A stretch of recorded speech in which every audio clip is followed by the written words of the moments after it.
Yeah, they hate when you elevate. The second of losses, I'm handing them out, yeah, I had to go delegate. It feel like I'm floating, I'm lost in the moment, I swear I could levitate. They never believed that I would really fly, I had to go demonstrate. I had to set them straight. They hate when you elevate, elevate, elevate. They hate when you elevate, elevate, elevate. Yeah, they hate when you elevate, elevate, elevate. They hate when you elevate, yeah. I had to elevate. I'm way, yo. Ain't no chance I'm coming down, no. Got a soul view to myself, yeah. Why would I give it up? Why do they wanna come take my place? I work too hard for it, don't need a replacement. This my vocation. Now I got rollies all in rotation. Hop on a jet just to take a vacation. Remember the moments was trapped in the basement. Now the hard work is all taking me places. Water all blood like we trapped in the matrix. Bet on myself and go ball out in Vegas. Living a life like I'm rich and I'm famous. Don't see the grind that I know that it came with. Oh. I ain't make it this far for myself, yeah. I had to prove to everybody else, I had to set them straight, yeah. I had to ball, so I had to renovate, I know. They hate when you elevate. The second of losses, I'm handing them out, yeah, I had to go delegate. It feel like I'm floating, I'm lost in the moment, I swear I could levitate. They never believed that I would really fly, I had to go demonstrate. I had to set them straight. They hate when you elevate, elevate, elevate. They hate when you elevate, elevate, elevate. Yeah, they hate when you elevate, elevate, elevate. They hate when you elevate, yeah. I had to elevate. Ooh, yeah. Why they wanna bring me down? So much drip, yeah, I almost drowned in it. I can't come it down. Yeah, I'm way too fired up. I can't slow it down. Ooh, yeah, yeah. I see the flashing lights. Make sure the fashion right, yeah. I'm in my bag tonight, yeah. Ooh, I might just pull up before it. Watch out, the engine is roaring. All right. It's fight night, baby. It's fight night, baby. Salute everybody in the building, man. Man, it's Saturday night. It's fight night. I didn't even think I was going to call this one, but I had to. You know, I had to. There was multiple reasons. And yes, even the Jake Paul and Julio Cesar Chavez Jr. wanted to call that too. But, you know, I got to call this FLOYD SCHOFIELD Tevin Farmer fight and even the Zerto fight. There's just fights on here that I definitely I want to take a look at. I want to take a look at this in a close way, bro, and call this fight, man. And you know, don't nobody do it better than your boy. Nobody do it better than your boy. Salute to everybody in the building. Mr. Ross Cott, your favorite fighter's a bum. Mr. Eastside Easy in the building. Salute to you guys, man. Yeah, we slowly piling in, man. We slowly piling in. I don't know if you guys caught the undercard. I caught the undercard. It was all right, right? It was some decent fights on the undercard. It was some decent fights. I was catching it while I was moving around on my phone and whatnot. I wasn't really staying on top of it. Hope everybody is doing well. Everybody's doing good, man. We saw the final press conference kick in yesterday for Terrence and Canelo, right? Was it yesterday? It was yesterday, right? I think it was yesterday, Friday. Yeah, yesterday. I thought Terrence did his thing, you know. That's what I wanted to see, right? I wanted to see Terrence Crawford just be a little bit more serious. Stop playing with these dudes, man. Stop playing with the people in the crowd, and definitely stop playing with Canelo. Stop playing with Canelo. And that's what happened, you know what I mean? Damn all the antics, damn all the cool one-liners, and you know, wearing my shades and got the whole place going. Nah, damn all that. We about to fight. We about to fight, boy. We ain't playing around. This is Omaha. We ain't playing around. We ain't playing around with you, bro. You look like you caught up in the stardom. You got the sunglasses on. You all like, hey. Nobody hearing all that. Nobody hearing all that. We fighting for real, though. On September 13th, we fighting for real, though. As long as that's understood, you could do whatever you want to do, right? Shout out to Terrence, man. He did his thing, man. And Canelo, of course, in his bowl of grease, in his space, you know, Las Vegas, all his fans are there, West Coast, right? Yeah, man. It's gonna be a good fight, man. Real good fight, man. This fight right here is gonna take Canelo down memory lane. This fight is going to take Canelo down memory lane, and he's gonna get a chance to show his improvements since those experiences when he goes down memory lane. He's gonna have to show his improvements. And I think the big question for me going into this fight for each one of these guys, for Canelo, is going to be, how much have you improved since those fights, since Dimitri Bivol, since Floyd Mayweather, right? How much did you improve? Because there's an argument out there to say that Canelo Alvarez didn't necessarily improve his skill set. He more so took his skill set where it was going to be more ideal and work for him. Therefore, did he improve? You know, it's like working out, right? The muscles need stimulation to grow. The muscles need stimulation to grow. And without stimulation, the muscles don't grow.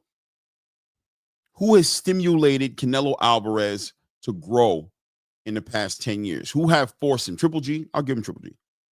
But who has stimulated him to grow? Who's given him vested interest to improve, to add wrinkles, layers to his game?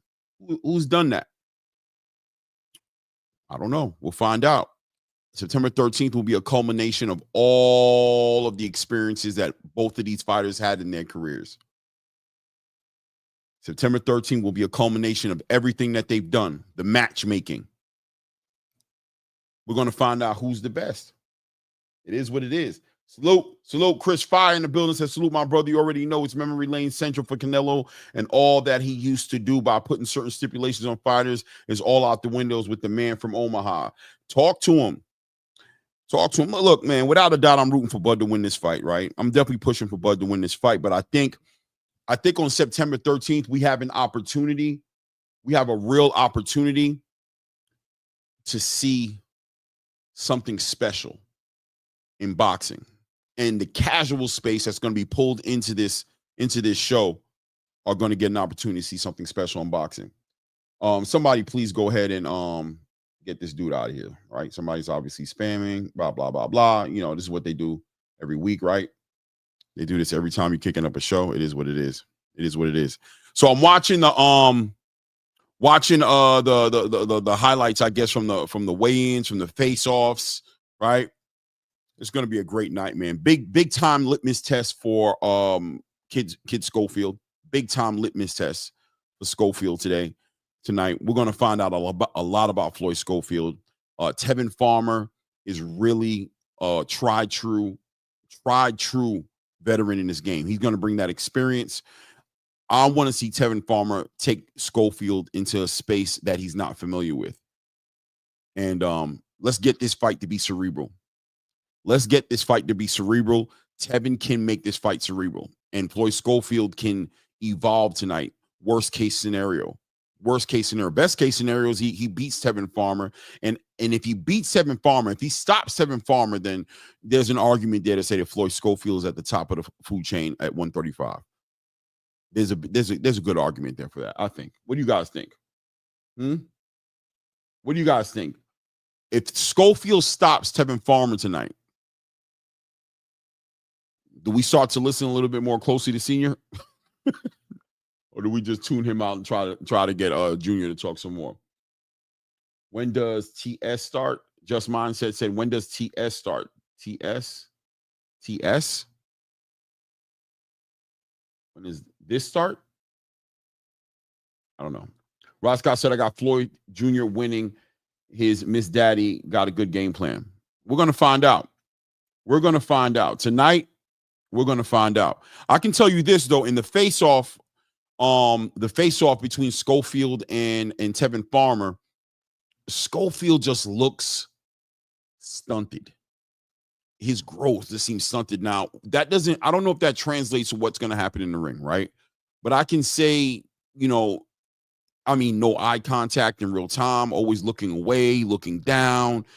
Some might call it shy. Some might call it fear. Some might call it intimidation. Whatever it may be, Schofield just seems stunted. And obviously, we can push a lot of that in the direction of, being coddled a little bit by the father, not letting him, kind of grow into his own man in this boxing space. At least I don't know what goes on outside the boxing space, but Tevin was definitely sunning Floyd Schofield. And mentally, if Floyd Schofield Jr. is not able to block that out and and perform on the level of a man tonight, not as a bully, but as a man, he might be in trouble tonight with Tevin Farmer. He might literally be in trouble tonight because I think Tevin could test him in that kind of way. We definitely. Shout out to Chris Fire. Soldier said, we definitely have to pay attention to Junior. We cannot pay attention to Senior. It's not possible because we already know, but at the same time, Junior has been going along with this pappy. Yeah. I agree. Yeah, man. I agree. Big time test for Schofield tonight, man. Big time test. And this is Tevin Farmer's last opportunity at doing something special in boxing. I think there's also an argument to say if Tevin can't win this fight tonight, then it might be time for Tevin to hang up his gloves, move on. He's living a pretty good life outside of boxing. He's doing pretty well for himself outside of boxing.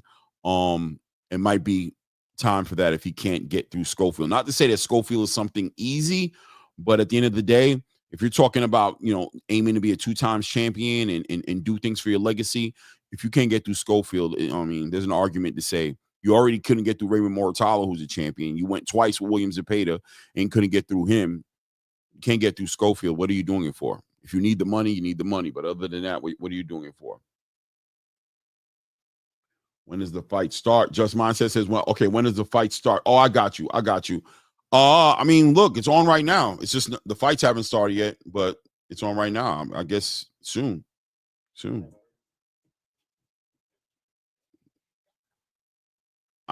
I wonder sometimes with Schofield Jr. how much of this boxing is something that he's really got a passion for and something that he loves. I really want to.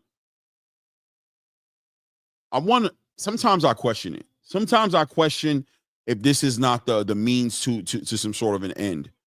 How much of this is he doing for himself, and how much is he doing this for his father? How much is this his father's dream? How much is this a path for him to get his father and his family out of whatever situation or whatever that they're in? I don't know. This is a big test for Schofield tonight, man. Big test for Schofield. I'm looking at Tevin Farmer right now, doing a little bit of mitt work back there. Is that Coach Rel? Is that Coach Rel? He look like Coach Rel, but I can't tell. I think, yeah, it's Coach Rel. Yup. It's definitely Coach Rel back there doing the mitt work. Tevin Farmer has to control the Philly tonight. The Philly tonight has to be controlled. Tevin has to control the Philly tonight. If you know what I'm saying, you know what I'm saying. Philadelphia wants to rumble. They want to squabble. They want to get it in. When you think of Philadelphia, you think of Jerron Boots Ennis, you think of Greg Hackett, you think of, you think of Stephen Fulton, you think about Bozy Ennis, right? They like to rumble. And I think Tevin needs to really refrain from rumbling. He needs to force Schofield to get this to become a rumble. First fight of the night is going to be Schofield versus Tevin Farmer. How many fights on the main card tonight? Anybody know? I didn't even count. I just know, obviously, I guess, is it just 3 fights? If it's 3 fights, I mean, that makes it a lot easier as well. This is a good fight for Schofield because this is a gatekeeper now, and Kevin knows he's a gatekeeper, so it is what it is. Yeah, right. Fighters are getting ready to get introduced into the ring. Yo, this ring announcer is like 7 feet tall in real life.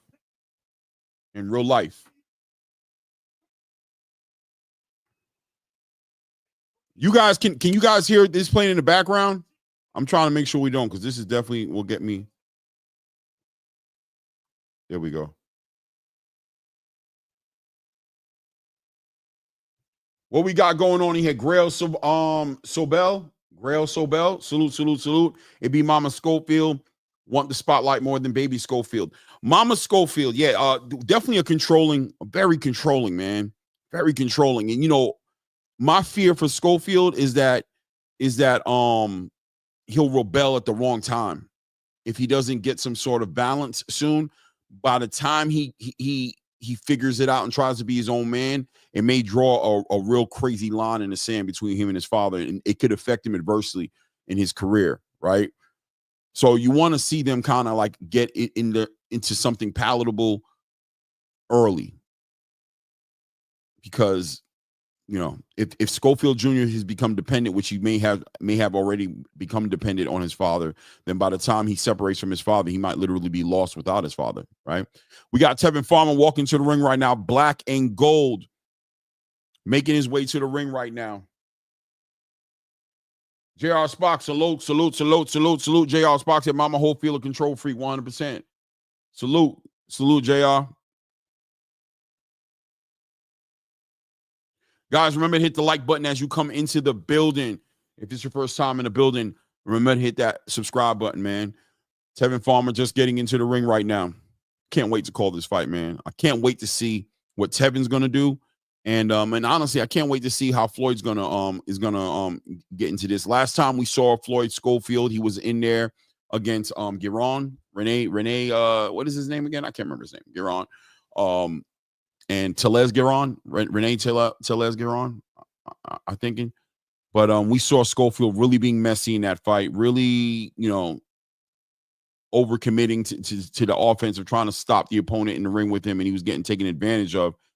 Now, let's see what he's done and what he's learned from this situation. He's had a little bit of a hiatus because of the situation that happened with Terrence Crawford, with Shakur Stevenson, the fight he didn't have. So this is also a little bit of a layoff for Floyd Schofield.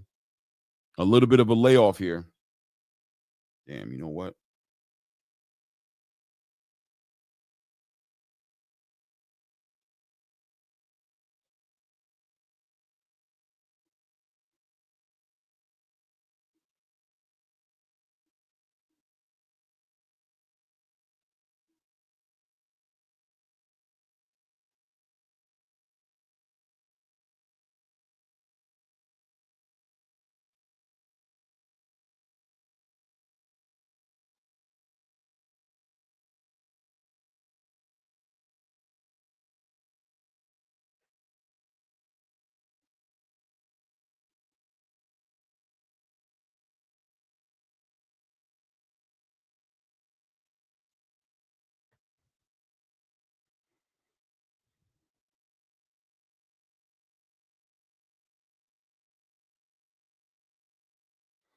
Is Tevin Farmer going to respect Schofield tonight? Does he respect what Schofield does bring to the table? Yeah, 7th month layoff, Grail, for sure. I wonder. I know Tevin looks at Schofield like the young bull in the ring who's one dimensional or, has a few dimensions to his game, but not that complicated. Does Tevin plan on taking advantage of that, or is he going to try to out Schofield tonight? Where's his mind at? He has so many options. Tevin Farmer has so many options on how he approaches this fight. Does he approach it the smartest way? Does he secure the victory no matter what? Because he doesn't have to brawl with Floyd Schofield tonight, but he has to be disciplined, because I know his instinct is to brawl. If he gets in there and he goes toe to toe and brawls with Floyd Schofield tonight, it could be a bad evening for him. Salute, Echo. What's good with you? NHD Productions. Salute. 5 fights on the card tonight? I don't think so. Maybe 5 fights total, but I think this main card is just going to be 3 fights. If they got Tevin Farmer and Schofield opening up the card. I feel Tevin's going to use experience to his advantage. Yeah, that's what he needs to do, Grail. He needs to use that experience tonight, and he needs to drag Schofield. He needs to. You hope that there was some videos tape study done. I mean, come on. I mean, the veteran, the experience should kick in to know how to secure this. This is a need, end all be all. He needs this win, and Tevin Farmer doesn't show me to be or give me the feeling of somebody who would just be in here to get a paycheck and just throw it all away.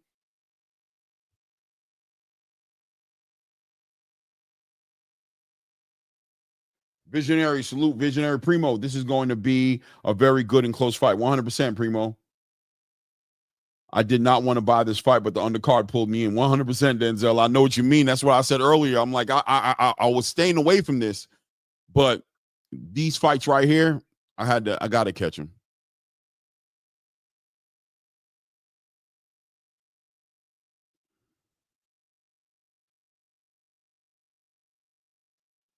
Let's see you, Senior.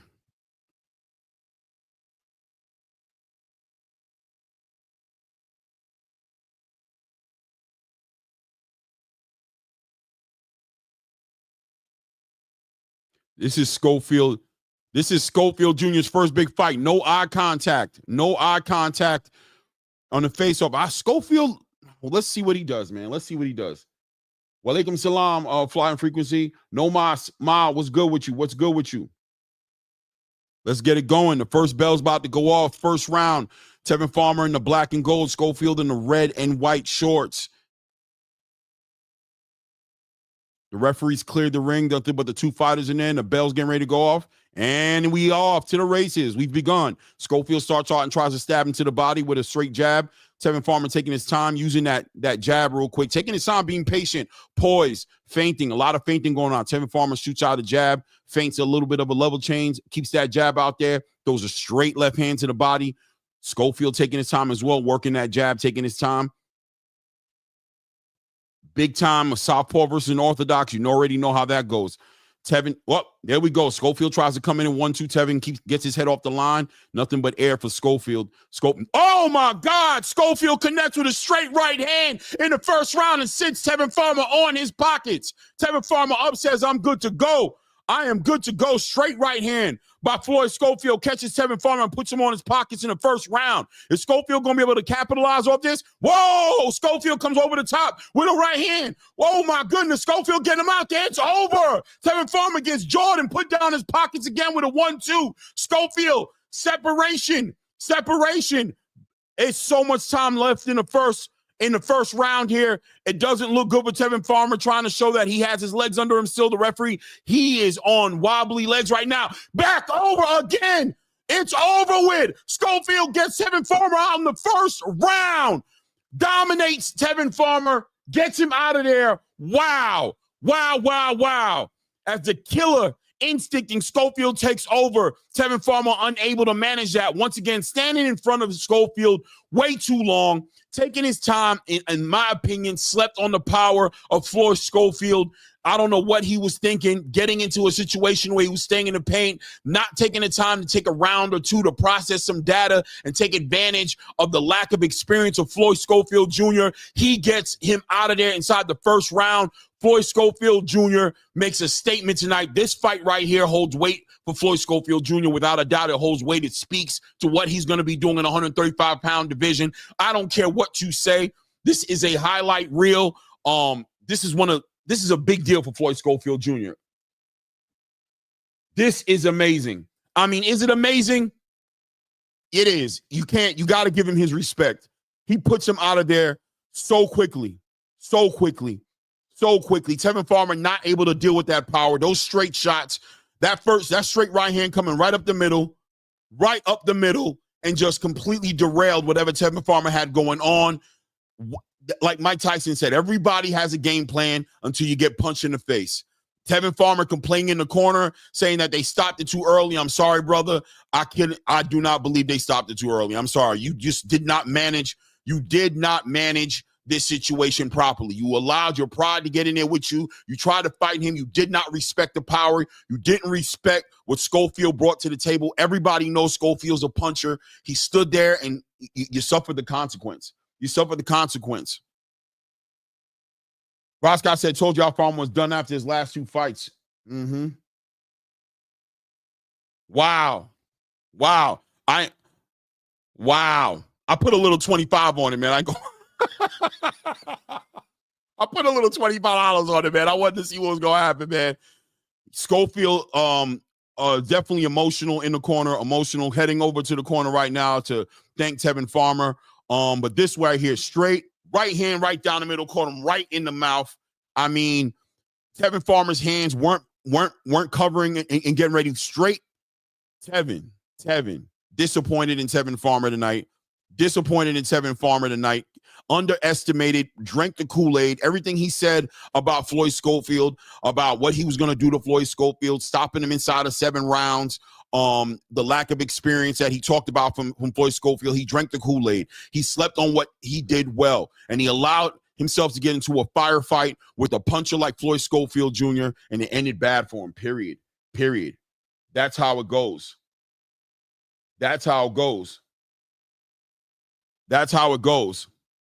So quickly. Why was he not clinching him? Why didn't he hold him? Why didn't he do what he was supposed to do, which was clinch him, buy time, get out of the round, recalibrate, get to the corner, make it out of the round. You're not going to knock Floyd Schofield Jr. out in this first round if you're going to knock him out at all. What was the purpose of standing in there and fight with him? Almost 2 minutes left in that first round. You're not initiating any kind of clinch. You're not using your legs to find some space. You're standing there going toe-to-toe with Tevin Farmer. Bad look for you. That's how it goes. Good win. Clay, he can't eat Abdullah Mason. I bet that. Hey, listen, man. Floyd Schofield Jr. right now is in the conversation with whatever's going on at 135 right now. That's a fact. Whatever's going on at 135 pounds, you have to say Floyd Schofield Jr.'s name. You got to say his name. This is a big win for Floyd Schofield Jr. This is a welcome home for Floyd Schofield Jr. It makes you look at everything, even with Shakur Stevenson. It's plausible. It makes the fights makes more sense. It makes him and all those guys make sense. Does he win those fights? I mean, obviously, I'm still leaning towards the champions to win this, but I can tell you right now, with a Raymond Moore, who you never know. You never know. You never know. You never know. Clay, he was nearly gone with the first right hand, 100%. He stood in there. Tevin Farmer just had a horrible game plan. You hope that he used some of that IQ.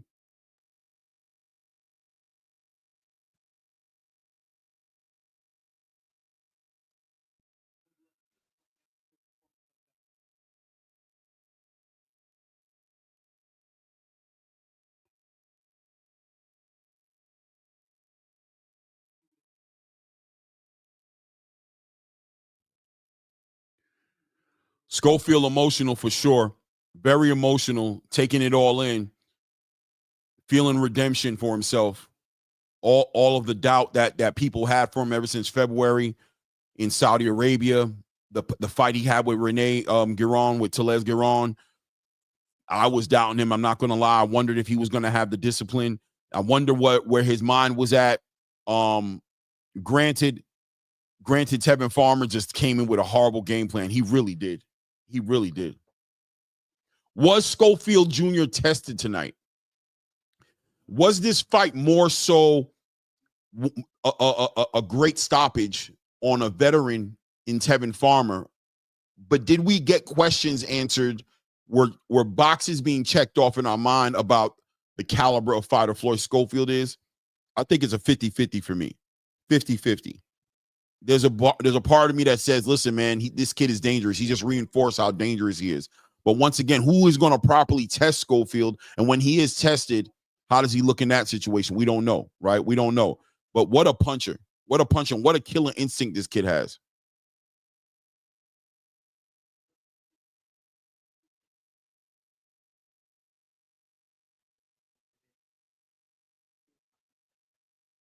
Keith Tucker says, no, not tasted. HLD, salute, HL. Yeah, he tested tonight? I mean, obviously he wasn't. He got through this quickly, but were we looking for him to be tested? If we were looking for him to be tested, is it fair to say that we're walking away with questions in our minds still about who this kid is and what he can do at 134? We know what he can do, man.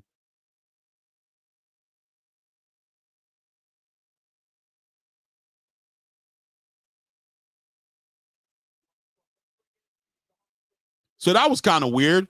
He said he threw a shot at Shakur, but said that he better be ready for what's coming in July because the payday is coming. You're not coming. I thought you would have called out Shakur and said me and you next. I don't know. That was kind of weird.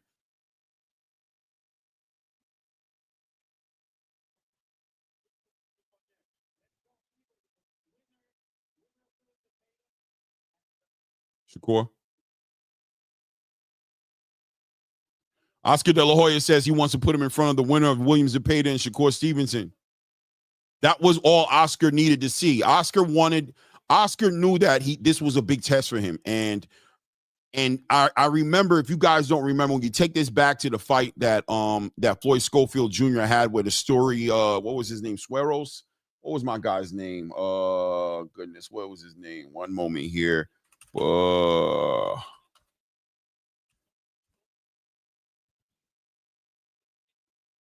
Let's see here. Who was it that he had Floyd?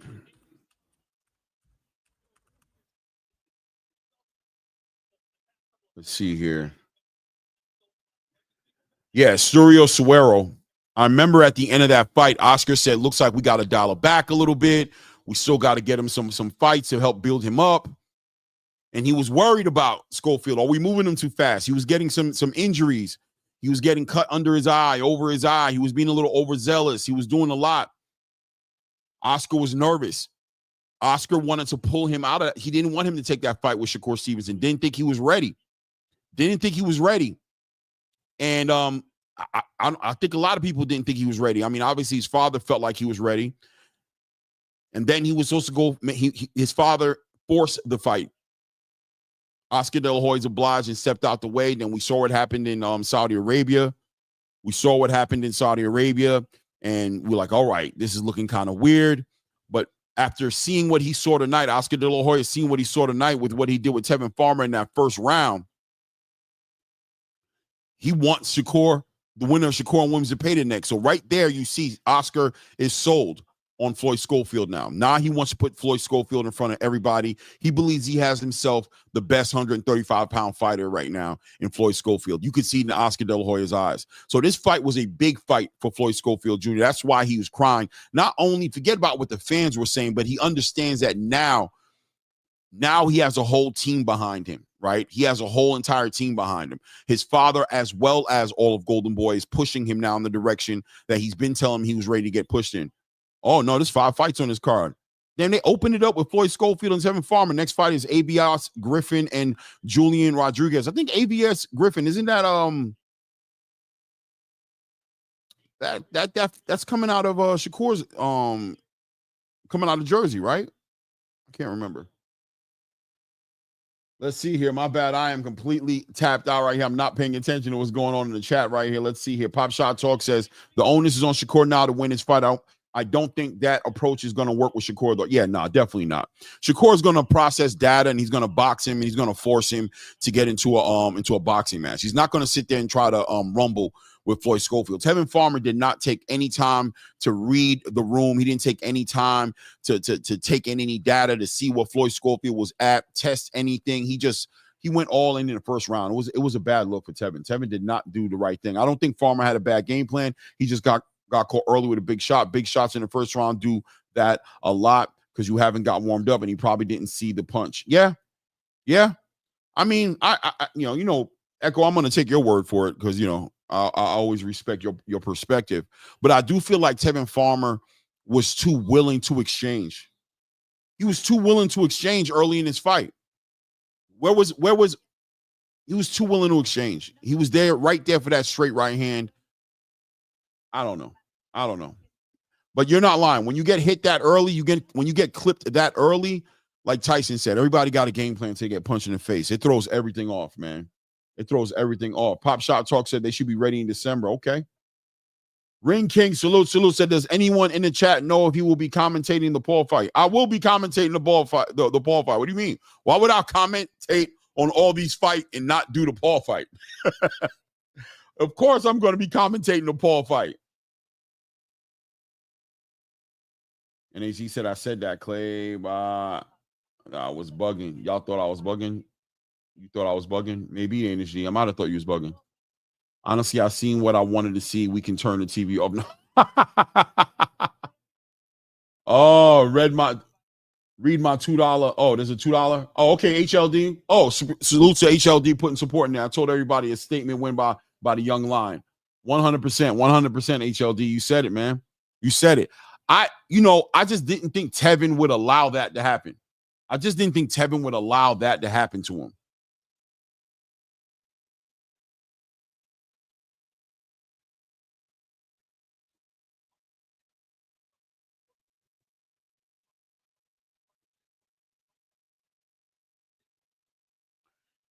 Let's see here.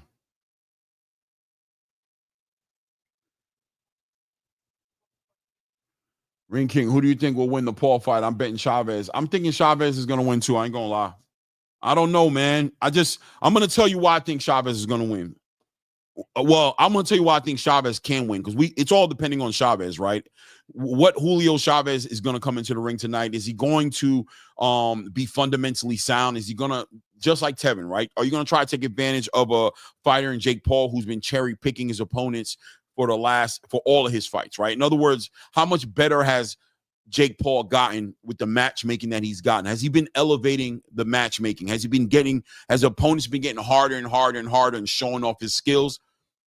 There's a price to pay when you're fighting old Mike Tyson, who's 60 years old, and you're just moving and doing whatever you want to do.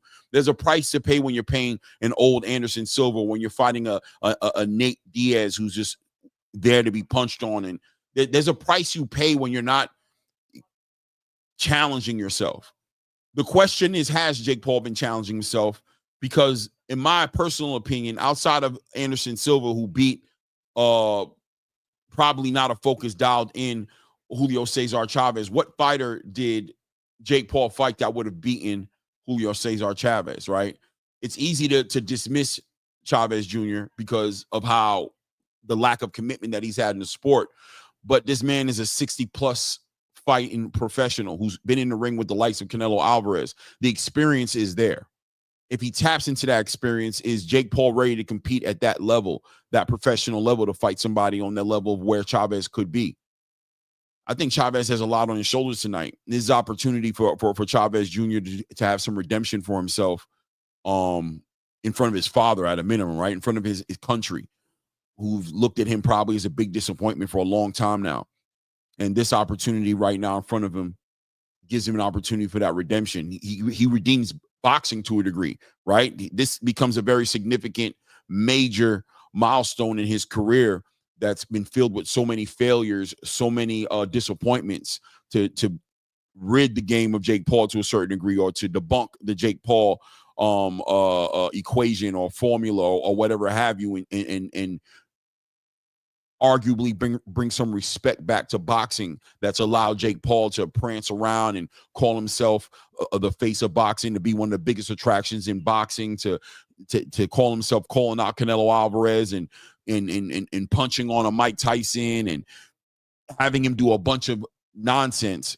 Granted, Jake Paul's doing some good things for boxing as well, especially for women's boxing, but this is an opportunity for Chavez Jr. to tap into this in another way and do something for somewhat of his legacy. I don't even know if that's, even correct or right that I would say that, but does he take it seriously? Because this is probably maybe the most important fight in his whole life.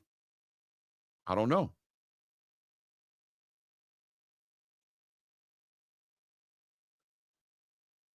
Let's see here. NHD, Anderson Silva beat Chavez Jr. Yeah, Anderson Silva beat him. That's why I said outside of Anderson Silva. NHD says, unless Chavez Sr. hop in a time machine, lace him up, and I'm betting on Paul in 7. Wow, yeah, I feel you. Denzel Horton says, do not bet on Chavez Jr. You're throwing your money away. Pop Shot Talk says, Canelo openly gave his support for Chavez Jr. Yeah, he did. I'm not actually betting money, guys. Yeah, nobody betting for real. This is not something you bet on.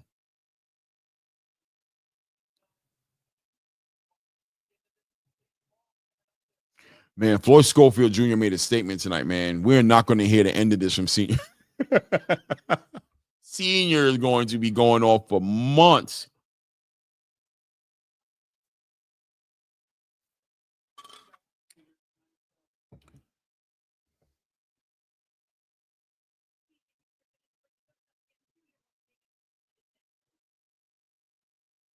Yeah, Nomad said, I can't believe what I saw. I can believe it. I knew that if Tevin Farmer stood in there too long, that it was going to be a dangerous situation for him. It's just Senior. This is what happens, right? And it just shows you how toxic what Senior does is to a certain degree. It makes you, look at his son differently. But the reality is that Junior's always been a skillful boxer. He started off very skillful. He got reckless in his last couple of fights, as a young fighter, making some mistakes, but always been a dangerous fighter. Okay, if this guy comes out of Bud's, but that's right, I remember him now. This is Bomax fighter. I thought he was out of Shakur's gym. Echo said nobody was expecting that to happen. Yeah. I thought Tevin Farmer would be smarter than that, man. And I'm not throwing shots at him, but I really thought he would have respected the power of Schofield a little bit more. I thought he'd box. I thought he'd move around, use his legs. I didn't think he would stand in there with Schofield like that. I did not think he would do that. Oh, yeah, and Echo, he has the killing instinct. That's one thing about Schofield Jr. as well. If he's got you hurt, he's going to get you out of there. He's going to get you out of there. If he has you hurt, he's getting you out of there. Yeah, Malik Scott does train Zerto.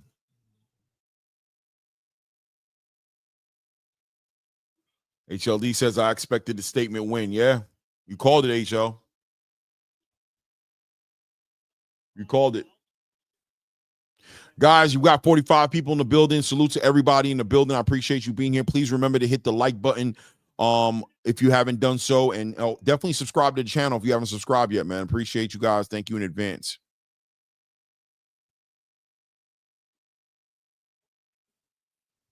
Yo, this dude is tall, bro.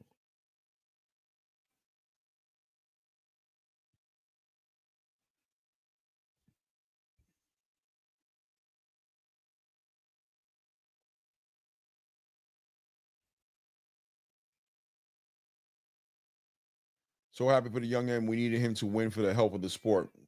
I agree. I agree, HLD. You know what I mean? He needed to be part of the 135-pound conversation. He's a young fighter. We need to get the 135-pound division up and going. This guy stripped down to his drawers to make weight this yesterday. And I was like, oh, man, I hope, but I think it's safe to say, man, he's in the division he's supposed to be in at 135. And as he said, and these ring girls are 10s. Compared, yeah, Japan was diabolical. Japan had like security in the ring. Those girls were like security.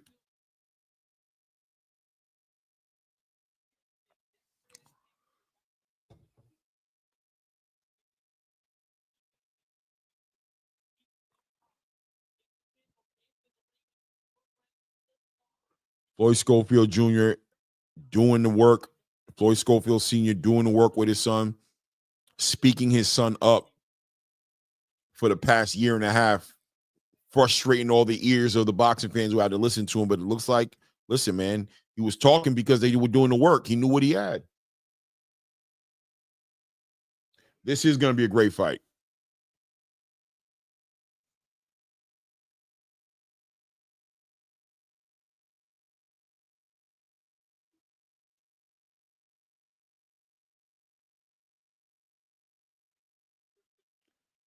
Avius Griffin, minus 850 favorite in this fight here. Julian Rodriguez at plus 480. Avius Griffin comes out to the ring wearing green and white with some pink lettering on his shorts.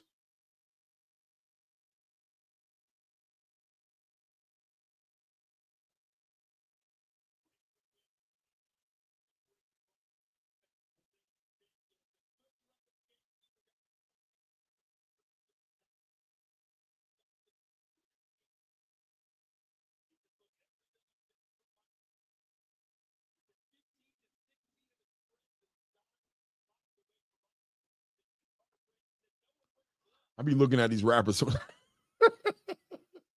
I know I'm getting older, man. There was a point in my life where I would have respected all this, but all I see is a fat dude with a white beater that look like he want to bust out his with his hat up the edit. Yo, I see high blood pressure, high blood sugar. I see. I don't even know what the lyrics is that he's saying, but bro, I see health issues, bro. He probably was sipping on some lean or something before he came out there. It is what it is. I don't see I don't know, man. I don't know, bro. Look like he smelled like brown gravy. You know what I mean? Like when you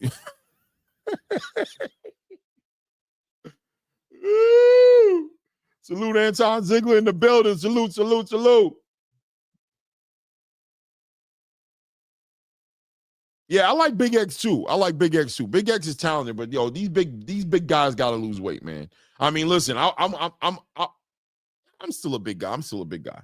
You know what I mean? I'm losing weight though. I'm cutting this weight though, but I'm nowhere near, like, I've always been pretty much not so much of a big guy. You know what I'm saying?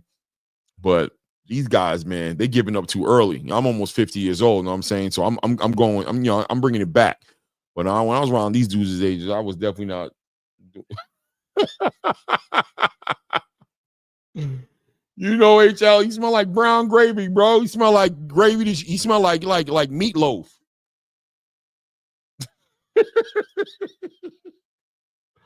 Smell like Westchester sauce. You know what I'm saying?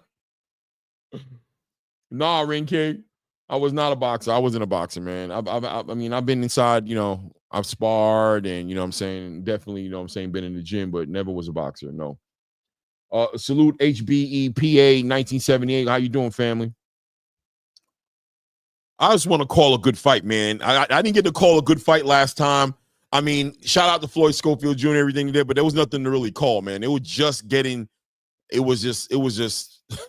I want to call a good fight, man. So inshallah, this fight right here does it. HL, do you know what I'm saying, bro?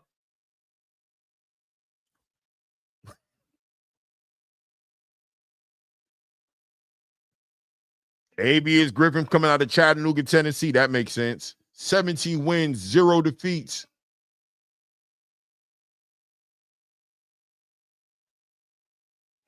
Tennessee got them dogs, man.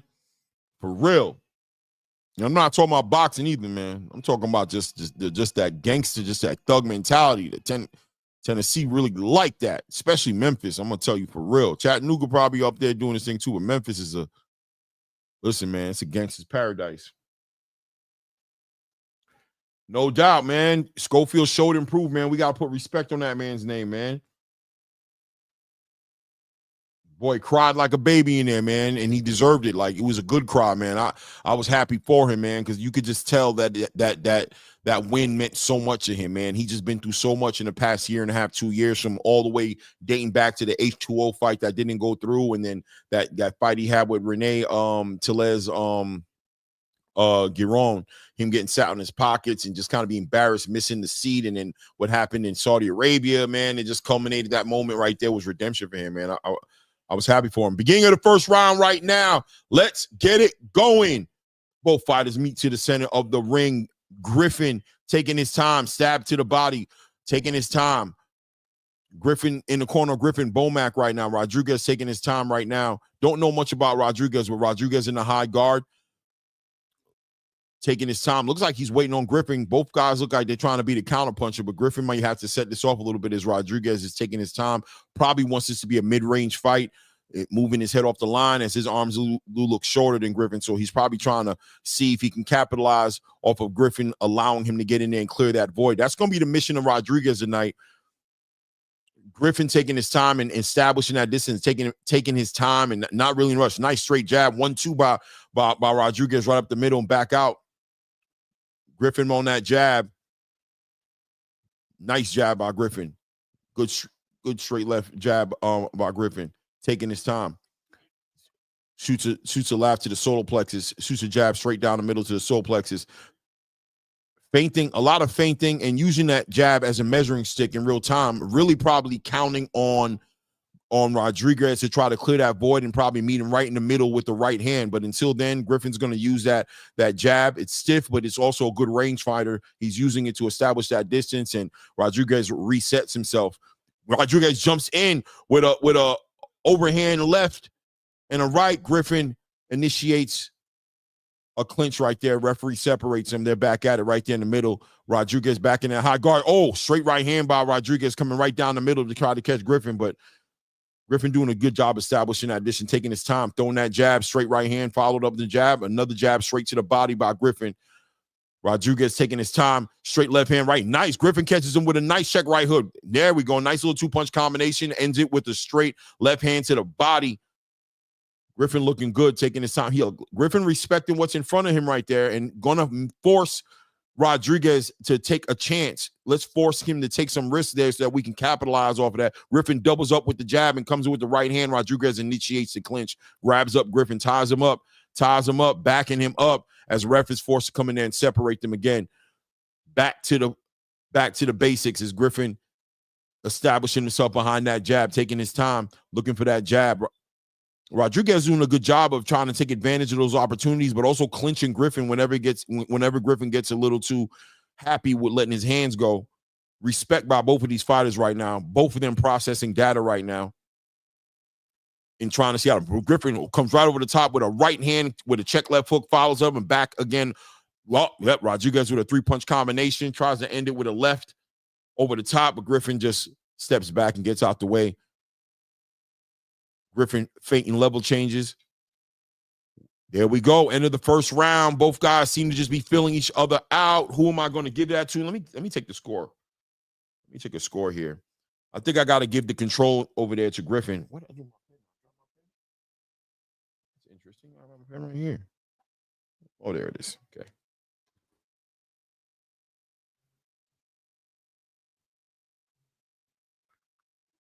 Who we got in that first round, guys?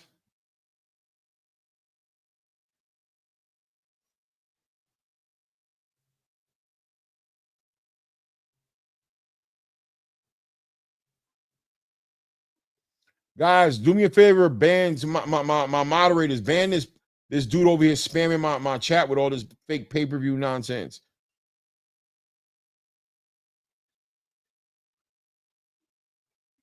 Talking a lot of brown gravy on his live. Yo, he was on there last night, wasn't he? Tevin Farmer drank the Kool-Aid, man. He didn't tap into what he could have tapped into, in my personal opinion. Top of the second round, both fighters in the middle. Griffin doubling, tripling up on the jab. I didn't hear what Bomac said to him. Rodriguez wants this to be a mid-range fight. He's trying to take his time. Griffin doing the right thing, in my opinion. There we go. Griffin meets him right there with a right hand. Left, right. Tries to hit him off with a 2-3 piece. Rodriguez gets out the way. Taking their time right now. Rodriguez trying to make something happen. Them arms are too short. And he's going to have to pay a price. He's going to have to risk paying a price for admission. Rodriguez, this is the second round, so he's taking his time. But in a minute, he's going to have to take some chances in order to make something happen. And I think Griffin's aware of that. Just standing there, establishing a distance, double jab, just taking the points that Rodriguez is giving him as Rodriguez is trying to play double dutch and find a way to jump in and get into this, get into the rhythm what's going on. But Griffin doing a great job on that jab, just establishing that distance, making it so difficult for Rodriguez to get any kind of offense going. Rodriguez trying to move his head, doing a good job, decent job of keeping his head off the line and keeping that high guard up, understanding that jab's coming in there. But he's going to have to take a risk. He's going to have to take a chance. He's not going to get anything for free tonight. Price of admission is going to be high. Griffin just establishing that distance. Nice movement. Circles out to his left right there. Nice. Rodriguez catches him with a straight left hand on the way out as Griffin had his head up a little high. Nice overhand right by Rodriguez. Catches Griffin right there. Straight left hand by Rodriguez, starting to find opportunity here. Starting to clear that void a little bit. Griffin keeping his hands at home a little bit too long. Not pumping that jab like he was doing in the first round, in the beginning of this round. There he goes. He throws that jab out. Let's see what's going on here. Rodriguez taking his time. Griffin trying to move his head. Griffin looks, there we go. Griffin tries to double up on the jab, comes over the top of the right hand, hits nothing but air. Rodriguez stabs him with a straight left hand to the body.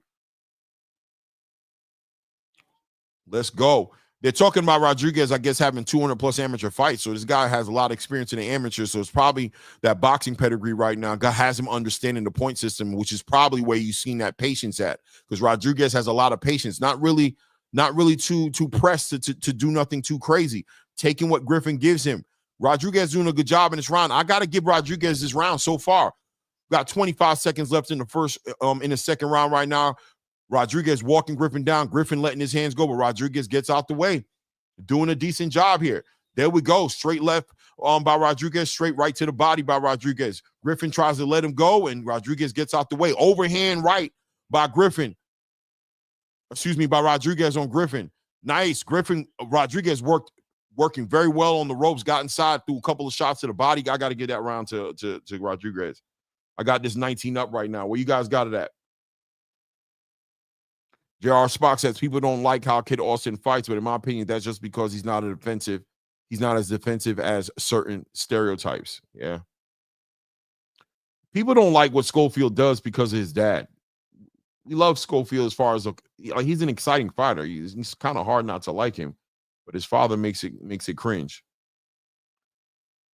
Shout out to the chosen kid in the building. Salute, salute, salute.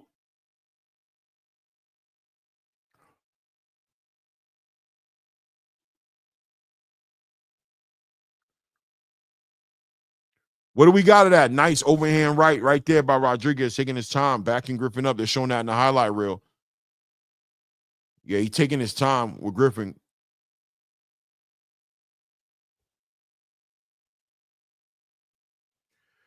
Echo says Griffin is fighting too square. I agree. And he's keeping his chin up high. He needs to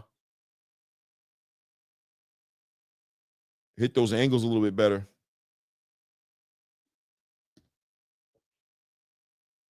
ABS Griffin has issues with his shoes. Okay.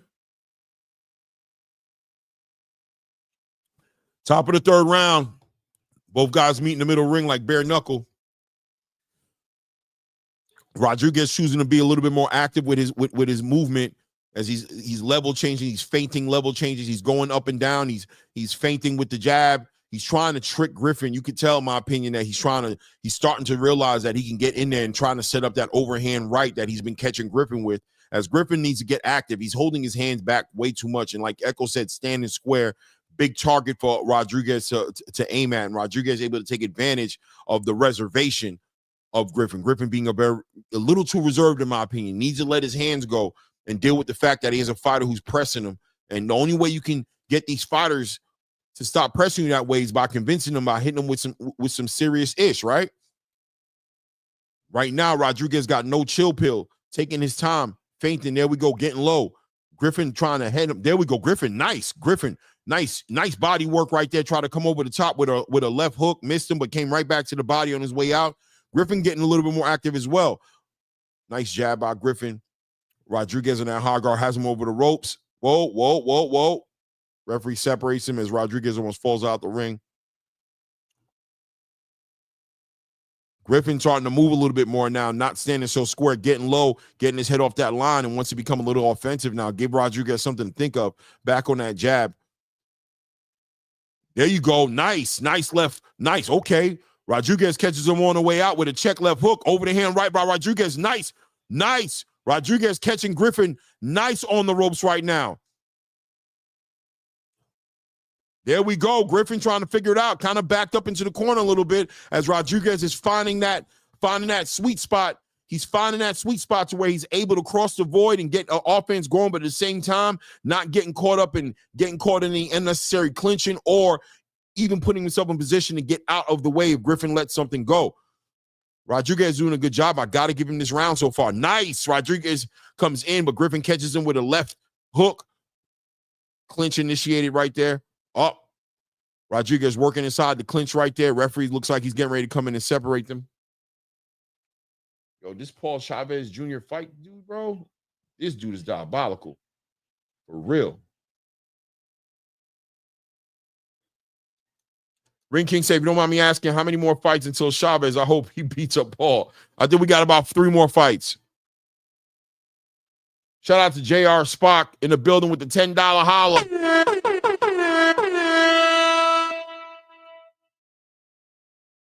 Says, thanks for being awesome what you do, and we appreciate the fight party. Cheers. Oh, man, thank you, JR Spock. I appreciate that, man. Thank you, family. Thank you. End of the third round. I had to give that round to Rodriguez. I think I got Rodriguez up around right now. Echo says fighting square will enable Griffin to have a shorter right. This is the advantage in countering.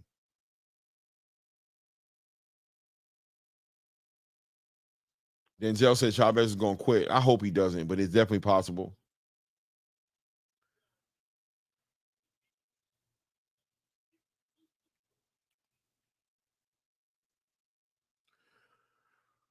Griffin has to let his hands go a little bit.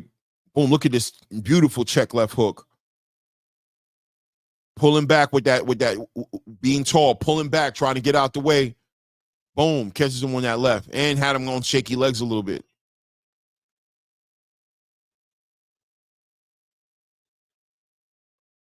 Yo, this dude right here, man. What could I do, man?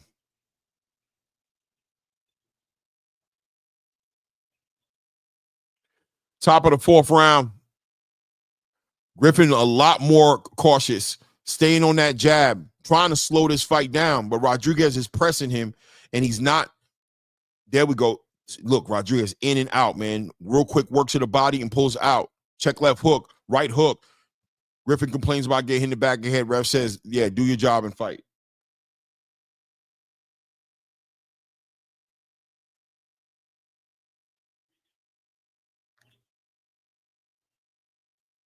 A double up jab and overhand right by Rodriguez to win by the KO. You got, okay.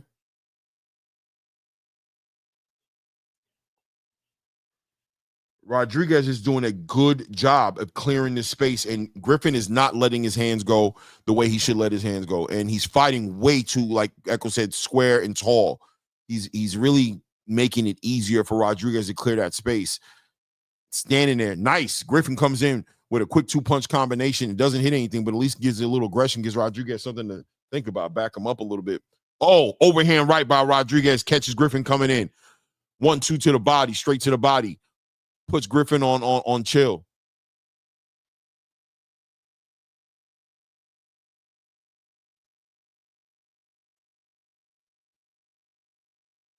Let's see here.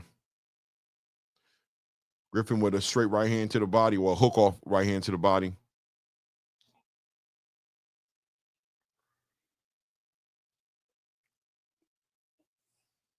Nice head movement. There we go. Griffin on that jab, using that jab, and he's not. That jab has no back. Nice check left hook by Griffin. Catches Rodriguez on the way out. Okay. Rodriguez resets, moves his head, moves around, turns off to his left.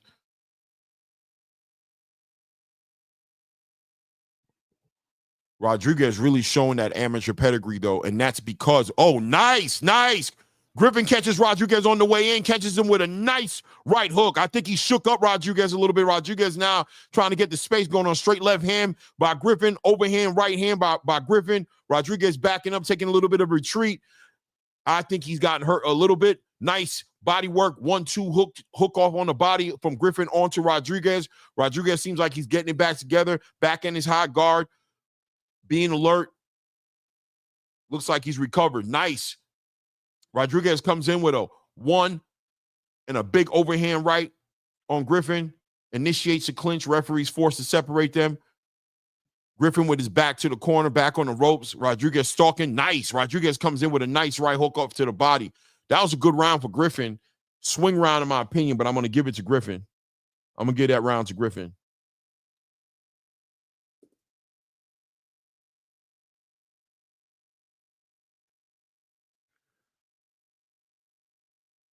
You know what, Echo? I was sitting here feeling like that, saying that about Griffin, saying he was giving me a lot of Wilder energy. A lot of Wilder energy. Speaking of Wilder, right? What'd you guys think about Wilder yesterday? Nice little short left hook right there, caught Griffin. And then, boom, caught him with a nice right hook right there. They showed him, yeah. They're showing all the Griffin highlights right now.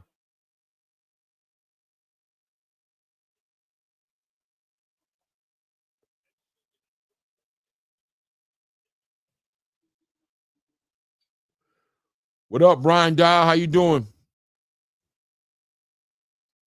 I haven't had a chance to watch the Wilder fight. Yeah, Wilder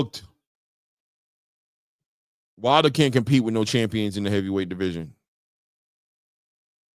Nice combination by Rodriguez.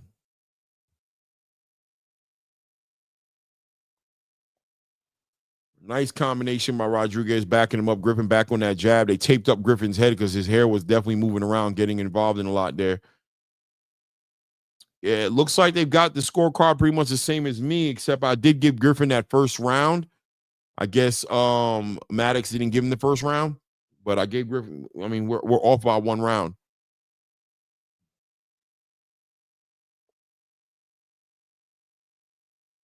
Wow, Brian Dye said smaller version of Wilder. That's a real insult. Brian Dye said you ain't with Blue tonight. Nah. Blue's doing this thing tonight. I don't think. Is he doing a show? I don't think he's doing a live, is he? This is a good fight so far. Yes, NHD. He didn't tell me if he is doing it. He didn't tell me he was doing it.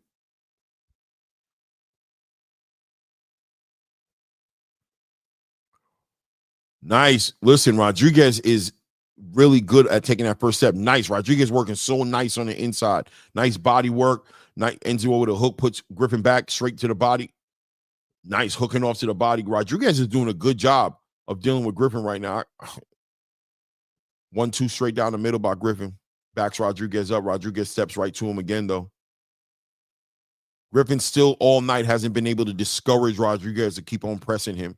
Whatever power he's throwing behind those shots, Rodriguez is staying square in his chest and trying to make it a mid-range fight and capitalizing off of every opportunity he gets off the counterpunch, off that jab, or off of Griffin going for those hooks. He's capitalizing off all the movement that Griffin is doing tonight.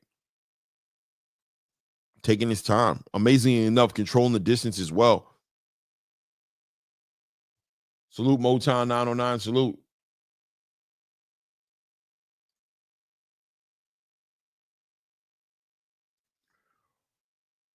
A 1-3-2.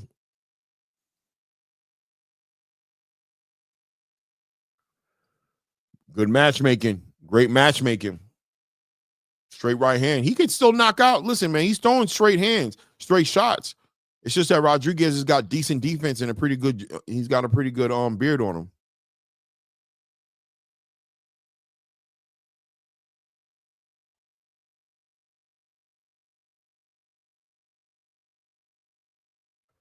Shout out. We got 47 people in the building. Please remember to hit that like button when you come in. And if you haven't subscribed to the channel, take an opportunity to do that. Nice left hook. Nice left hook by Griffin on the way out to Rodriguez. End of the 5th round. I'm not going to lie. I got to give it to Rodriguez, man. It's crazy, man.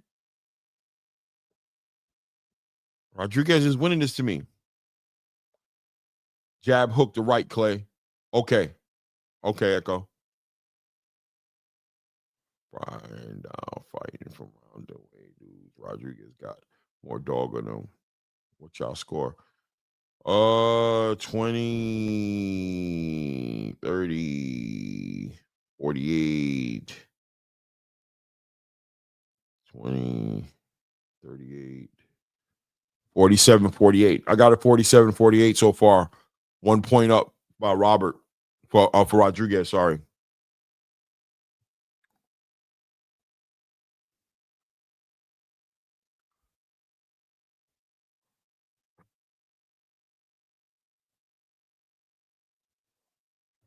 Top of the 6th round. When is Griffin going to start? Okay. Rodriguez is able to stay a step ahead of Griffin. When Griffin starts to let his hands go, amazingly enough, he's making him miss like crazy. Look at that. Beautiful. The way Rodriguez is able to get in there, get off a shot or two, and then get out the way, but not run away. Just get out just enough to make him miss and be right there to capitalize off of any opportunity that Griffin gives him. Rodriguez is doing a great job of controlling that, man. You would think Griffin would have had a way better grasp on this establishing distancing that he's the one initiating, but Rodriguez is just operating off of what Griffin is giving him. Great movement, Rodriguez, as he circles off to the left to Griffin's right now, moving the fighter where he needs to move him to get him in position to set him up to either catch him with some overhand rights or straight right hands. Everything off the back of that jab. Everything off the back of the jab.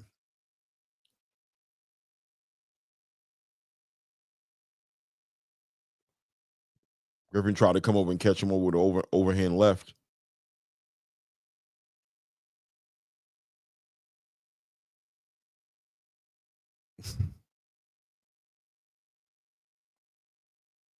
Not throwing the right punches and not moving his head after the recoil. Yeah, Echo. Oh, man, beautiful, man. Making them pay. Look at Rodriguez making them pay. Nice check, left hook. Another hook, overhand right. Another left hook. Backs Griffin up. Griffin trying to feint him with a jab. Nice. Griffin with the 1-2. Well, with the 2-1, sorry. But Rodriguez is on him right now, winning the jab game, too, as far as I'm concerned. I feel like Rodriguez is winning the jab game, which is amazing because Griffin comes in with that reach. You would think that would be his to take, but Rodriguez is winning that jab.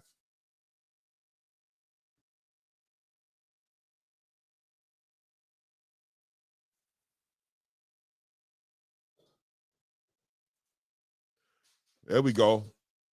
Griffin lets off a 1-2, backs him up, straight shots, backs him up.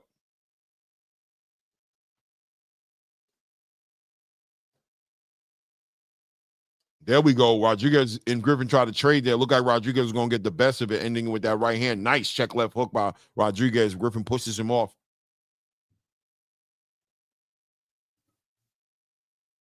Ten seconds left in the sixth round. Nice. Woo! Rodriguez catches him with a nice overhand. End of the round. I got to give that to Rodriguez again, man. AJ Moore says, I didn't know Chavez was a drug cheat. I mean, I didn't know he was necessarily a drug cheat, but I know he's been using a lot of drugs, so it don't shock me. Salute, Jonathan Thompson. Salute. Check out Griffin 12 punch. It doesn't look right. Yeah. 1-2 punch doesn't look. Check out Griffin 1-2 punch doesn't look right. I don't know what they're telling Rodriguez in that corner right now with the Frito-Lay can, which is diabolical. My man's Mexican. They got the Frito-Lay can with the ice. Okay. All right, Ring King. Look at that beautiful check left hook, overhand left hook. Caught him. Boom. Ducked under. Boom. Boom. Caught him again with that left hook.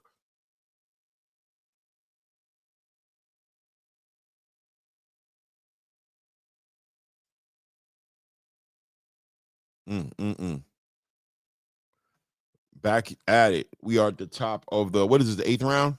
7th round, sorry. Top of the 7th round right now.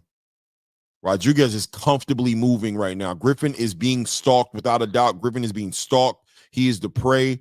Rodriguez is the predator. Griffin trying to capitalize, trying to discourage Rodriguez from this offense that he's doing. He's not able to do it. I mean, at some point, Griffin's going to have to start taking some risk, which is crazy because you would think he would want to bait Rodriguez into taking the risk, being that he's a shorter fighter with the shorter arms. But Rodriguez has been doing such a good job of controlling and capitalizing, working on the inside, and really just making sure when the exchanges go by that he's the one winning the exchanges.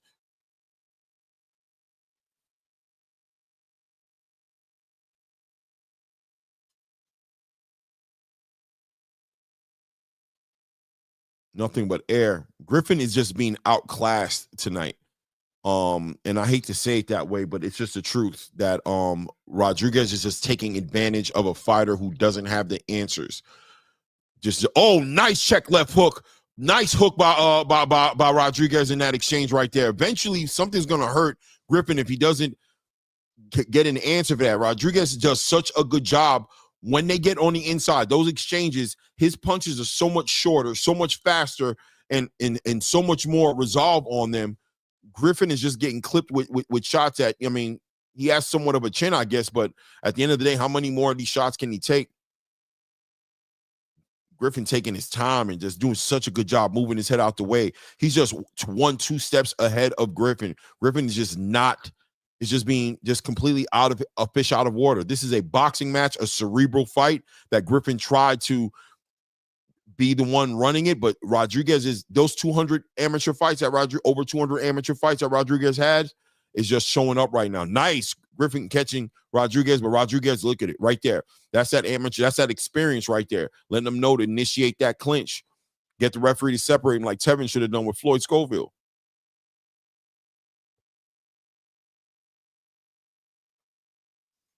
Griffin tapping. Where's the resolve on that jab? Using that jab as some sort of a rangefinder, but I mean, he's right there in front of you. Make the shot count.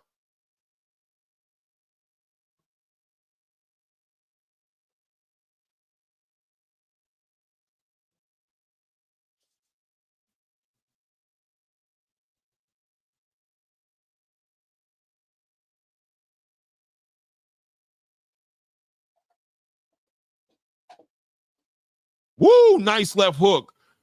Rodriguez does such a good job. Such a good job of catching him with those left hooks on the inside. He catches him with him, and he catches him right in the middle of him punching. Got to get that round to Rodriguez again, man. 40, 58. Ooh, 1, 2, 3, 4, 5. 18, 68 to 129 times 1, 2, 3, 4, 5, 45, 65, 65, 68. I've got Rodriguez up 3 points right now.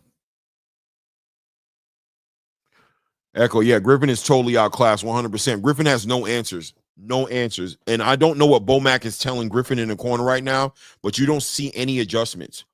I don't see any adjustments by Griffin. I don't know if he's just not following instructions or if he's just that limited of a fighter, but he seems to be coming out in that same program. There we go. Griffin now, okay, he starts this round with a little bit more resolution behind, feeling that the pressure of the fact that he's down to the damn near into the championship rounds. There you go, 65, 68, same as me.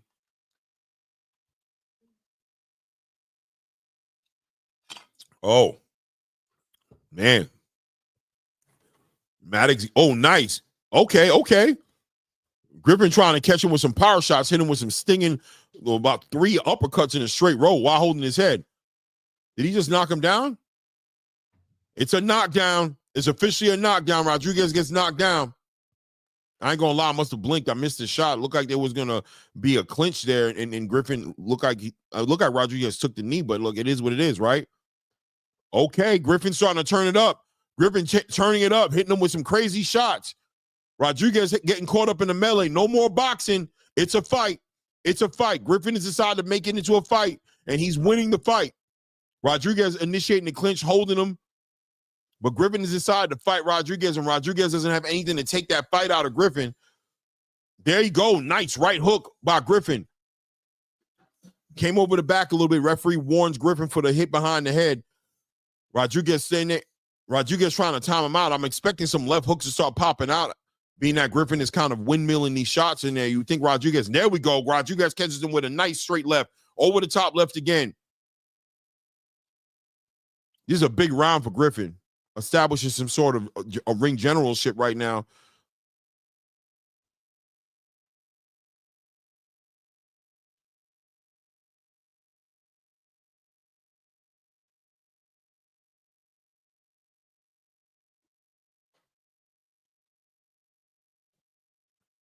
Griffin's starting to let them hands go in 2 and 3. He's becoming way more offensive, with a lot more bad intentions.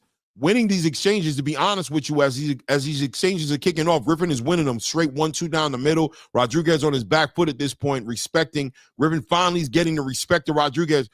Well, referee needs to talk to him about holding the back of Rodriguez's head down as he hit him with those right uppercuts. But listen, man, as long as the referee allows him to do it, he should do it. It is what it is. It's not my job to referee the fight. It's my job to fight the fight. If you ain't going to stop me from doing it, I'm going to assume I'm allowed to. Rodriguez taking his time trying to work in some hooks right there, but Griffin now becoming way more determined. Straight left, straight right, straight left.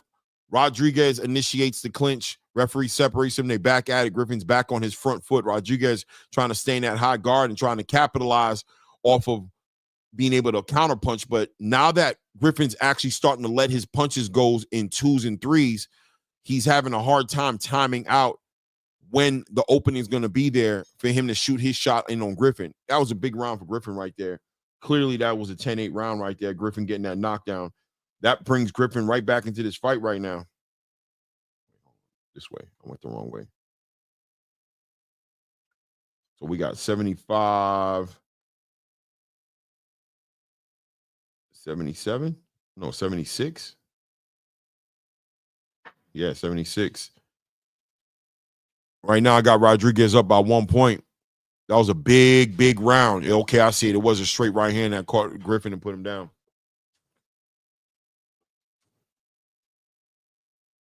Right there on the back of the ear.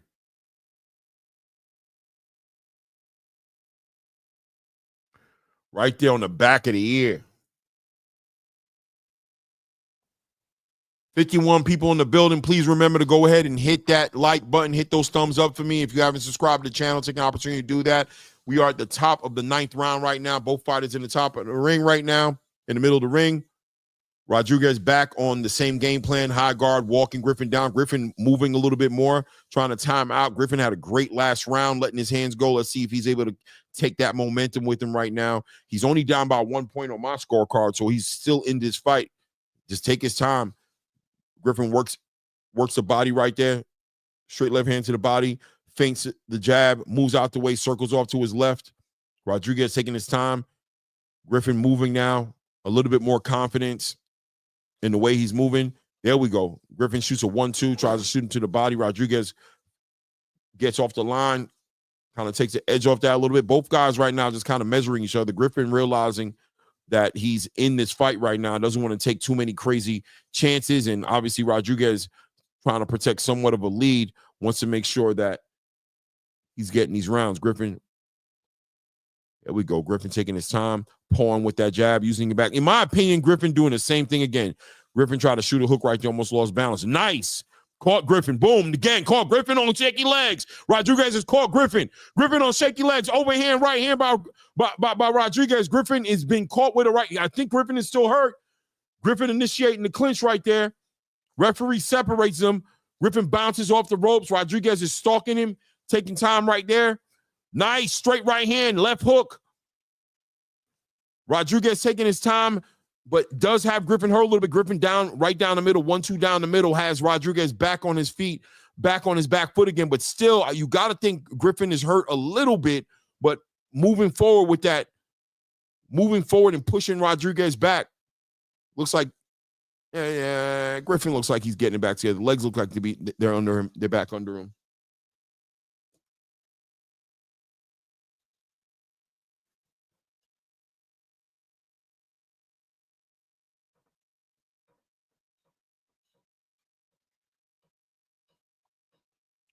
There we go. Griffin back on that jab. Rodriguez was unable to capitalize off of that and make something happen for himself right there. It looks like Griffin is back on his front foot, back on that jab, and Rodriguez back in that high guard, trying to use some movement to create some opportunities there. But Griffin right now, since that last round, and clearly rung Rodriguez's bell in the way to where Rodriguez has become way more reserved. And that's what you need to do in situations like that. When you got a fighter pressing you like that, you got to get that respect. Griffin did exactly that. He got the respect of Rodriguez now. Rodriguez being way more reserved, giving Griffin more time to pick his shots. Ooh, nice. Straight right hand. Straight right hand by Griffin. Rodriguez initiates the clinch, breaks the clinch, is starting to let his hands go. Rodriguez pinned up against the ropes. The ref separates him. Good round. Looks like I'm going to give that to Griffin right there. I'm going to give it to Griffin. I believe we have it tied up. 85. 85. I've got it tied. I've got it tied at this point. Salute my brother, Blue Blood Sports in the building. Blue, you want to come up here? Or are you working, moving around? I'm going to put it out there. Matter of fact,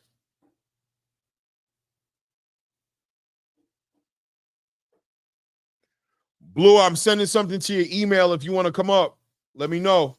It's there if you want. It's in your email right now.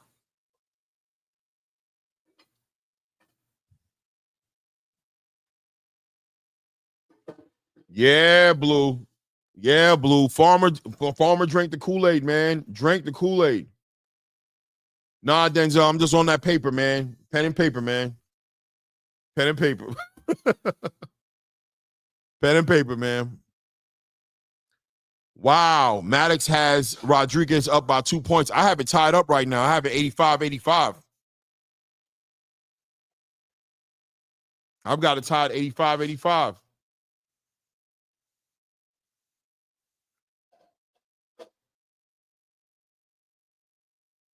All right, Blue, for sure.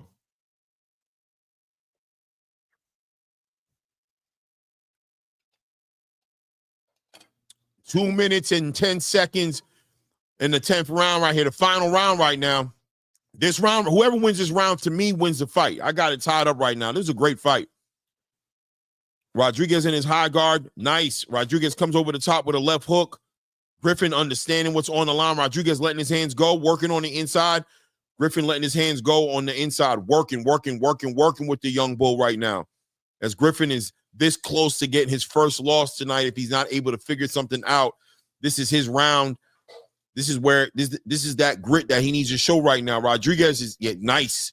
Griffin backing him up, taking control of this fight right now. I've got Griffin winning this fight right now. 1 minute and 25 seconds left in the first round. Rodriguez has a little bit of time to do something special. According to Maddox, this fight could end up in a draw if Griffin takes this round. I'm giving the fight to Griffin if he wins this round. This is a tied up fight, 85-85 as far as I'm concerned. Echo has him up too. Okay.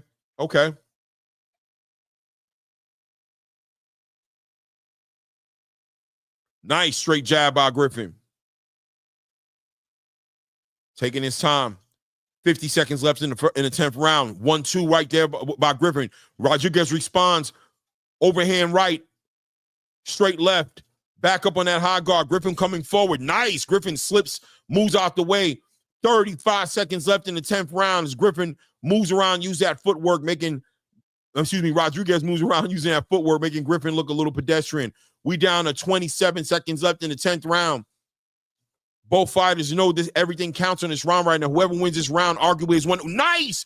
Rodriguez catches Griffin with a hook. Another hook puts Griffin down on his pockets. 15 seconds left. Griffin is on the ground having a hard time. Is he going to make it? Doesn't look like he's going to get up. 8, 9, 10. It's over with. Griffin cannot get up. Rodriguez takes the win in the final 15 seconds in the 10th round. Rodriguez walks away and stops Griffin. What a fight. That's how you do it.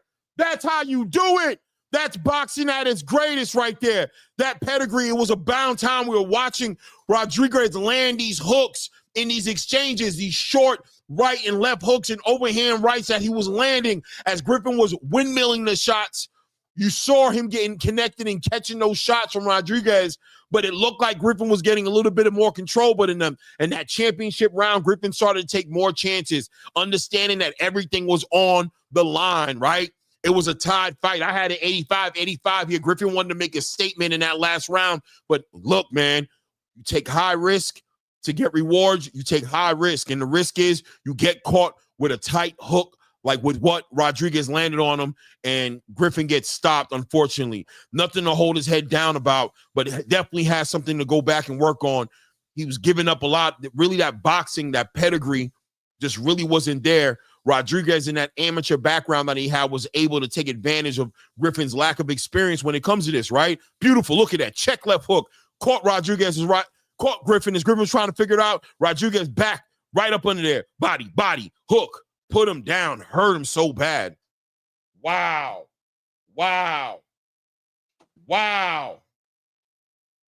Great fight. Rodriguez almost put him through the ropes. Both feet in the air. Pause. Exactly, Box Latino TV. Non-Box Latino. Denzel, yeah, same hook he'd been catching him with all night. In the first half of the fight, he was catching him with these hooks, and it was only a matter of time before those hooks would hurt him. But it did look like Griffin was starting to get a little bit of control of the situation by getting that offense going, letting his hands go. Rodriguez was having a hard time timing those hooks. But in that last round, that's what happens, right? Rodriguez said, you're going to take chances, I'm going to take chances. But the guy with the shorter hooks was landing first than the guy with the long arms that was windmilling shots and trying to catch him with these shots. That was so hard for Griffin, as Rodriguez was able to maintain that mid-range situation and take away Griffin's leverage. Really just a beautiful masterclass by Rodriguez. Started to kind of between like round 7 and 9 look like he was having a hard time a little bit dealing with the offense that Griffin brought. But once again, man, beautiful fight, man. Beautiful fight at the end of the day. I could even see a rematch with this one, guys. Why not?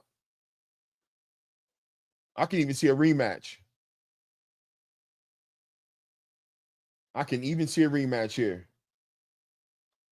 Pop Shot says Griffin stopped using his length. Griffin was trying. You know what the problem was? Griffin wasn't using his length. In the beginning, Rodriguez gave him the space to use his length. Griffin wasn't letting his hands go. So he was allowing Rodriguez to take his time and time him out because he was throwing the shots 1-2 shots at a time. Rodriguez was able to get that timing down.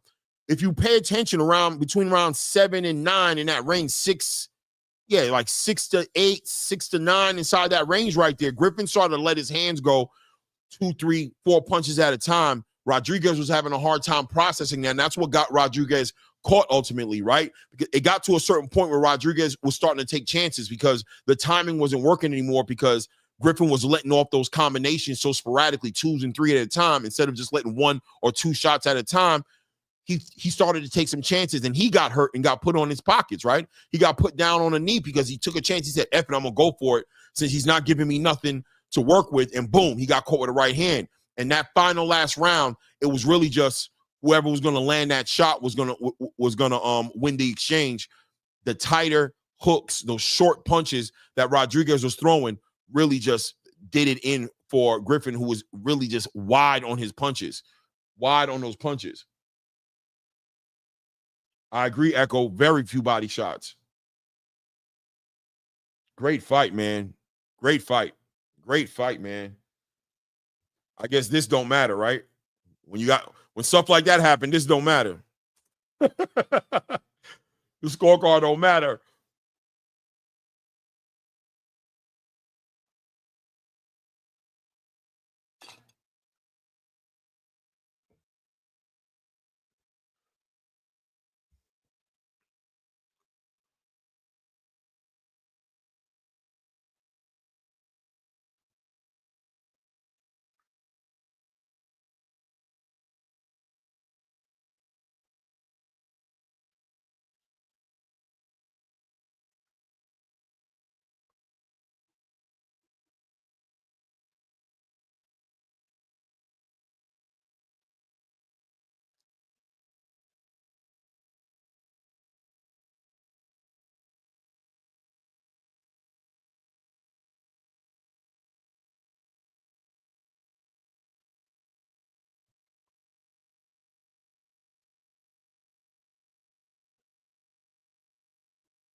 That's what Griffin get for coming out with brown gravy, with brown rice and gravy.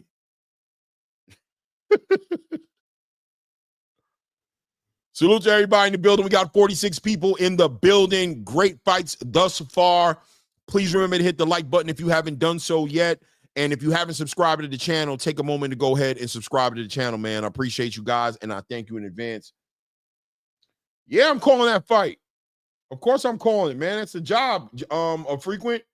That's what I'm doing, man. I'm definitely calling that fight. Jake Paul might become a manager or a promoter in the future. Watch. He is a promoter. This is his event. This is MVP Promotions. Julian Rodriguez, remember the name.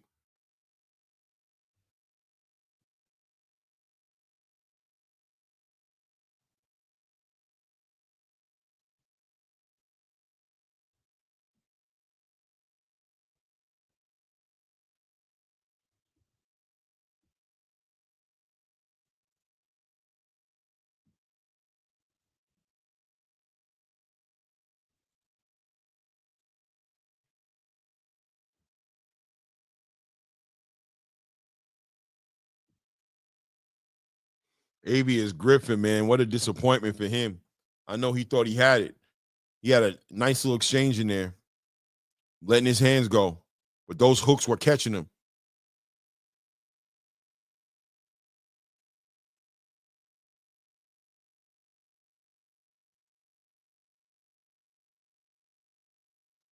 Yeah, Eastside.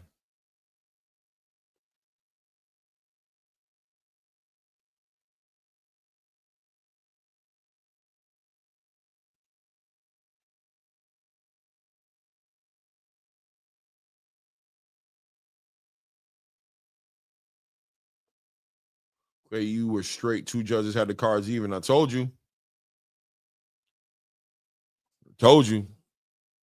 That came down to that last round right there. I'm be real with you. I thought he was gonna get up though. I did not think.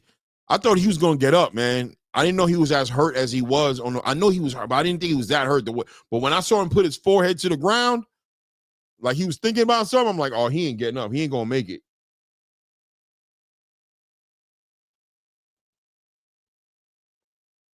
Salute to Jay Lynn in the building. Salute, Jay Lynn. Jay Lynn said, will this fight solidify Paul as a professional boxer? Jalen, it's so. Does it solidify him? I'm gonna be real with you. The moment Jake Paul started calling out Canelo Alvarez, he raised the bar for himself. And what I mean by that, he became a professional boxer at that point, because the moment you start calling out Gervonta Tank Davis and trying to put a fight out with him in a catchweight or fighting Canelo Alvarez, at that moment, you're challenging the faces and the best boxing potentially has to offer. In my book, you look diabolical fighting anybody who's not in the top 10. This fight right here, obviously, Julio Cesar Chavez Jr. is not a top 10 fighter, but on the back end of a win on this fight, Jake Paul has to go in and fight a top 10 fighter. And in Jake Paul's case, he might, if you're gonna be a monkey, be a gorilla. He might as well go in for the winner of Zurdo Ramirez and Dorticos. Or yeah, he might as well go right into something and try to make a statement if he really believes everything he's been saying. Because he's been talking so crazy about him fighting the best and beating the best out there, and we all know that's not true. So, I mean, not to be long-winded to answer your question, but I don't think Jake Paul's done nothing for me personally for him to become a professional fighter except run his mouth. But I do believe the way he's been running his mouth, he has to fight top 10 fighters, or we can't take Jake Paul seriously, if we ever did take Jake Paul seriously.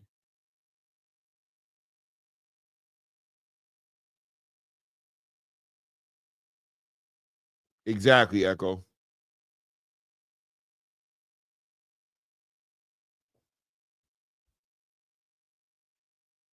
Charver started laughing because Griffin almost got out the ring. He had to catch himself. Yeah, man, he almost got laid out. He almost got laid out. He almost got laid right outside that ring. That rope caught him and bounced him right back in the ring, man. That'd have been so embarrassing. Looks like we got another welterweight fight. WBA world title eliminator in the welterweight division between Raul Curiel and Victor Rodriguez.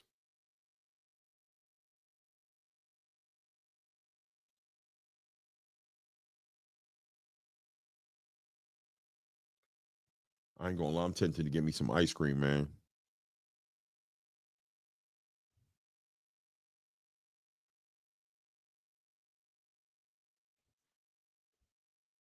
Nah, not even Rock Mom, man. I want to see him fight somebody for real.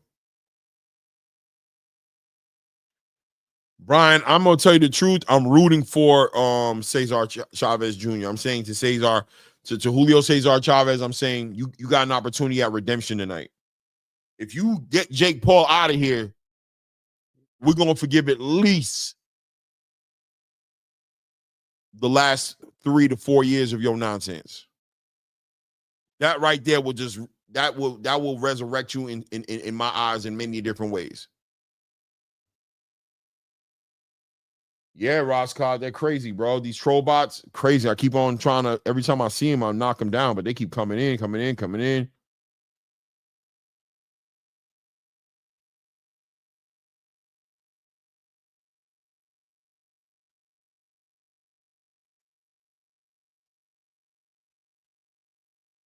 Yeah. Guys, I'll be right back. Give me a second.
We back at it. Did you miss me? Did you miss me? Did you miss me?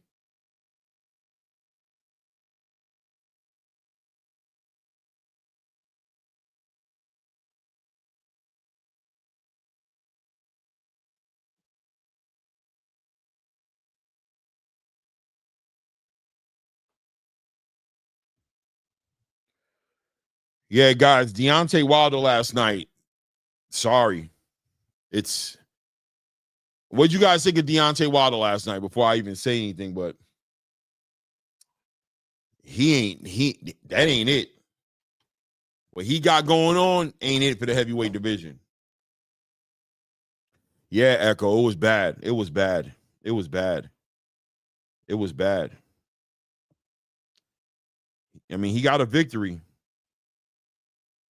But that fight right there made a statement. And the statement was, stay out of the top 10. I don't see a heavyweight. I think Jarrell Big Baby Miller will get him out of there.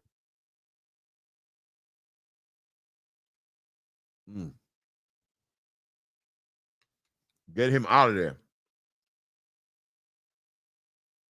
Yeah, AJ, get him out of there.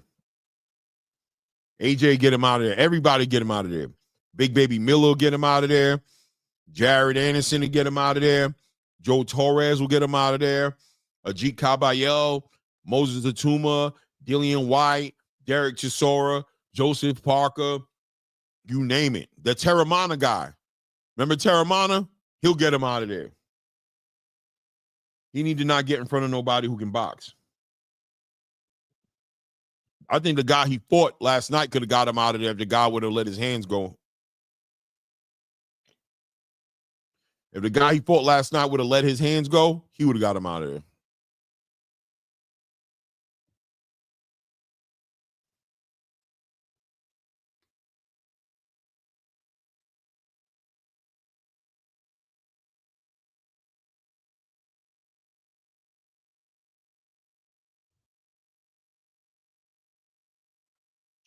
Against Steve Erm, he floated around the ring. His footwork has gotten progressively worse and it's taken away from his power. I agree with you.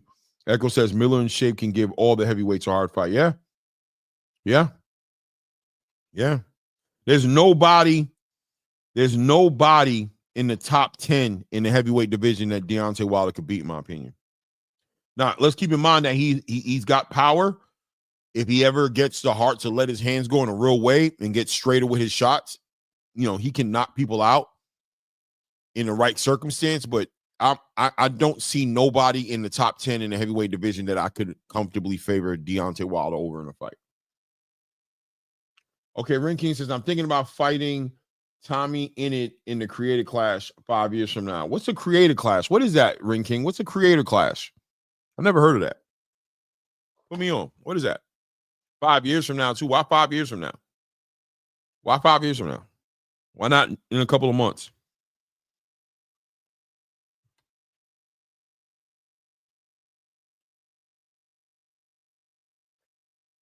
An influencer event. Ben Affleck said an influencer event. Really? Let me look it up. What's it called? The Creator Clash? Let me look it up, see what that is.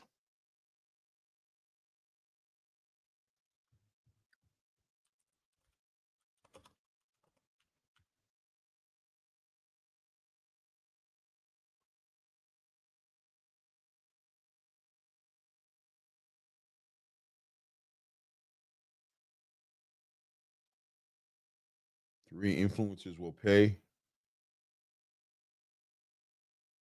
Oh, so it's like the influencers are boxing each other? Huh. Huh. First time I ever heard of that. Because then I'll be 18 5 years from now. Ring King, because you'll be 18 5. Ring King, you're 13 years old, bro?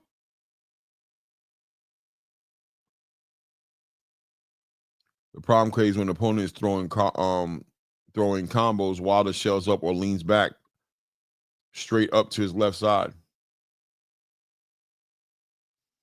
Yeah. Wilder just doesn't have anything. Like, he looks like a straight up amateur when he's boxing. When he's fighting, he looks like, yo, but when he's boxing, he looks bad, man. He looks bad. Jake Paul entering the building. Looks like he's in a great mood. Feels like he's in a great mood, smiling.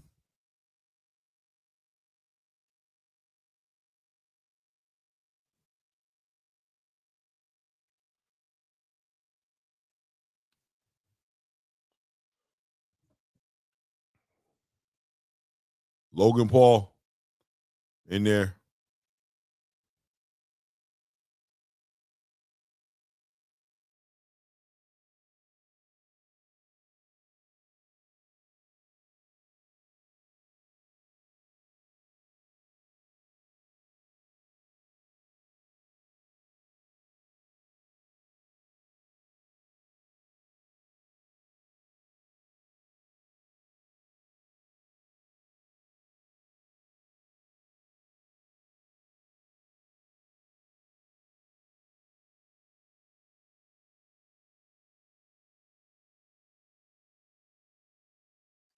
Echo, I feel like it's too late for Deontay. I'm gonna be real with you. I think the whole idea of getting Deontay Wilder to be more fundamentally sound, to be a better boxer, I think it's nice to say, but ultimately, what happens in the heat of the moment when he gets punched on? He's gonna change up. He's gonna shell up. He's gonna, and I think there's a legitimate fear from Deontay Wilder to get knocked out. I think that chin has been cracked, and I don't think he likes the way it feels.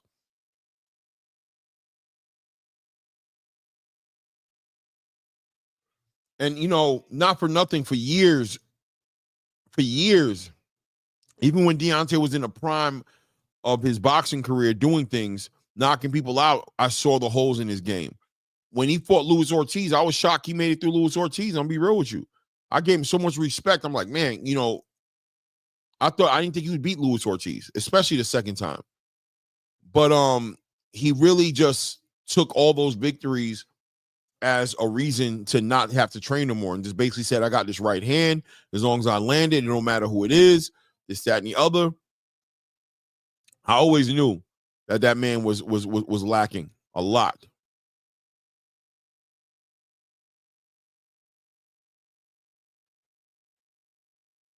He's never had boxing skills, and you argue with a lot of the fans of Deontay Wilder who always made excuses for that. They always made excuses for his lack of boxing skills. Never wanted to admit it. Always wanted to paint this picture like you're hating on him when you're talking about an obvious flaw and hole in his game. I can't even remember a fan of his. I remember a video a long time ago, a fan speaking to him, trying to get him to work on his boxing a little bit, saying, champ, you that guy, man, but I don't want to see you get hurt, man. And he was like, how you going to give me any advice? I'm knocking people out. I remember how arrogant he was, but the fan was 100% right. We all saw it. It was just a matter of time before he got exposed. It was just a matter of time.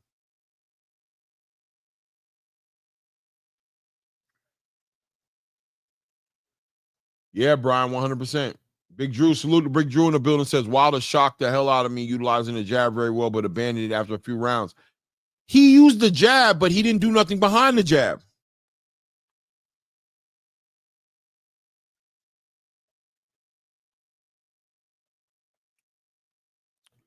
Shout out Keith Tucker, says he's a club boxer. He's a fighter. And the moment he decided to stop fighting and start boxing is when his career is when it went bad for him. He's a fighter. The moment he decided that he's going to box, he lost. The moment he decided he was going to box, he lost.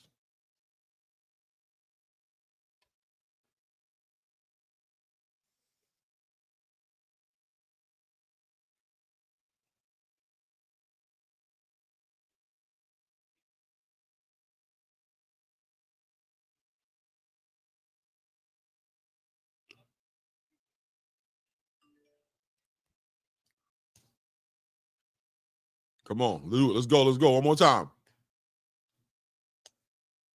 Oh, you cut it. Okay.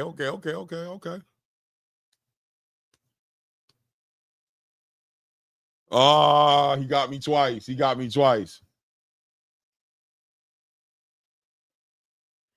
Nah, Echo, nah. I think the best he looked was against Luis Ortiz. That was the best he looked to me. Stavern, the first one, yeah, the first one with Stavern was a boxing match, right? Because Stavern was boxing him. Yeah, I see where you're going with it, but I think it was, I still think it was Luis Ortiz. I think Luis Ortiz was the best he looked. Luis Ortiz, he impressed me with the Luis Ortiz fight. I kind of didn't rate Stavern that way. I didn't feel like Stavern was all that. I know a lot of people was rating Stavern going into that fight. I didn't rate him like that. I rated Luis Ortiz. Even though he was older, even though Luis Ortiz was an old man at that point dealing with high blood pressure and all types of issues, I still rated him. I still knew that a lot of fighters were ducking Luis Ortiz. A lot of the champions didn't want to fight him. And Deontay fought him twice and beat him twice. And I gave him a lot of respect for that.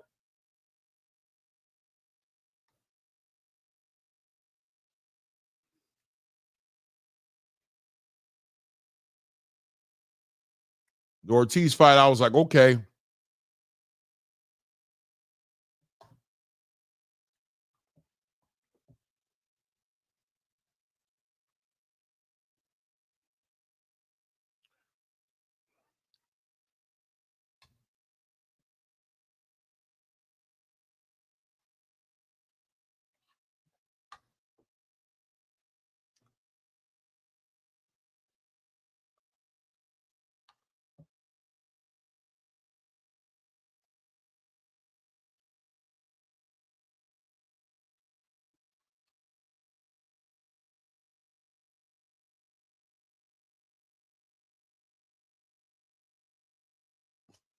Ring King said, can you please delete?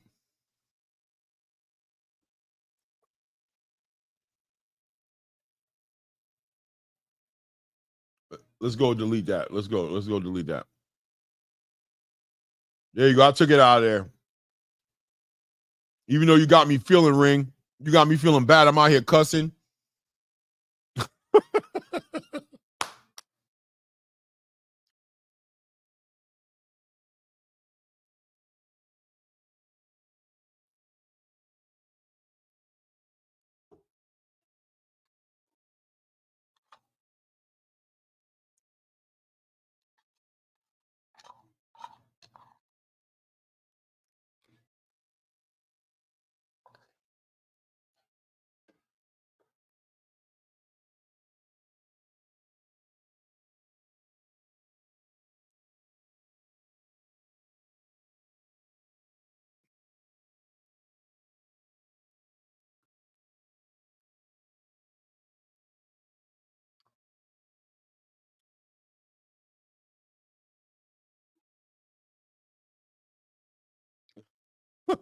Ring King with the map wasn't mapping, man. Assalamu alaikum, Adele.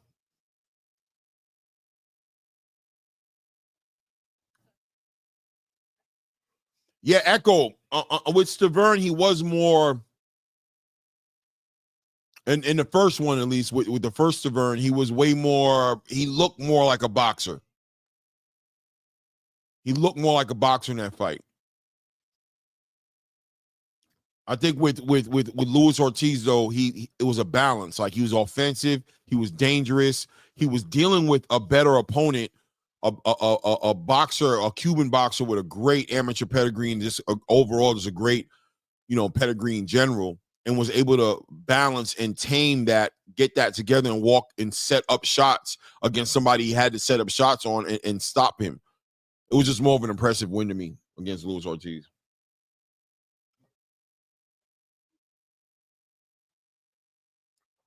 Pop Shop, I got that rum raisin, man. That rum raisin, that Haagen-Dazs rum raisin. Forget about it. I actually need to chill. I think for like the past 5 nights, bro, I've been eating rum raisin ice cream. I'm diabolical, bro. I'm out my mind. I gotta chill. I'm sitting here trying to lose this weight, and I'm losing the weight because I'm the way I'm eating, but I gotta chill. But I've been tearing up some rum raisin, man. Bad. Big Drew said that plain vanilla, that vanilla bean hitting. That butter bean, I never had the butter bean, Ring King. I never had the butter bean. Never had the butter bean. I had the vanilla bean. Pop Shot said, do you think Shakur tries for the KO? I think Shakur tries to win that fight, dominate, whatever ends up happening. I can see Shakur stopping Williams Zepeda with some body work.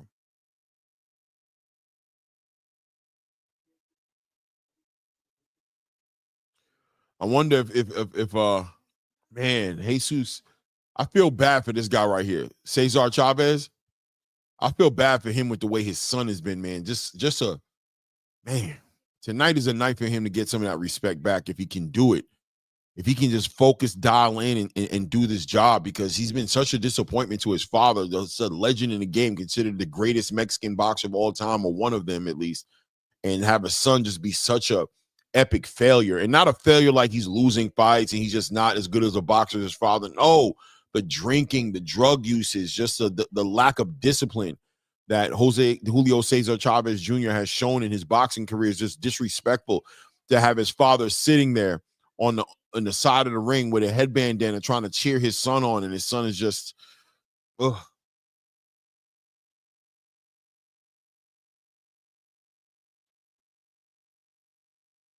But I'll be honest with you and say that I'm be real with you and say that Cesar Chavez Jr., he was looking a little zooted yesterday. Yo, Cesar Chavez Jr. was looking a little, I don't know, bro. I don't know if it was a Red Bull or I don't know. Yesterday on the scales, for a hot minute, I said, oh God, please, somebody get him. Check his locker room, check his bags. He might have took one for the road. You heard? For real. Oh, TR, salute King. What he said, Clay, can we put our differences aside so I can tap in and watch the show? Yo, we ain't got no differences, TR. What are you talking about, bro? We ain't got not one damn difference, bro. You was upset with me, bro. I wasn't upset with you. I was just letting you know that I got my opinion on certain things. No problems at all, bro. Love you to death, bro. You grassroots, bro. Was there in the beginning, man. Cheering me on in the beginning. I have zero, absolutely zero. I promise you. I kind of miss you, bro. You need to come home. I kind of miss you, bro. You've been away too long, bro. Come on home. Come on back in, man. Come on, man.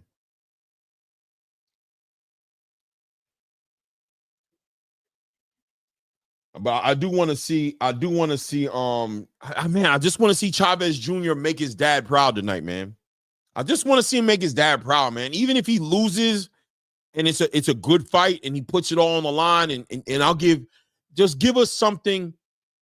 Give something to your father.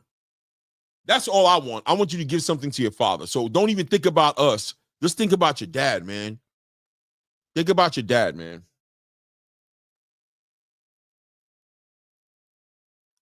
Pop Shot said Ray was show money about Farmer. I know, right? No, he wasn't. He picked Farmer too. He thought Farmer was going to do it to Schofield. HLD was on point about Farmer.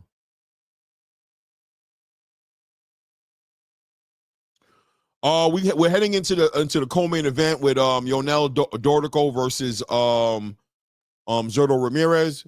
I don't know why they're taking forever. I got stuff to do in the morning, and they're trying to hold me up all night. This is diabolical.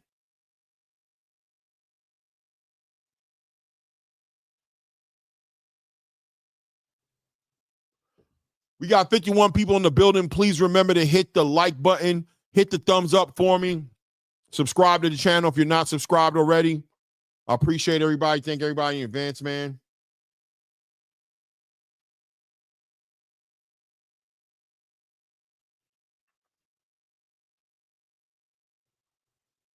Yeah, I mean, Brian, I'll be honest with you. Chavez Jr. looked all right just now coming into the building. That's like how he normally looks. Yesterday on that weight scale, go look at the weigh-ins yesterday, the private weigh-ins, not the public ones that was done on the stage. Look at the one that was done, the first one that was done. Look how he was looking. It was looking crazy. We about to, oh shit, man. Damn it, bro. We're not even going into the co-headliner right now. We're going into the third fight. Oh, they're gonna make me stay up all night, bro.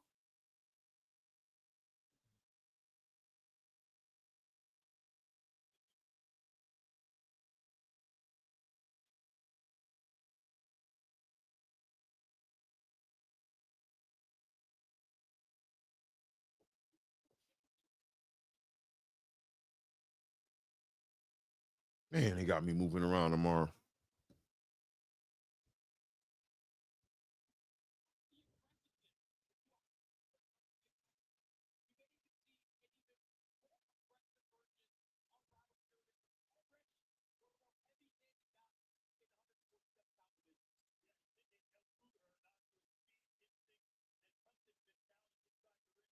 Yeah, Pop Shot, good fight tonight, man. Good fights.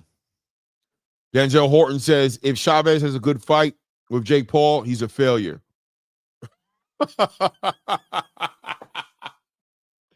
That man is a former world champion. He fought Canelo. How could he have a good fight with a novice and it be considered success? Denzel, the bar is not. How high can we set the bar up for somebody who looked like he cleared 2-3 lines before? Come on, bro. We just trying to get something positive. We're trying to get something good, man. Just something. You know what I don't want to see? I don't want to see Chavez Sr. yelling at him like, come on, you're embarrassed. You know, I can remember watching fights with Chavez Sr. was like basically just like shaking his head, just like so embarrassed and disappointed by his son.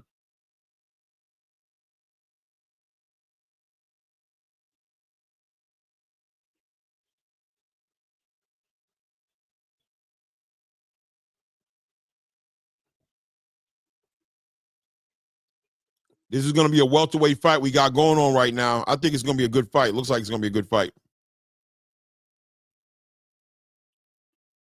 Tail of the tape right here. 29 years old. 25858. Curiel came in at 146.4. Rodriguez comes at 145.5. Both of them with a 70-inch arm reach.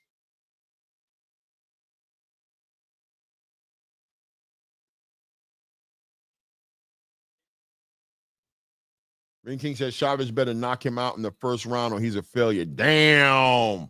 The pressure. Earlier when I said Butterbean, I mean, oh, okay, Butterbean the boxer. So what do you mean that I'll try Butterbean? What do you mean by that then? I ain't tried Butterbean. What do you mean?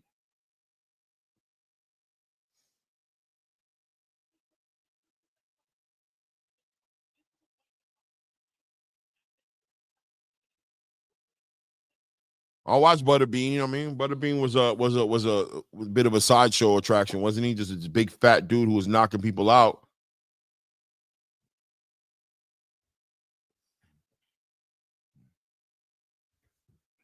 Bro, these bots be crazy, bro.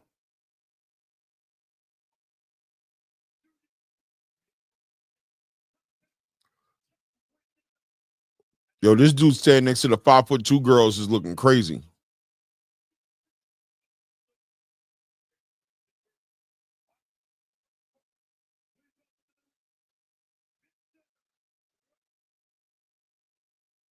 Rodriguez. Victor Rodriguez makes his way to the ring. Yeah.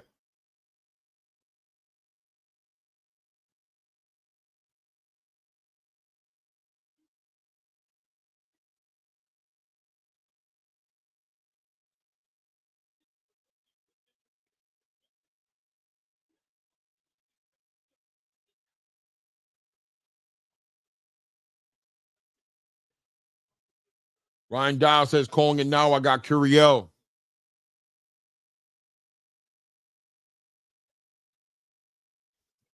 Echo says, Clay, he's been under pressure from the beginning just because his dad. It won't be the first time he's been dealing with it bad. You know, I mean, the drug usage, the drinking, the rebelliousness, the just the indifference.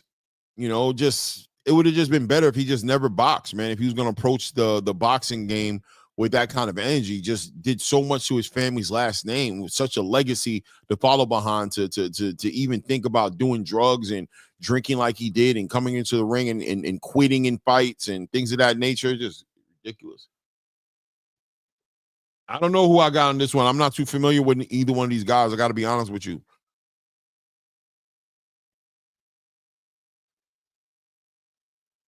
Let's get the lights up. What does the lights got? We got 58 people in the building. Please hit the lights up as you come into the building. Definitely sub to the channel if you haven't done it yet.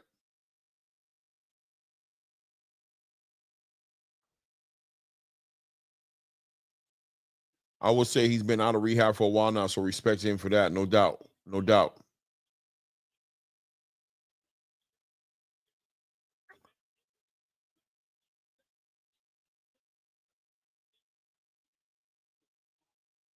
Let's see what they plan on doing tonight. I'm not familiar with these fighters.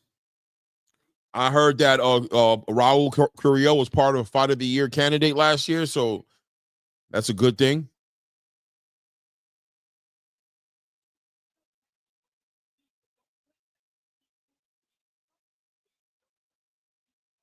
That's a fact, Ross Clark.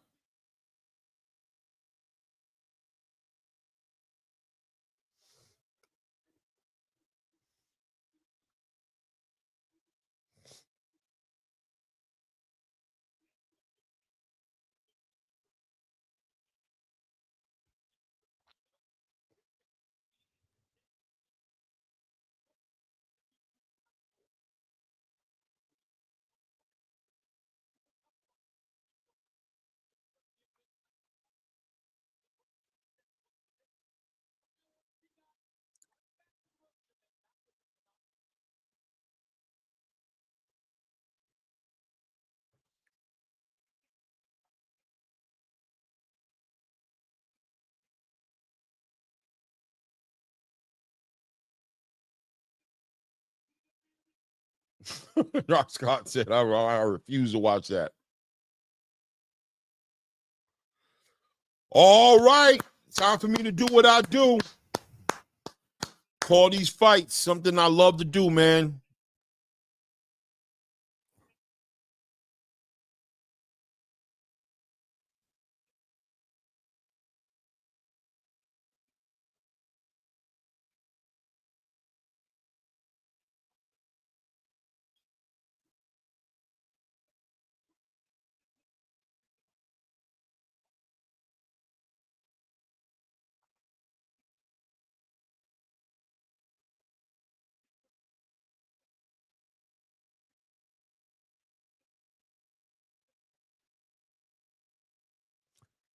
Victor Rodriguez with the green shorts.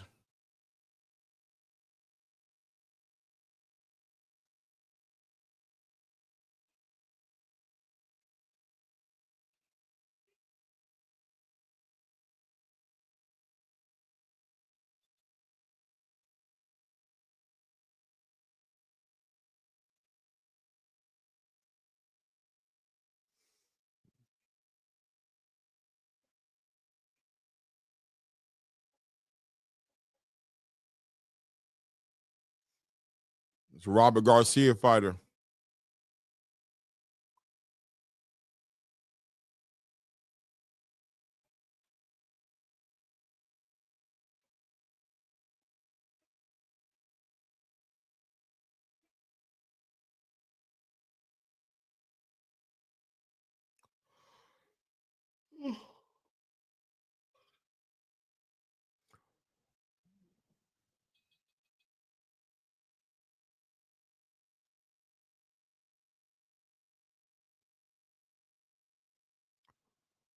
Both guys lined up as the referee gives a final instruction showing them where the belt line is.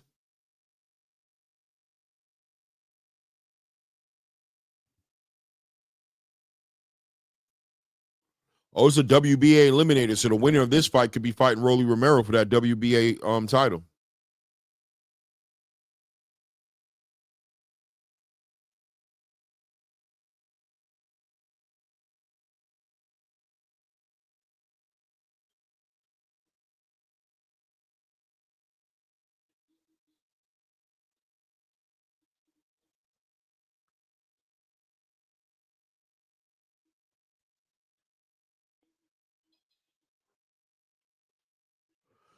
Top of the first round, fighters meet up in the middle. Curiel gets right to it, right on that jab, stabbing him to the body, stabbing him to the head. Victor Rodriguez trying to time him out.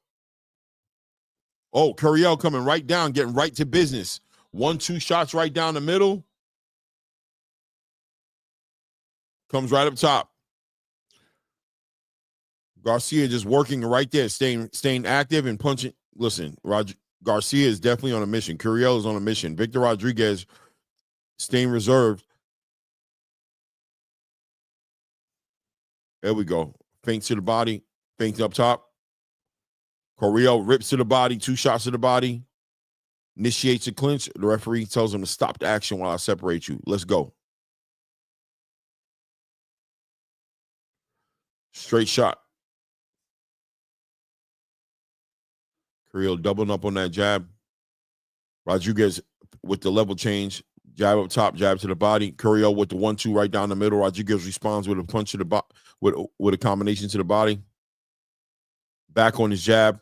Over the top right hand by Rodriguez, goes right out, hits nothing but air. Rodriguez rips to the body, tries to go for the hook, ends up with a straight shot, straight down the middle, walking, putting the pressure on Curiel, trying to smother Curiel. Rodriguez letting his hands go, ripping off to the body. Initiates the clinch. Referee tells him stop the action while he splits him up, brings him right back to the middle. Rodriguez gets right back on it, working to the body, initiating his clinch.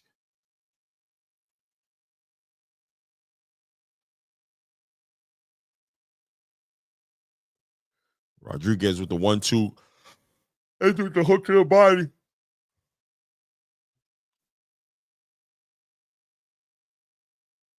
Ooh, Rodriguez is letting off some real hooks, hooking off to the body and the head.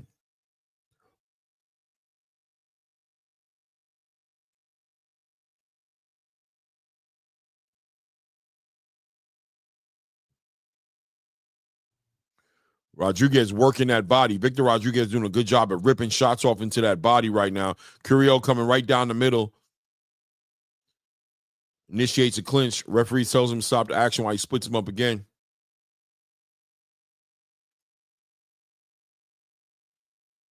Ooh, Curiel with nice straight two punches right down the middle. Nice combination. Catches Rodriguez on the way in.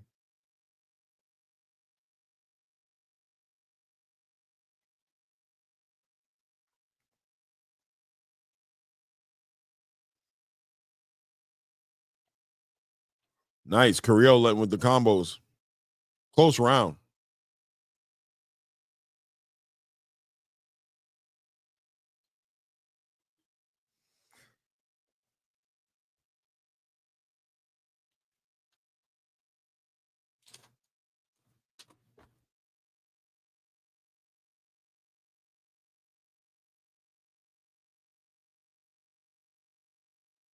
Oh, that was really a swing round right there. It can go either way. I think I'm going to give it to Rodriguez, though. You gave it to Curiel, Pop Shop? Okay. I gave it to Rodriguez, but it's a swing round. I can see it going either way. Robert Garcia giving some instructions. I can't understand it's in Spanish, but it looks like he's telling him a level change and mix it up. Go up top, then come down, then go up top. Bounce on his toes. Double and tripling up on the jab.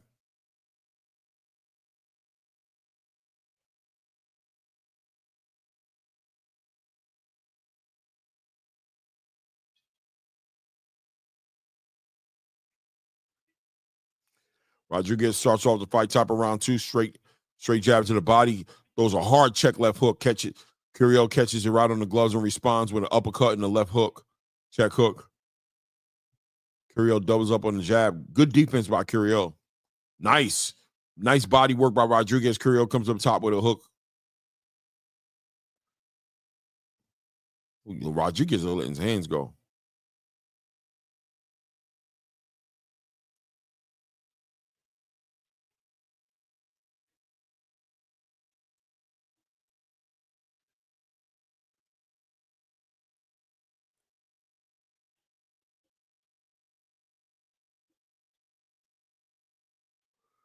Nice. Ooh, nice. Straight shots right down the middle by Curiel. Catches Rodriguez. Rodriguez ripping to that body. Committed to working that body. Nice body shot by Curiel. Rodriguez back to the body.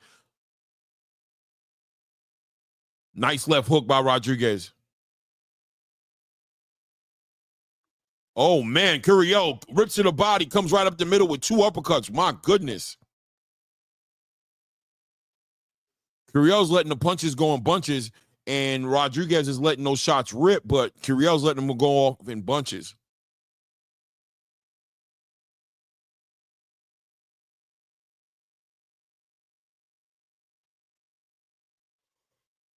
Mm. 1-2 down the middle by Rodriguez. Rodriguez swings for the for the boom. Nice body shot. Nice body work by Rodriguez. Curiel doing his own little bit of a body campaign as well, but definitely ending it at, going up top.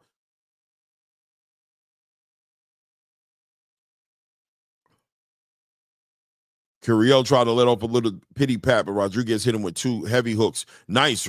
Rodriguez jumps in and hits him with a left hook. Curiel initiates the clinch a little bit there. Ref allows him to work it out. Rodriguez is trying to make something happen, winging it, really letting those shots go.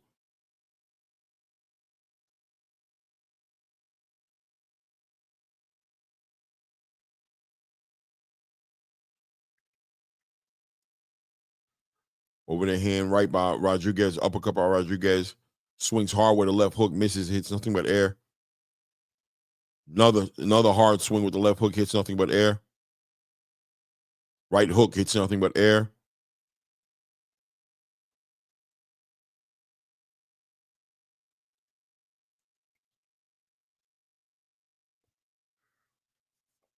I got to give that round to Curiel. Rodriguez really just winging shots. They look good, but honestly, Curiel is catching a lot of those shots on his gloves and on his arms.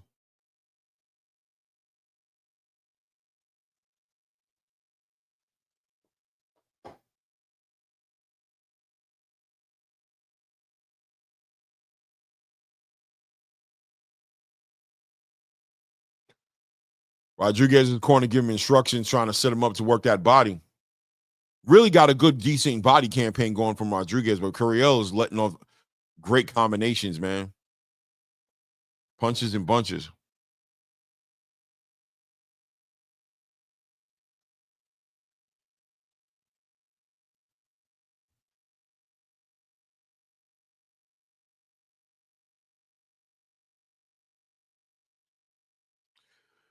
Video of Jake Paul getting his hands wrapped in the back.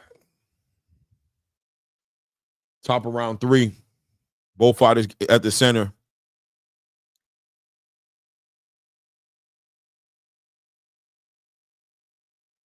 Yeah, Echo, I agree. It's leaving them open for all the combinations and uppercuts that Curiel's landing.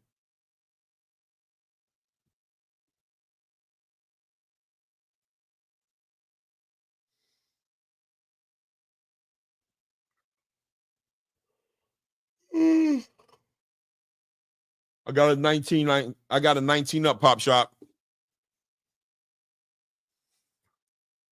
Curiel just straight of punches though. But there you go. Oh my goodness, Rodriguez is responding, hitting him with some nice shots.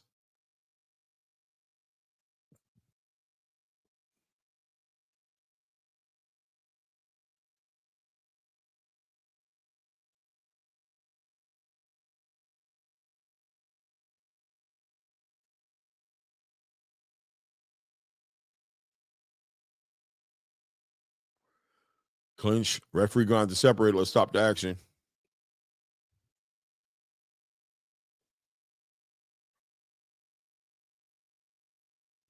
For sure, TR.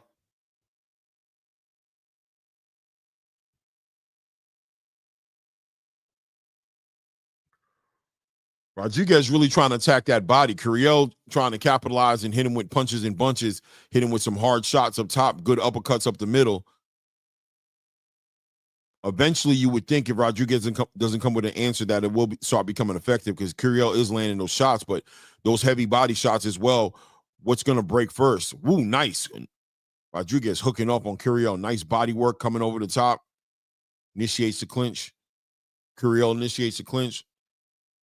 There we go.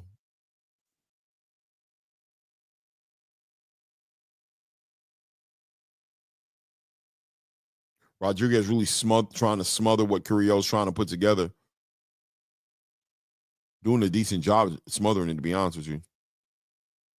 Nice left hook, check left hook by Rodriguez. Rodriguez comes and hits him to the body, comes up top of the left hook. Nice left hook again by Rodriguez on the exchange. Uppercut with the left hand by Rodriguez. Curiel initiates a clinch. Referee allows them to separate themselves. Ooh, nice. Curiel lands a nice 3-punch combo right there.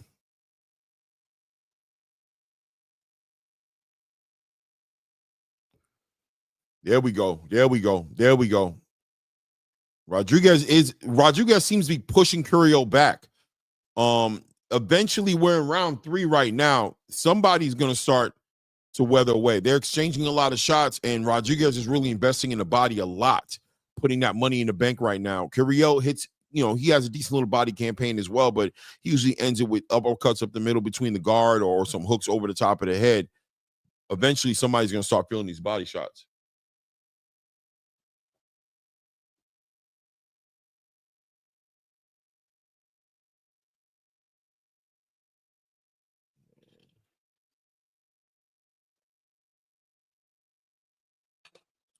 $52 people in the building. Please remember to hit the like button. Subscribe to the channel if you haven't subscribed yet.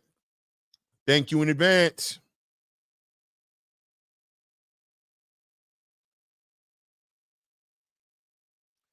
I don't know who to give that last round to, man. I got to give it to Rodriguez. I ain't going to lie. I don't know what the referees are saying. I got to give that last round to Rodriguez. Yeah, first round to Rodriguez, last round to Rodriguez, second round to Garcia, Curiel.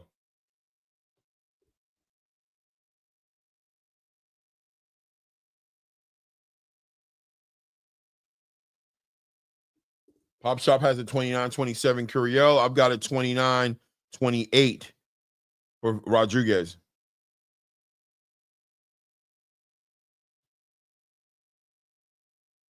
How you got a 29-27?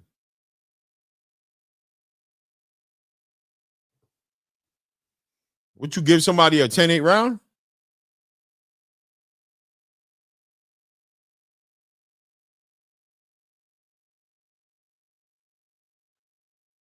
Okay, 29-28. Okay. You got it for Curiel. I got 29-28 for Rodriguez.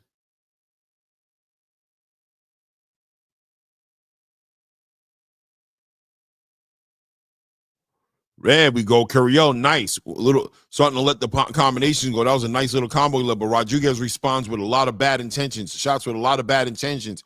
Swinging that left hook with a lot of bad intentions, hitting air, though. Curiel, nice. Curiel starting to hit him. There we go. Curiel puts Rodriguez down with a nasty body shot. Rodriguez needs a bathroom ASAP. Got the bubble guts. Nice, nice hook off to the body by Curiel. Finally, those shots starting to work out. It was going to take some time. 4th round.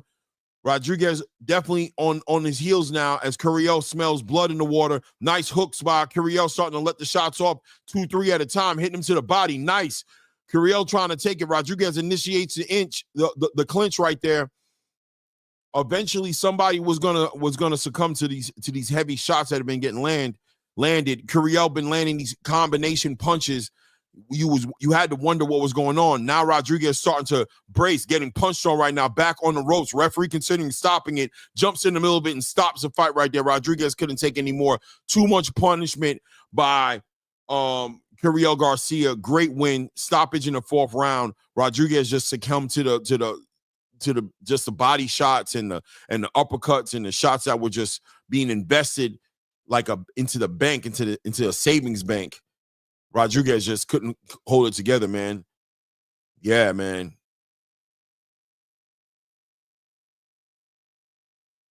NHD, you feel like it was stopped too early? He wasn't protecting himself.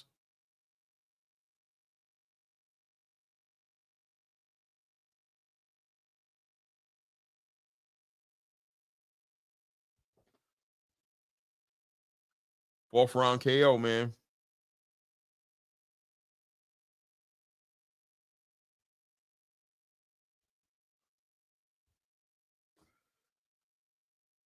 Curiel does a good job of letting his hands go.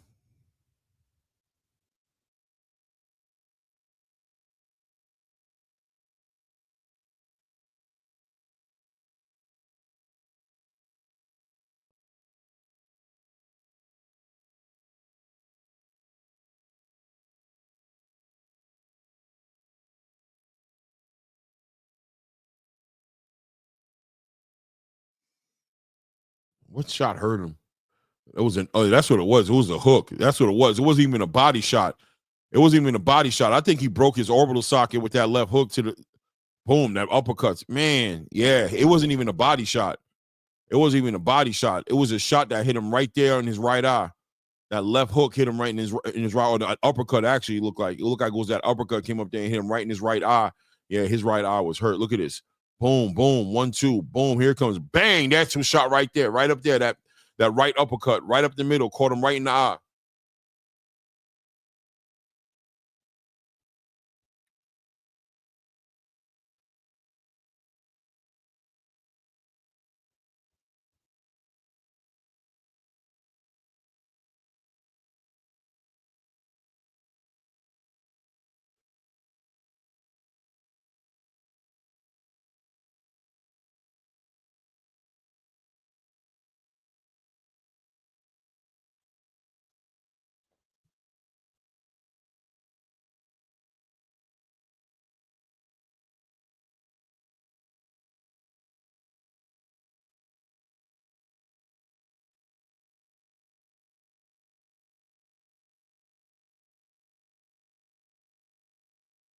Good stoppage. Let's push through it. We're going to go into Yornell Dorticos versus your Zerto Ramirez.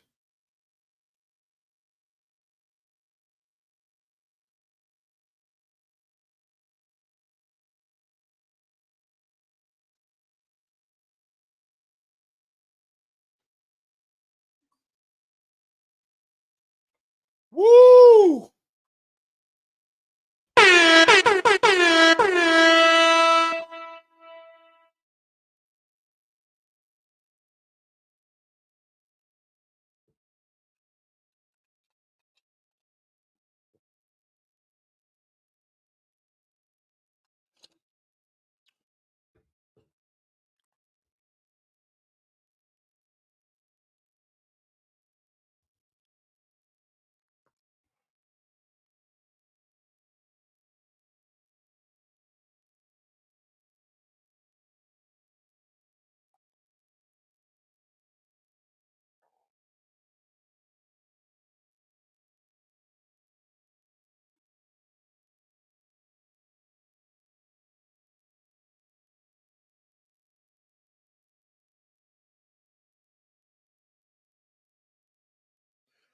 Guys, remember to hit the like button as you come into the building. 44 people in the building. Subscribe if you haven't done it yet. Let me manage this here.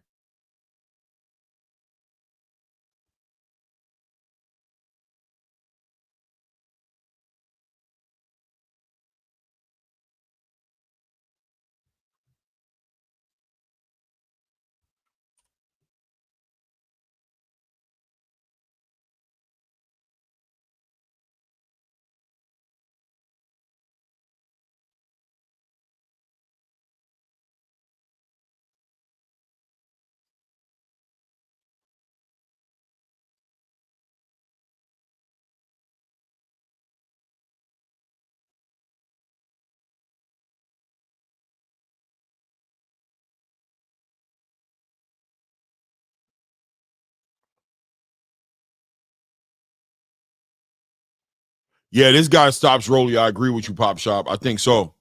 This guy stops Rolly. That's a great fight. Rolly Romero versus Raul Curiel. Yeah, man.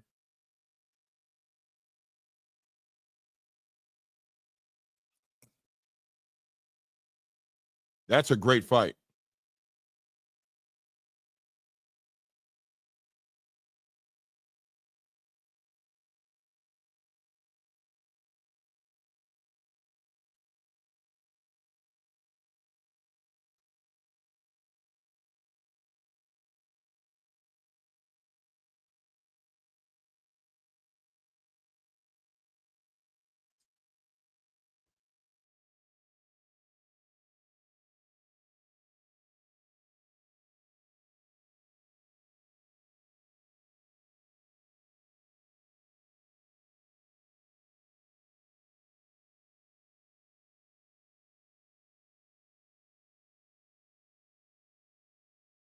Viva Mexico.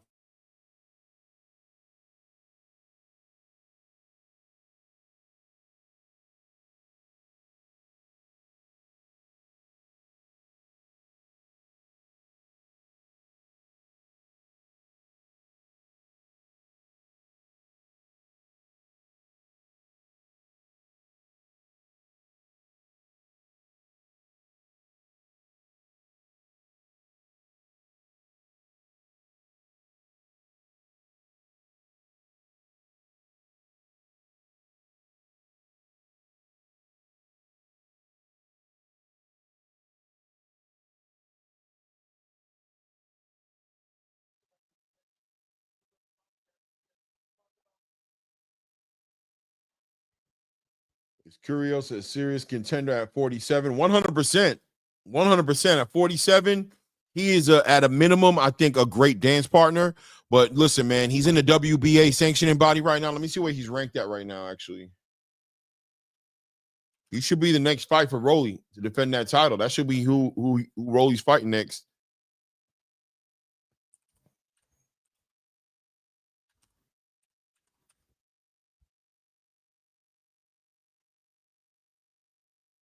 Undefeated fighter right here.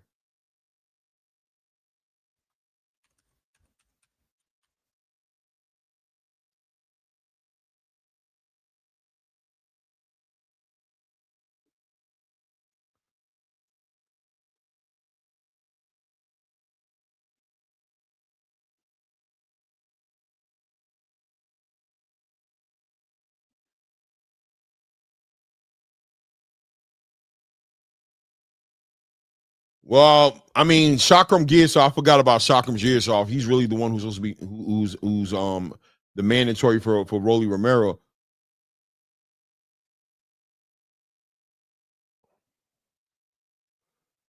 Oscar wants Rolly. Oscar wants Rolly next.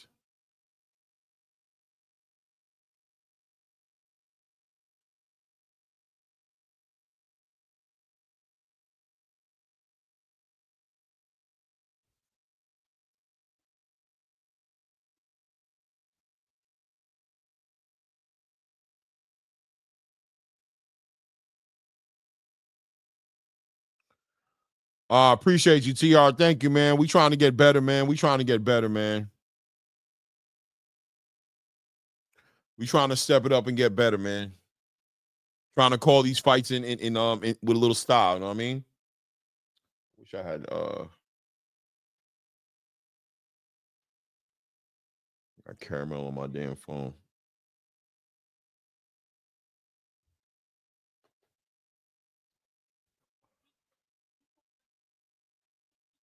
We about to go into the cruiserweight division next. We got Yurnel Dortico versus Zurdo Ramirez.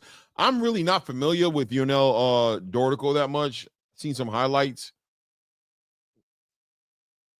I'll tell you this though, he's not Christian Billum is a very, you know, for a heavyweight, very not as athletic. And really just was a punching bag for Zurdo Ramirez at one point or another, just trying to walk through a lot of Zurdo Ramirez's combinations and punches. I'm wondering if Dortico is going to carry that same energy. If we can expect some more movement from him, as far as some more athletic movement for him that would just give. Hold on a second. That would give Zurdo Ramirez a little bit more of a challenge here. Let me see here.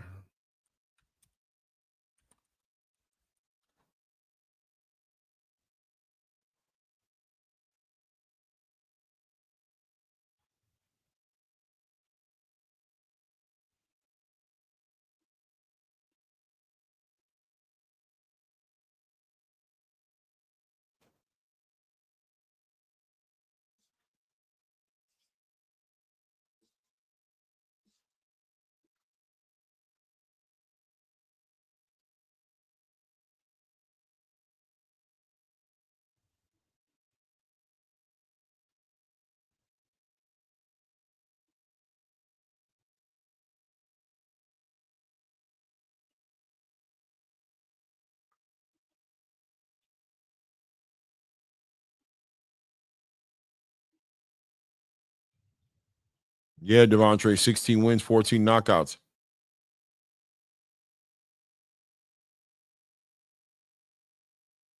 Oh, damn.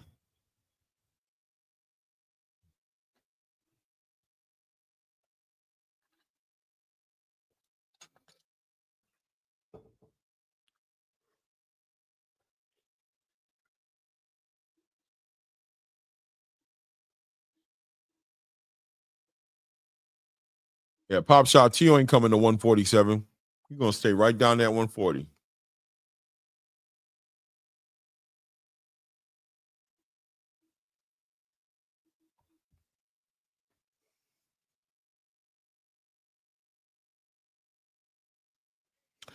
Christian and Billy looked good yesterday too, home with that first round stoppage on Sulecki. That was a good look for him right there. Looking like the real like the most dangerous guy at 168 outside of obviously Canelo Alvarez. But I mean, seriously, Christian and Billy looking like looking like bad news.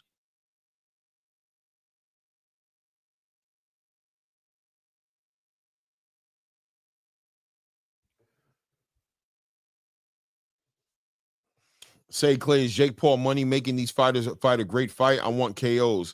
Is it better working with Jake Paul than Turkey? Hell no. These fighters fighting better than Turkey fighters.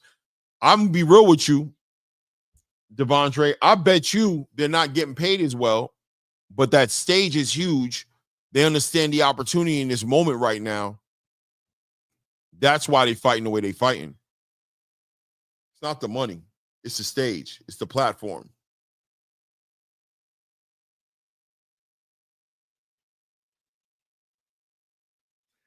Blue said, anybody know how to fix this?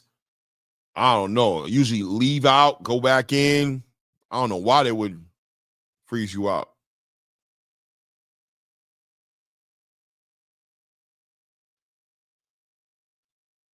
They don't answer no phone numbers at the zone. Your best.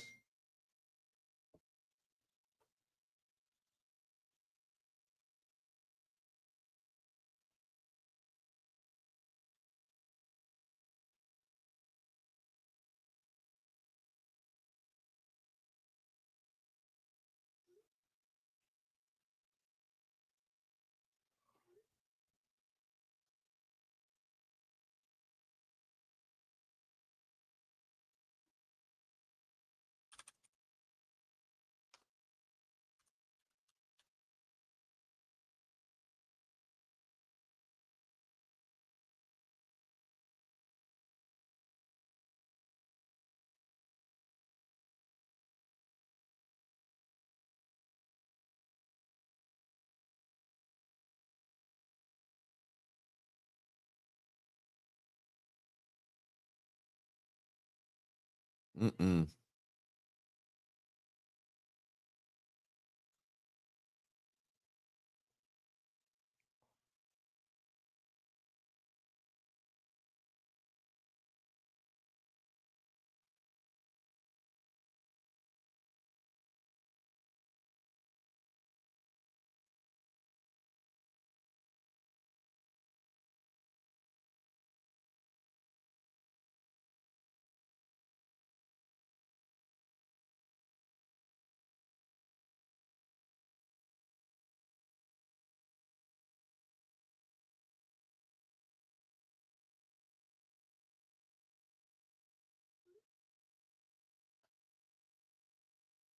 Devondre say Jake Paul platform better than Turkey platform. Nah, bro. I don't think so.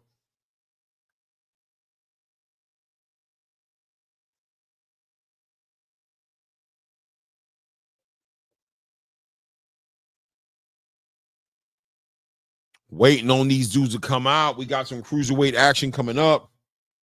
I'm starting to feel it. I've been working all day. I'm starting to feel it. They need to drop these. I don't like the way they're making us waiting between these fights, man. It's almost 11 o'clock at night, man. It's like the co-main event. When is the main event coming on? Midnight? They doing the worst right now. They're doing the most right now.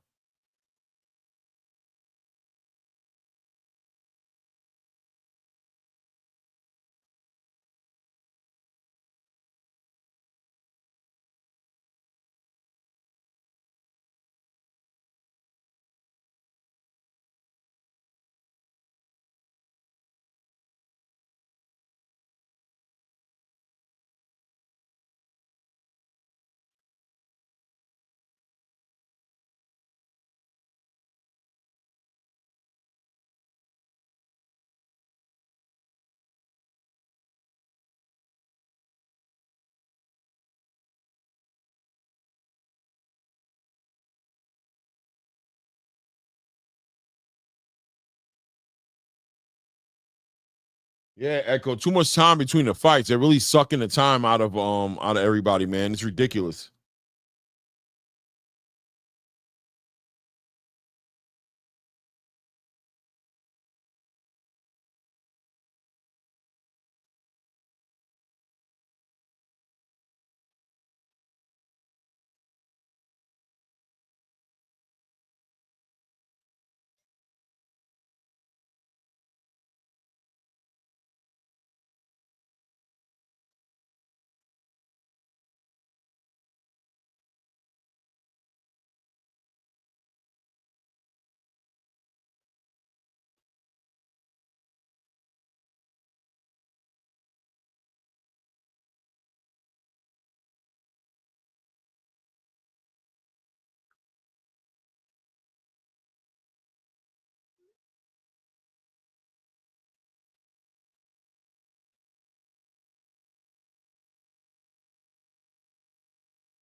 I know, Pop Shop, man. They taking too long, man. The main event should have been on right now, man. They doing too much.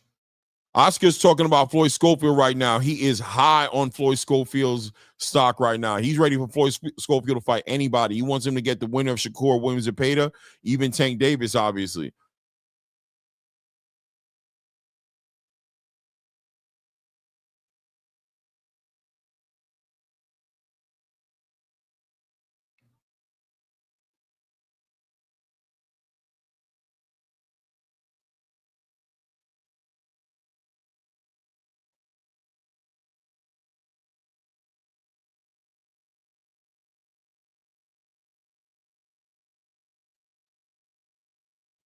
Oh, great. Now we got this dude, bro.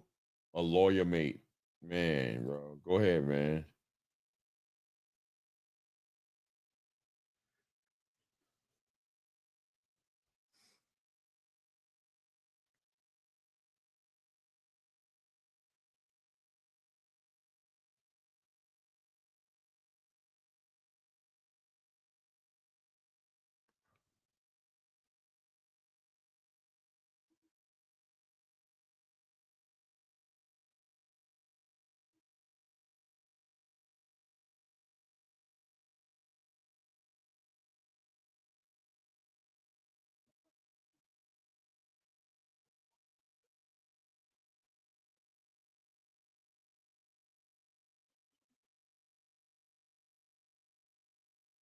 Echo said, what's going on with the chat? What do you mean? What's going on with the chat?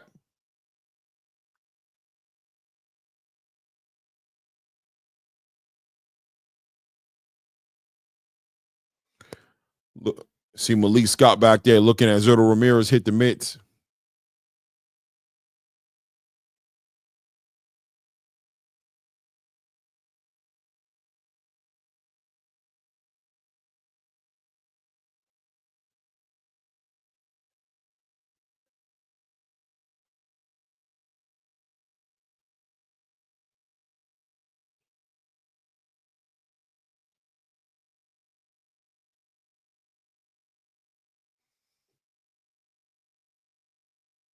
I want to see what Zurdo Ramirez does tonight for real, though.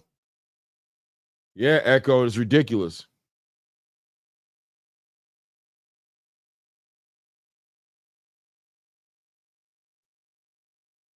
Okay, NAG, that's what that is?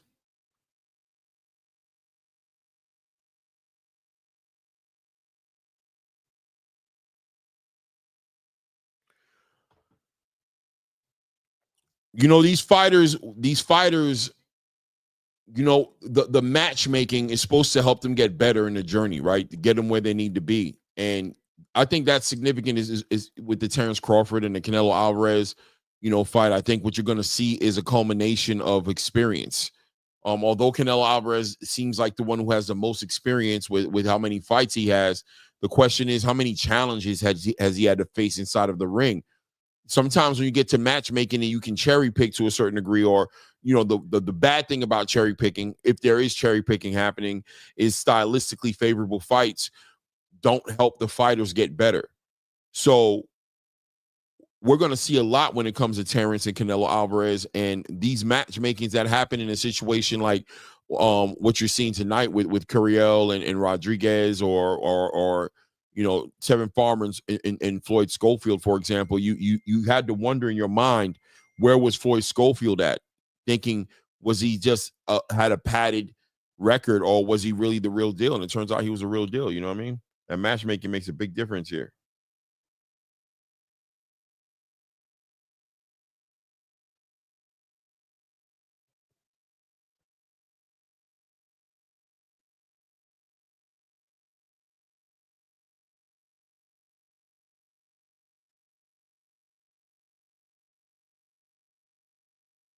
The Zone app is treating Blue crazy right now.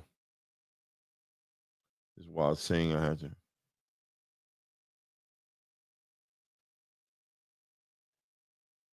It's that app, man. I don't mess with the app. I don't buy nothing off the app when it comes to the Zone. Everything I do with the Zone is on the computer, bro. I don't even play with the app.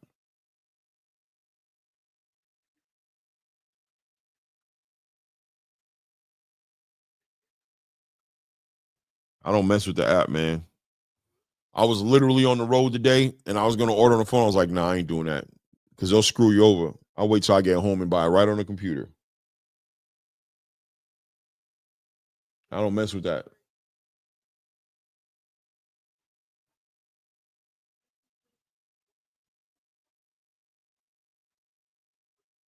I don't play with that app. I think the Zone app is diabolical. They need to fix that for real.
Oscar's always cheering for his fighters, just like all promoters.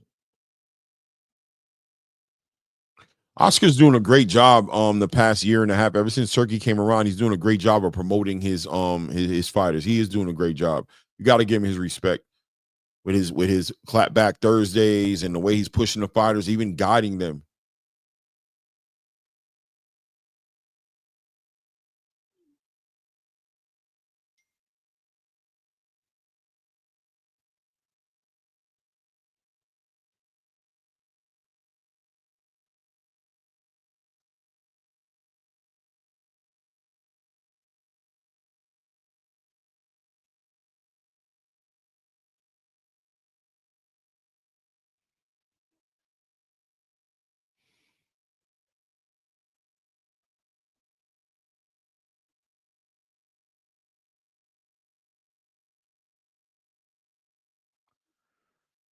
Yeah, I hope Oscar trying to promote like crazy right now, trying to kill that clock because they're telling him to hold it up because they're trying to make us go to sleep at 3:00 in the morning. Looks like we're getting ready to see Unel Dortico versus Zurdo Gilberto Ramirez.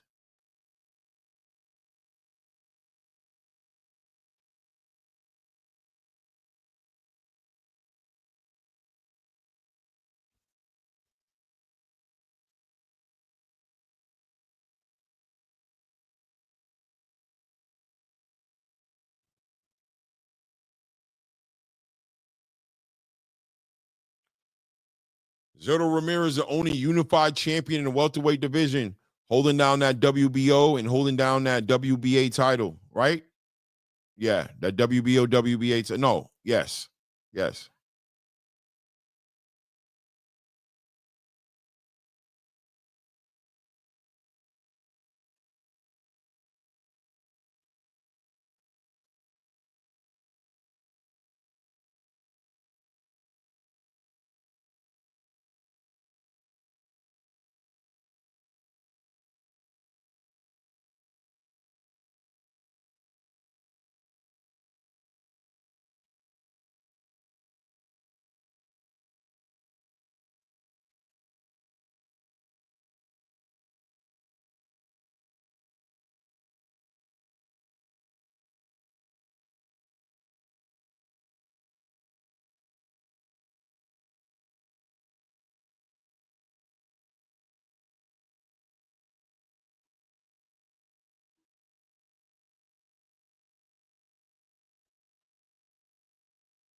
Bro, they are taking too long, man.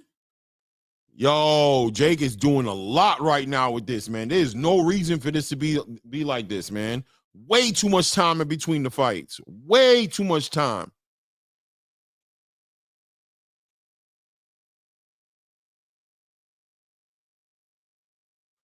That's ridiculous, man. It's like 30 minutes wait between the fights. That's ridiculous, bro. Jake lucky he got a decent undercard, bro. I'm telling you.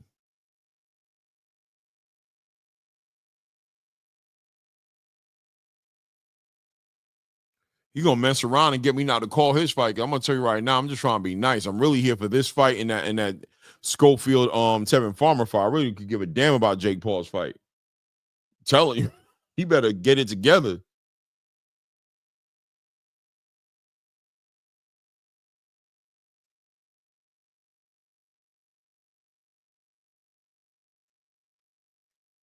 I better figure it out.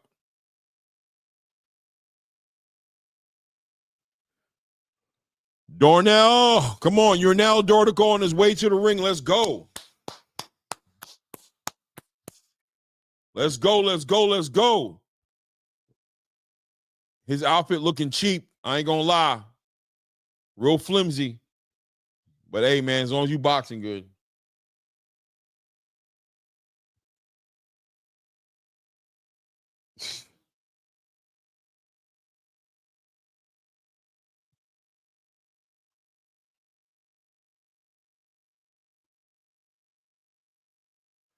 This definitely could go the distance, Pop Shop, but I don't think it will. I got a feeling it won't, but it definitely can.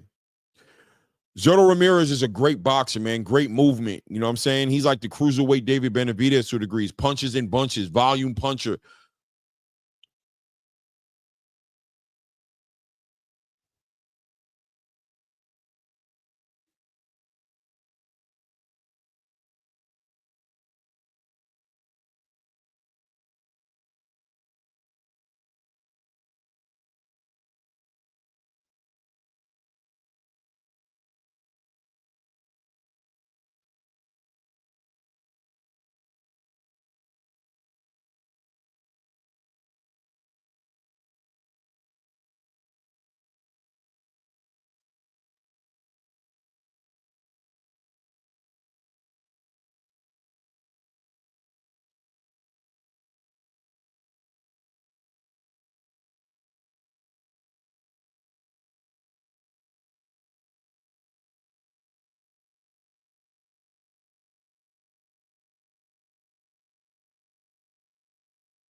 Let's go. Let's go, man. Jog.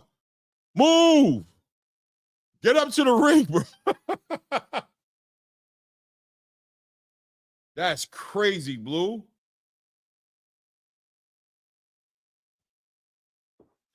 One thing about that DAZN app, you can't have it opened multiple times. Like you can't have it on your TV, on your computer, on your phone. If you have it at the same time, it starts negating each other out. That's one thing I know about the app for sure.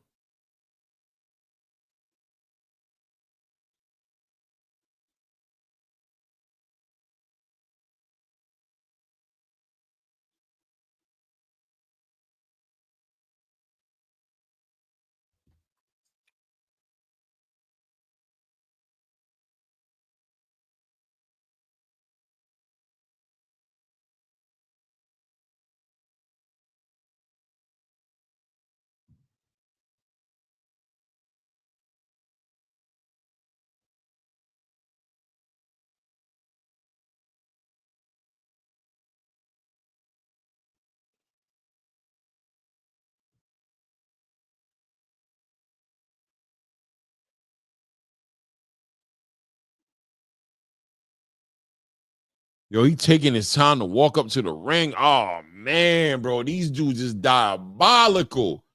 Let's go. You right there. There you go. There you go. Get in the ring. Wave at the crowd real quick and get in the ring. There you go.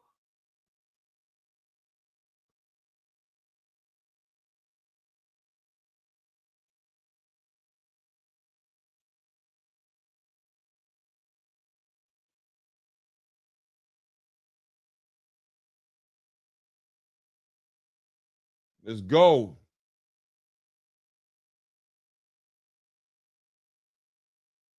I know, right, Flyer? First round. He definitely retiring. That's it. Tevin's done. Tevin's done, man.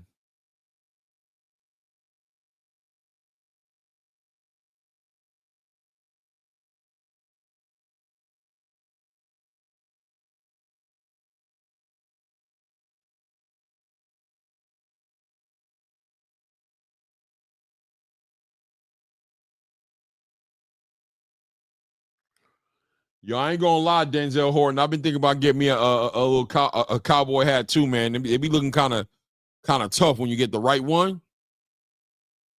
I don't know if that's the one, but a good cowboy hat, bro. I don't know. I've been thinking about it. I don't know if wifey up listening. She probably like, what this man talking about? I've been thinking about getting one, man. Getting tough out here.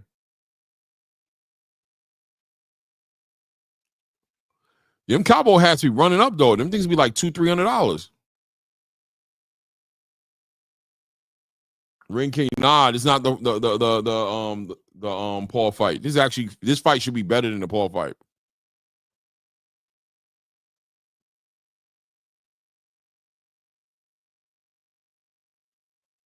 Yeah, there she is. What do you mean, babe? I look fly in a cowboy hat.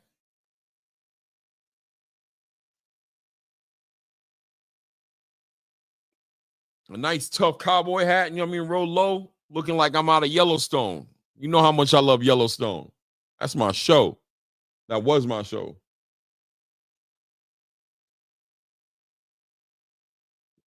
Fly frequency said, "Why would I'm not talking about a cowboy hat like a football? I'm talking about a cowboy hat. I'm talking about like what this dude got on right now was Zoto Ramirez. I'm talking about howdy neighbor. I'm talking about a cowboy hat. I'm not talking about no Cowboys, the football team hat."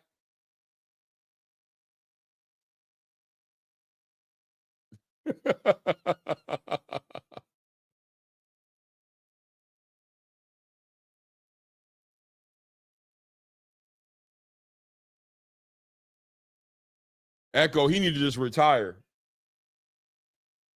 He just need to retire. It is what it is. There we go. L-Dub Boxing in the building with the info, letting it be known. Fight night weight. Zerto came in at 220 pounds tonight after making the weight last night. Yes, on the scales, and Dortico at 209. You can see it. Zerto is the bigger guy in the ring tonight. Honestly, a big fight would be between David Benavidez and Zerto Ramirez, but that would ruin, in my opinion, David Benavidez's light heavyweight career. I know Pop Shop. She gonna love it. But damn, Zerto look about the same size. I mean, Zerto and Dortico look the same size. Damn, I don't know.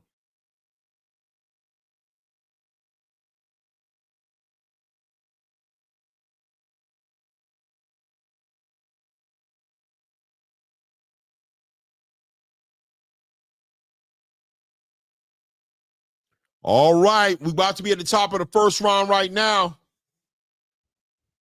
Finally, we got some boxing going on in this card. I thought they forgot about the boxing, man. There we go.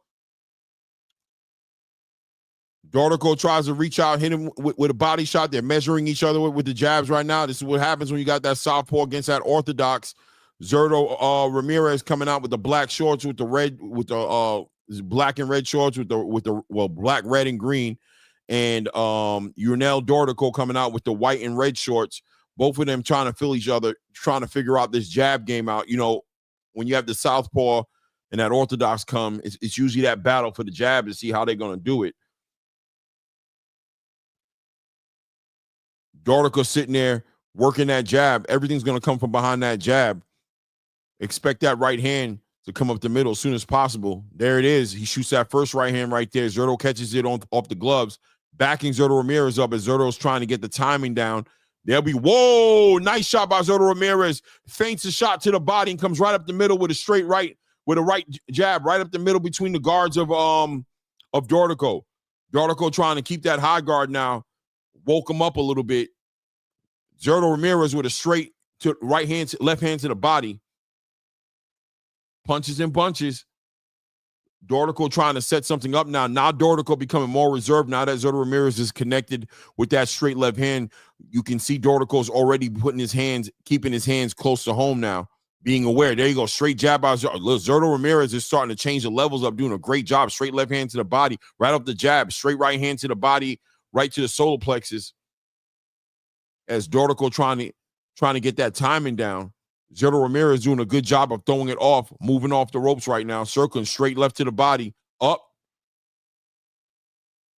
Zurdo Ramirez doing a good job with his movement. Nice. Dortico comes in with the straight right hand, off the jab, right hand to the body, left hand to the body, up, right hand to the body, left hand to the top. Zurdo Ramirez with an uppercut up the middle of the guard. Had to get up off those ropes. Had to get up off those ropes. Zurdo is a big cruiserweight. I can't believe this guy was fighting in super middleweight. I can't even believe it.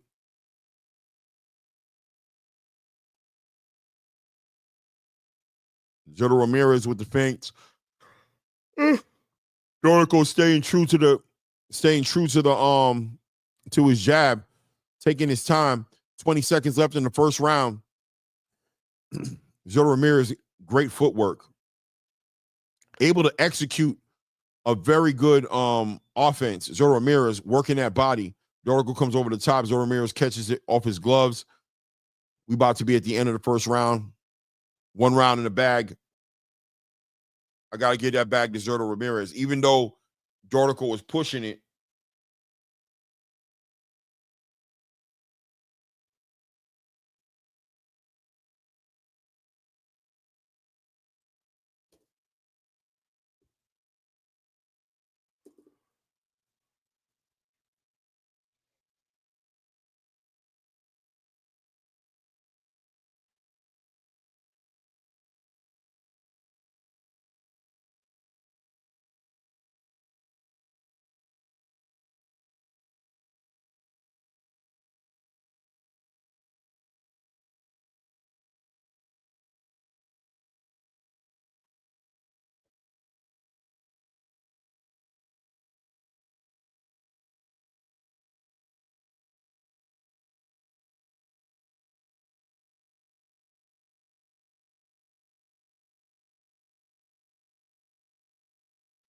top of the second round, both fighters come up to the middle of the ring.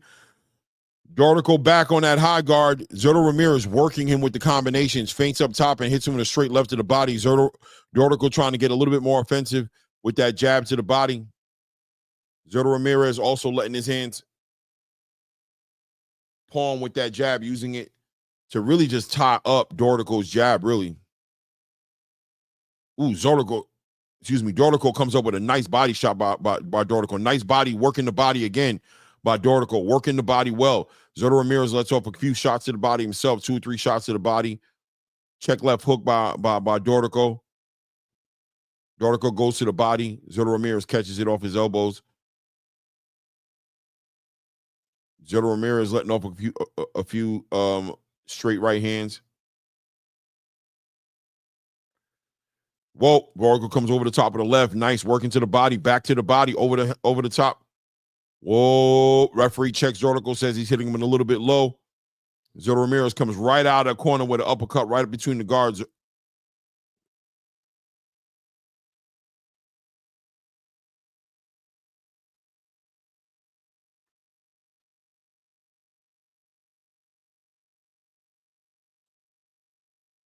Pop Shot says Zurdo gonna get KO'd. I don't know about that. Yeah, maybe. I don't know. I don't see that. I think Zurdo's letting his hands go a lot.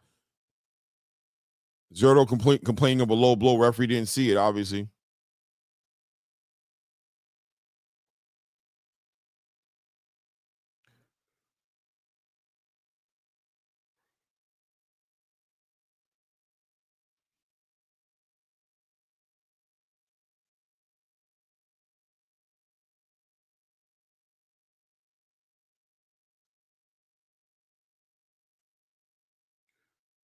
Dortico got him against the ropes right there, working the body, working the uppercut, landing some shots there. Zurdo laying on the ropes, maybe a little bit too long. Dortico taking advantage of the moment, keeping his hands busy, pushing him back on the ropes, letting his hands go. Zurdo Ooh, nice uppercut by Dortico. Nice uppercut by Ramirez. Straight left hand by Ramirez. Uppercut by Ramirez. Right hand, left hand. Turns out. Straight jab. Straight jab. Straight jab into a check left hook. Or check right hook, sorry.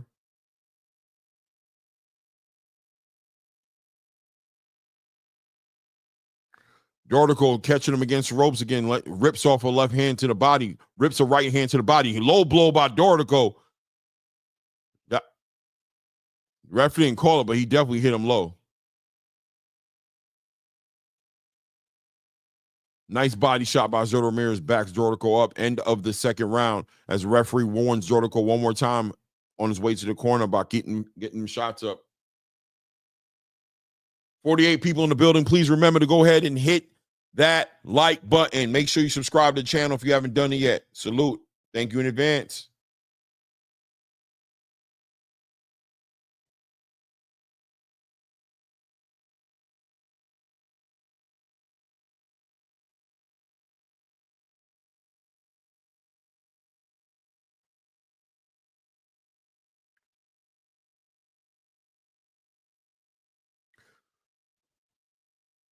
Showing the replays here where Dortico is hitting him with some uppercuts in between the and I have not been putting my score down, man. That last one right there, I might give it to it's a swing round, but I'm gonna give it to Dortico 10-9.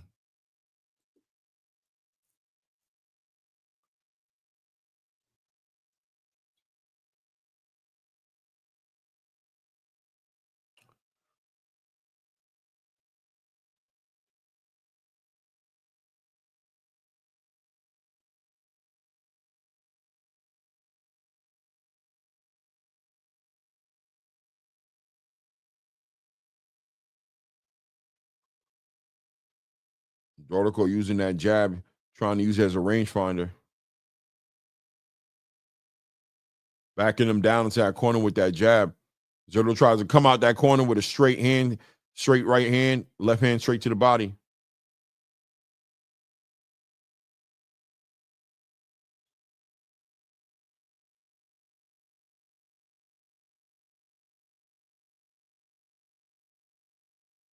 Straight right hand by Dortico. Catches Zurdo Ramirez coming in there. Nice left hand comes over the top. Straight left hand catches Zurdo Ramirez. Zurdo Ramirez lets off a 3-punch combination. There we go. Straight left hand by Zurdo Ramirez. Catches him. Straight left hand to the body. Straight left hand to the body. Jab straight right hand up top.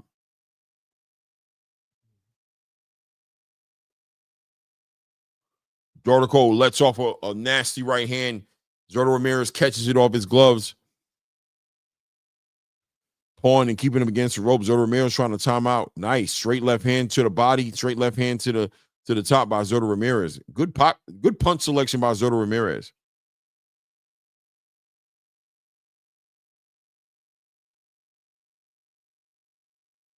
Woo! Zurdo Ramirez catches him with a nasty straight right hand and a check right hook.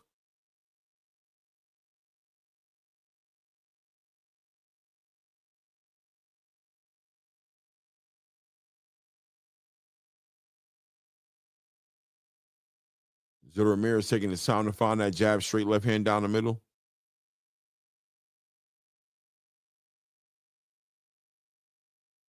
Straight right hand to the body. Stabs him to the body.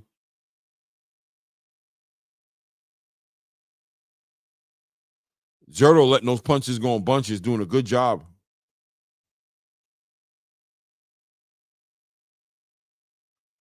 That's 2 warnings for that low blow. I wonder if the ref is planning on taking points anytime soon, given that last strong warning.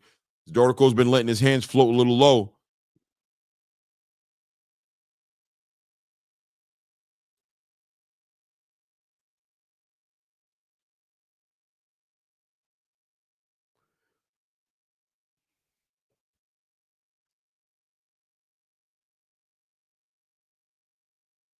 Whoa, Dortico let off about a 3-4 punch combination to the body right there. Got real aggressive.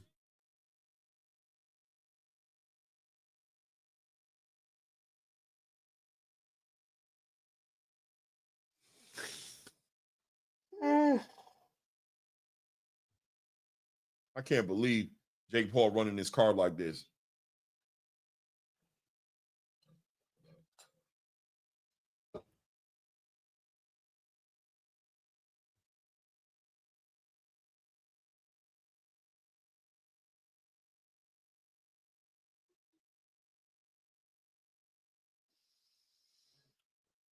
I don't know, man.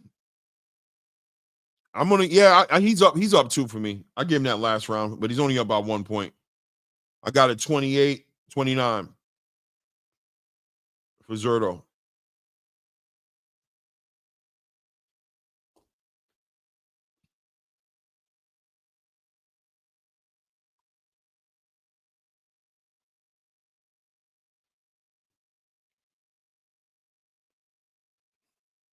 I got Zerto up around NHD. 30-27. Dorticos pop shot got him 30-27. You got him winning every round? Oh, wow. Okay.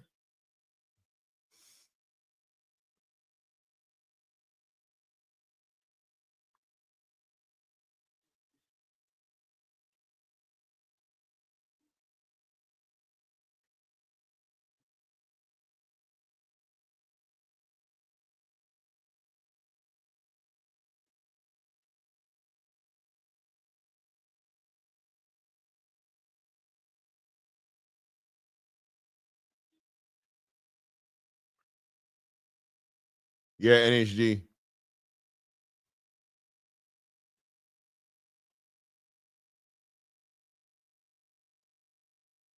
Straight right hand misses for Dortico. Dortico doing a decent job staying with that jab, but Zerto Ramirez slowly figuring out. Boom, Dortico lets off a nice 2-3 punch combination.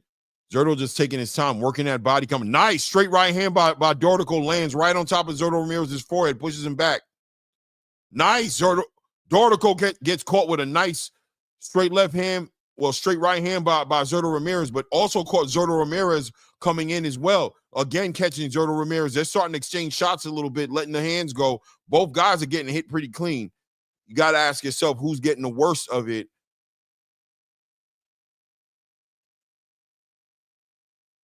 Friendly Saquon says 2-1 Dortico. Okay.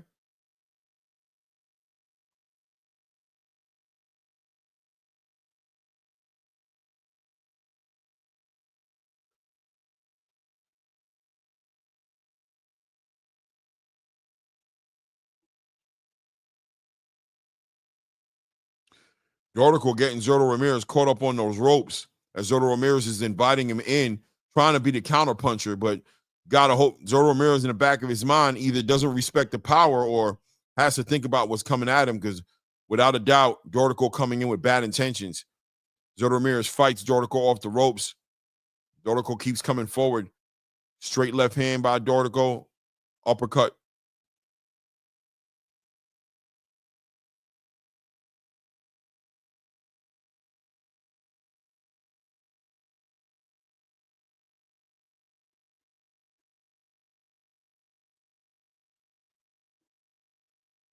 Ten-second clock goes on. Wow. Dortico letting his hands go. I got to give him that round, man.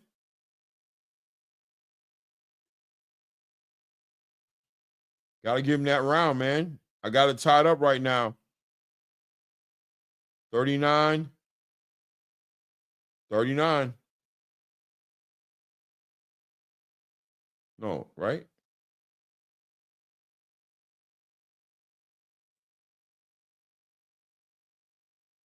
No, 39, 38. Right? Am I bugging? Hold on. 18.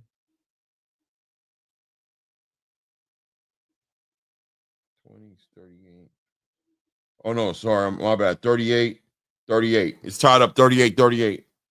Tied. Yeah, NHD. Yeah, I got it tied.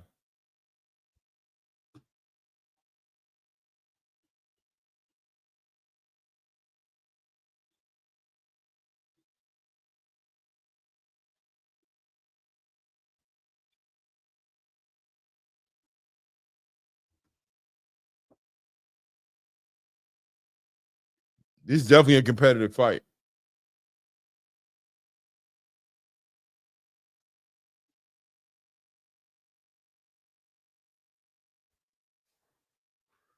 Top of the 5th round. 2 minutes and 35 seconds left in the 5th.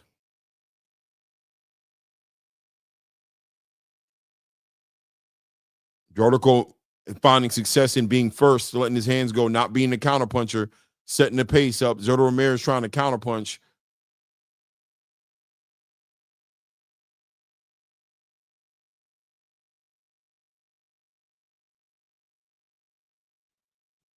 Both guys stab each other to the body.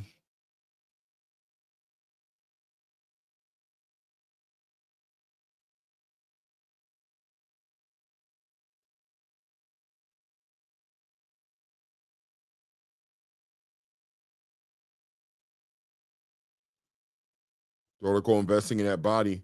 Zurdo Ramirez lets a 3-punch combo. Dortico with a 1-2 straight, stiff right hand right down the middle, back on the jab. Zurdo Ramirez rips off a little bit of a combination, but for the most part, Dortico catches it on his gloves and his arms.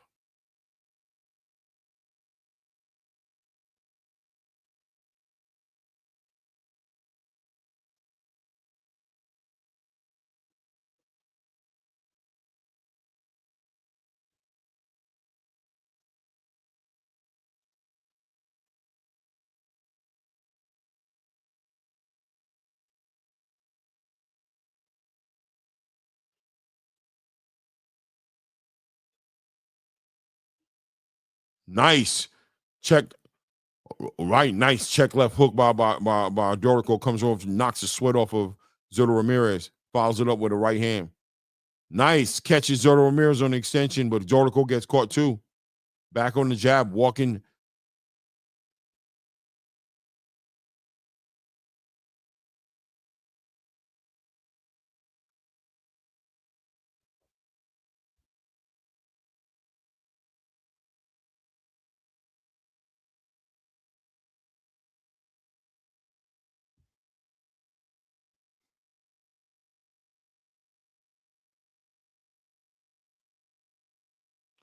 Dortico's controlling this fight right now. I don't know.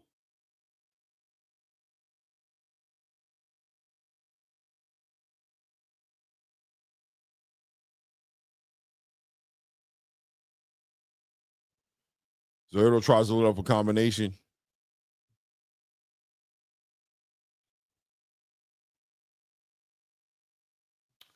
That's the end of the 5th. I got to give that to Dortico.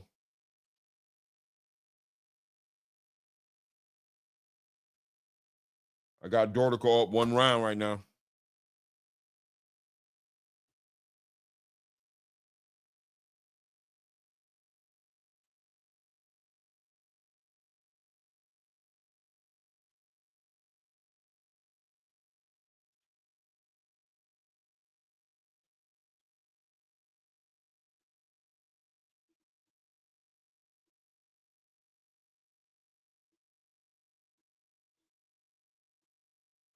Cameron goes on to Chavez Jr. in the locker room, looking normal, looking good, looking calm.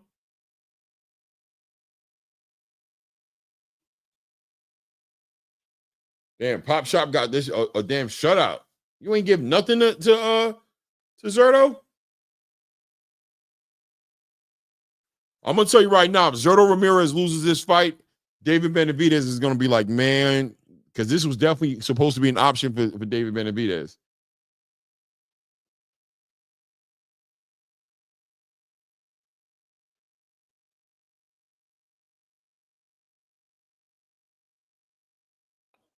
Yep. Maddox got the same scorecard as me.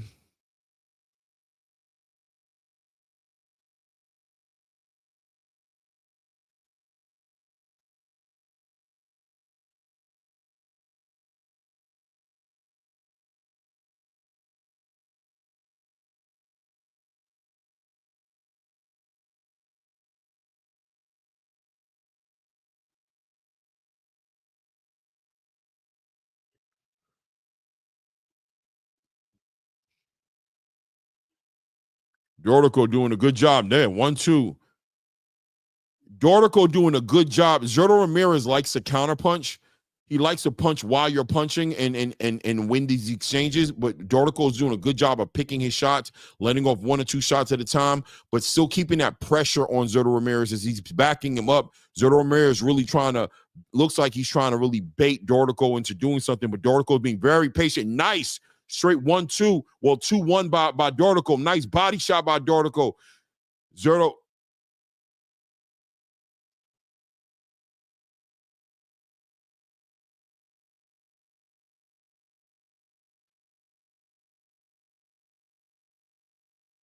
Nice 1-2 for Dortico.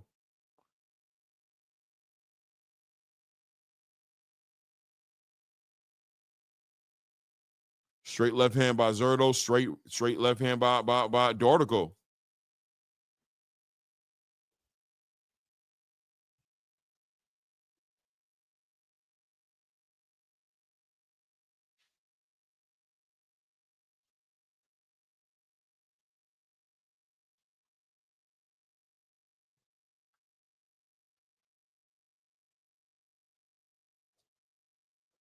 $30 seconds left. Looks like Zurdo caught him with a nice shot right there. Dortico backs up. Straight left hand body shot. Body. Dortico seems to be in retreat a little bit there. Zurdo taking advantage of the lack of activity and letting off shots, backing him up into the ropes. Dortico backs him up with a little bit of a jab, a 1-2, backs him up. 1, 2, 3 shots right there. Dortico might have just stole this round from Zurdo.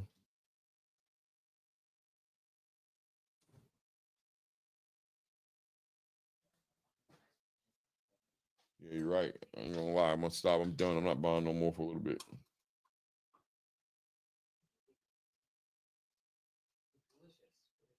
Yes. That raisin, that rum raisin hitting different. Isn't a woman's fight next, or am I bugging? No, it's not.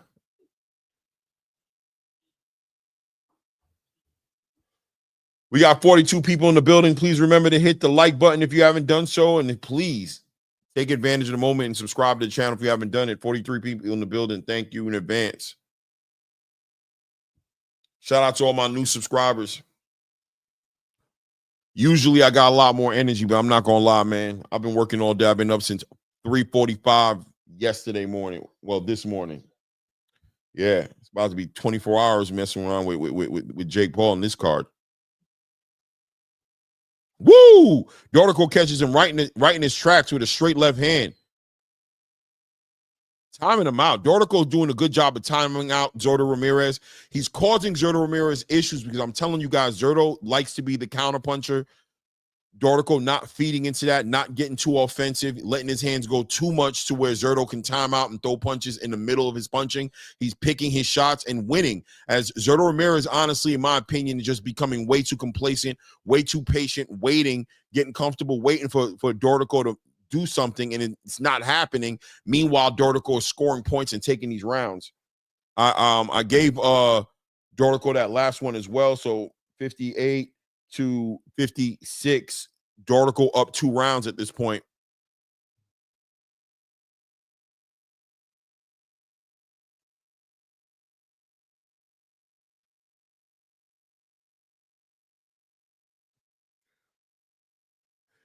Zurdo letting his hands go, but a lot of times Dortico catching these shots off the gloves and responding, coming straight back. Nice left hook, check left hook by Dortico.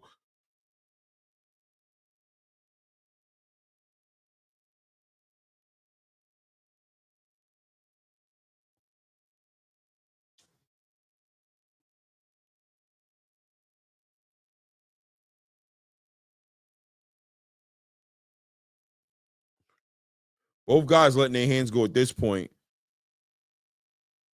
Nice body work by Dortico. Straight right hand by Dortico. A lot of these shots getting caught off the gloves.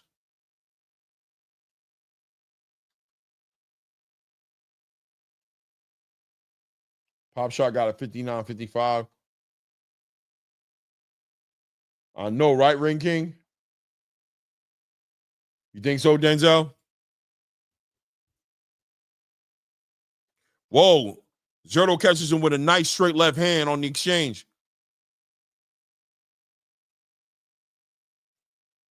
Zerto letting the hands go a lot more right now. I'm going to give him this round. I'm not going to lie. We down to 35 seconds in the 7th round. Zerto looks like he's winning this round a little bit to me.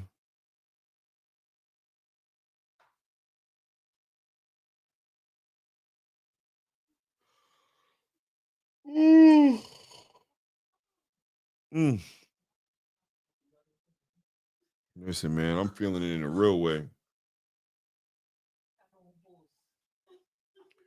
Oh, Dorticos trying to take it a little bit towards the last round. 5 seconds left. Oh, nice. Zerto catches him. Zerto steals that round, in my opinion. We could put it down 66, 67. I still got Dorticos up 1 round.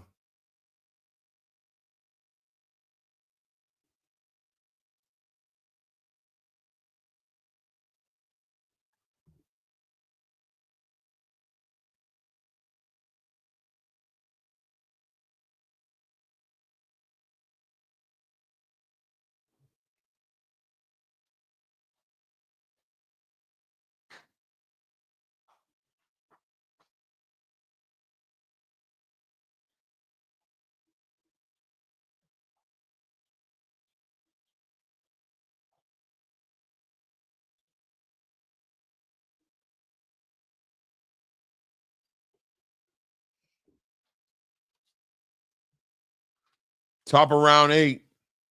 I got Dorticos up 1 round.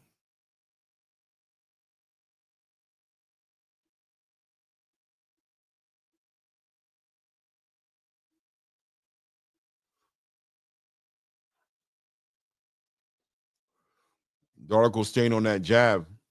This is a very close fight. Dorticos hits him with 1-2-3 punch combination, pushes Ramirez back. Ramirez still sitting there. Nice body shot. Check left hook to the body by Dorticos. Nice. Catches him with another left check hook. Catches Zerto Ramirez. Dorticos initiates the clinch a little bit, but Zerto breaks it up a little bit, starts working the body, spins off to his right there. Nice. Dorticos hits him with that body. So does Ramirez hit him with a straight to the body as well. Dorticos timing him out. Uppercut by Zerto Ramirez, followed by overhand right that Dorticos catches off his gloves. Nice. Oh, nice. Zerto catches him with nice 2 shots to the body, 2 right hooks to the body, and a straight left up top. Dorticos goes back straight to the body, hook, check hook to the body.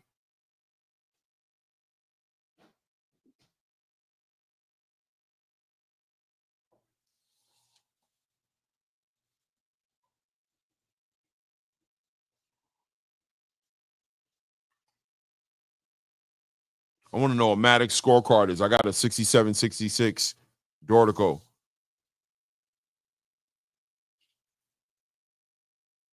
Yeah, pop shot. Dorticos slowing down a little bit.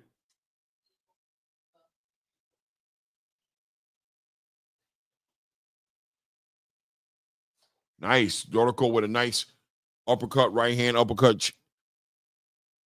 Check left hook. Ned, boom. Dorticos actually starting to work a little bit there, working the body, but Zerto Ramirez come back and working a little bit.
Who you guys got that round for?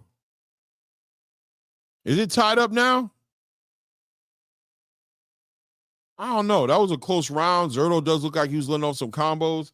I'm gonna give it to Zerto Ramirez and say we got it at 76 up.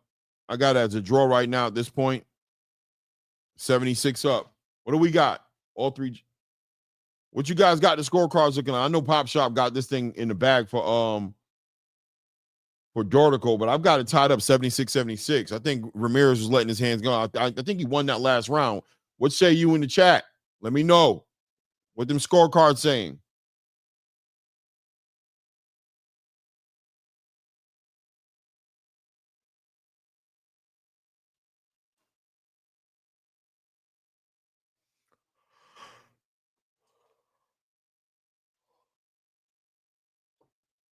Can't believe Jake Paul trying us like this tonight. Pop Shot got 77-75. Whoa, nice. Dortico sets it off straight 2-1.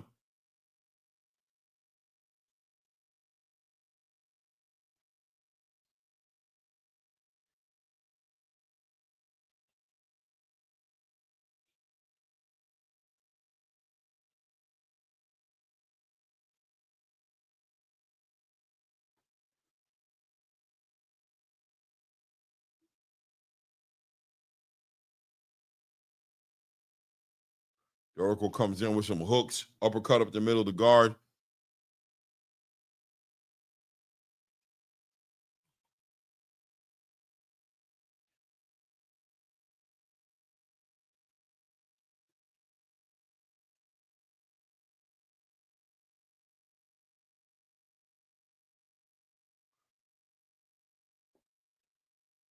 Zerto letting his hands go, punches and bunches. Dortico picking his shots, but Dortico also slowing down. You can see he's starting to gas out a little bit.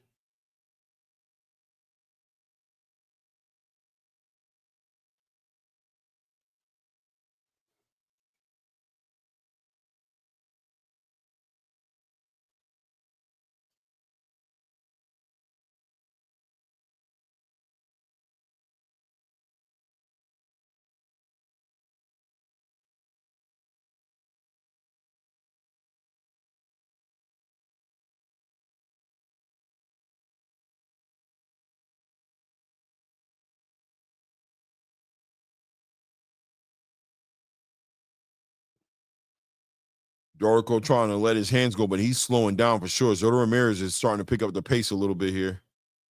Nice straight left hand by Ramirez while Dortico was letting off. Boom, nice uppercut to the body. Nice check. Nice right hook.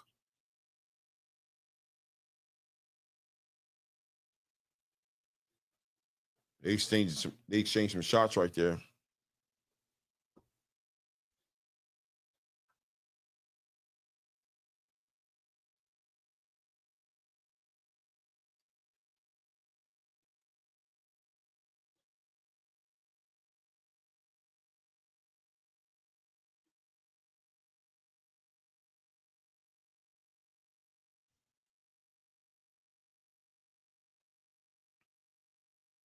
Zero Ramirez trying to let his hands go.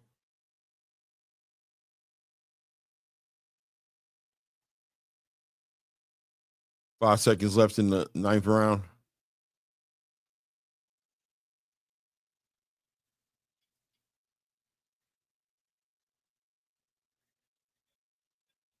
Got to give that one to Zerto. Got Zerto up one round right now. 86-85.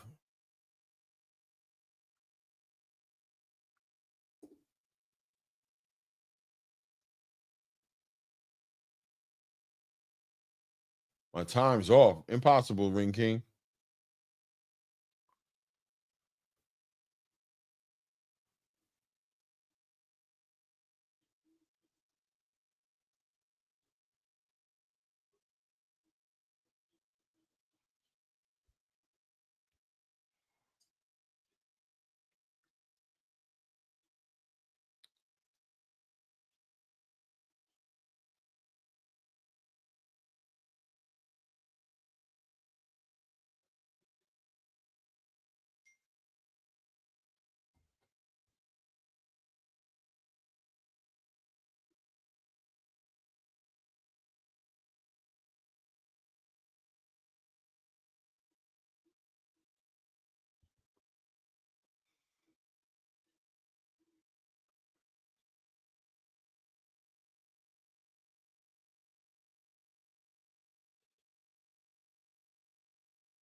Oh, they got Zerto mopping them up.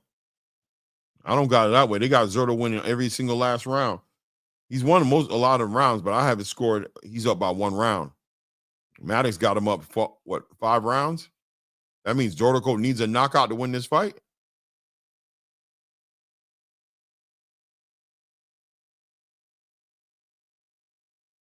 Ring King said, good night, y'all. I feel you, Ring King.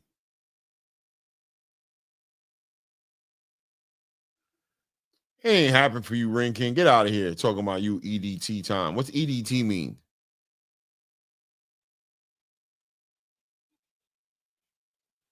Oh, he's taking a point away.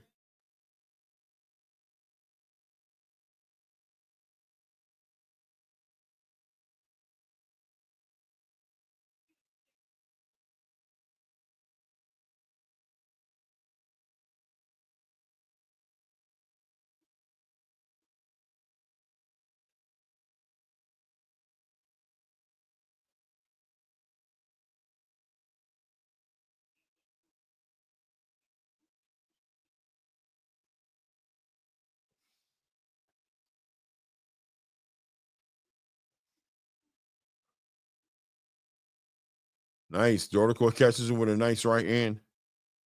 Zerto responds, doubles up on the jab, goes to the body. Dortico trying to respond, let off these hooks, trying to catch him with something heavy.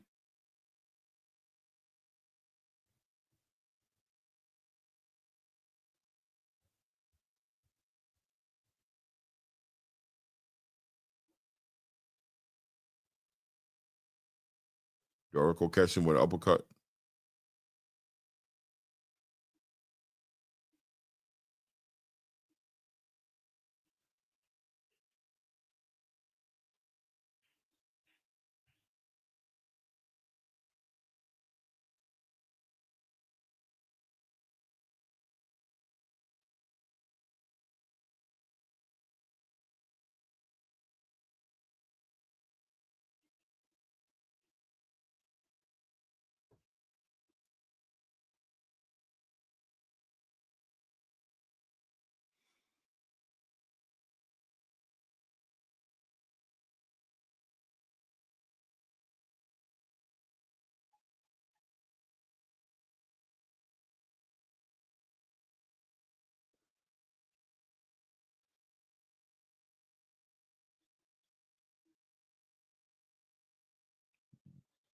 Got to get that round to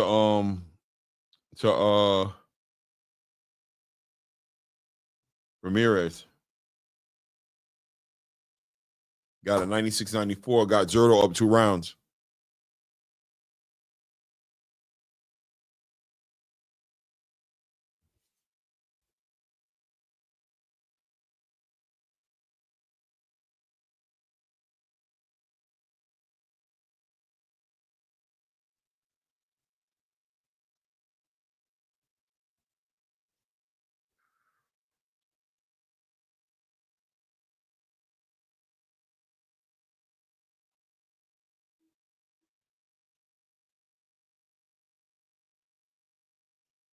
Yeah, that was bad, low blow.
Oh, man.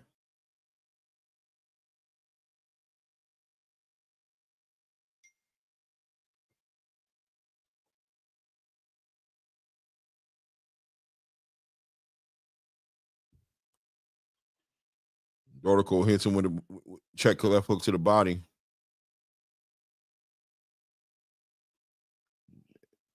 I'll tell you what, Dortico losing points for hitting him down low. He is not refraining from hitting him to that body. Salute, 2 cents. Nah, Blue Blood. I don't see that yet, man. I don't see it. I think Jai Albertai is way more athletic, has way more movement, and definitely can make Zurdo Ramirez pay a lot. I think if Zurdo was to get punched on, the shots that Dortico landed on Zurdo Ramirez, if Jai Albertai would allow them same shots, he would hurt him.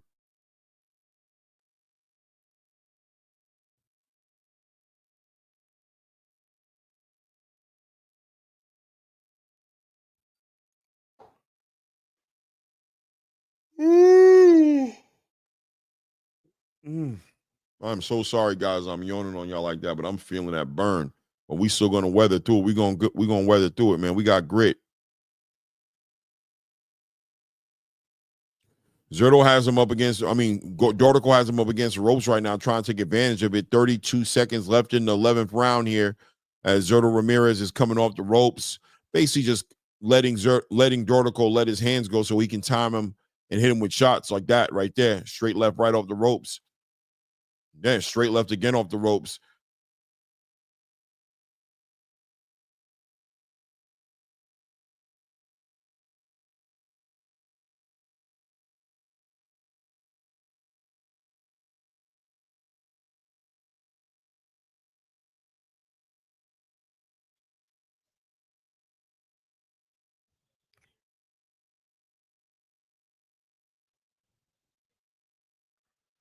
Yo, this dude, Cesar Chavez, looking good in that. He looking good inside that locker room. He need to get his damn gloves on. I know that. We got 3 minutes left in this fight. I'm telling you, they better not make us wait 30 minutes for this fight to start, man. It'll be midnight in 12 minutes. Salute Just Do in the building.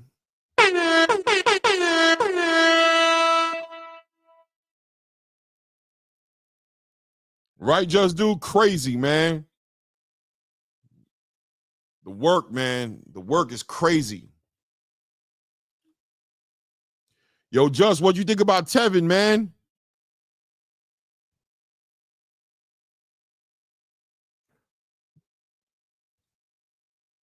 Yo, how does Julio Cesar Chavez Jr. not have his gloves on? I'm disgusted.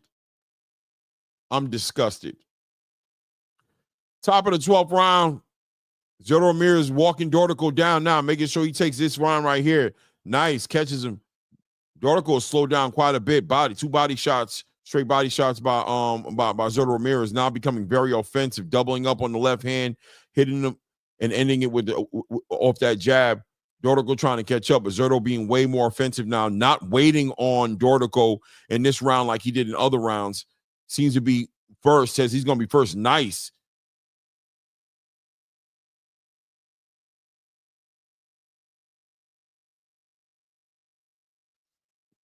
I know, right? We never expected that in the first round. Man, Tevin, disappointed.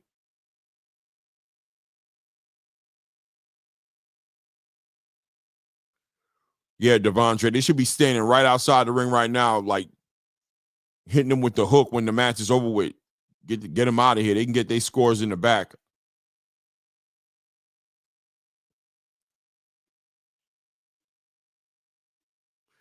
Minute 45 seconds left in the 12th round.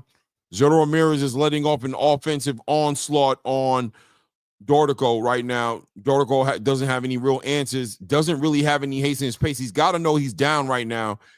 I don't see him pressing it, trying to get a knockout or trying to get a knockdown or do something significant. Zurdo Ramirez is not allowing him off the hook, letting off punches and bunches, walking him down, straight left hand. Still got that bounce in his step.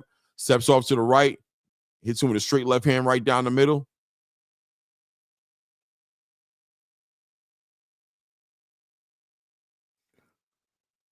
Heading down to a minute 5 seconds left in the 12th round.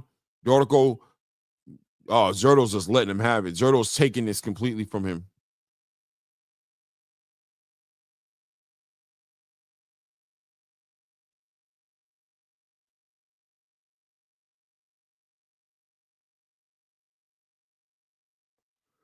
42 seconds left in the 12th round. Oh my goodness.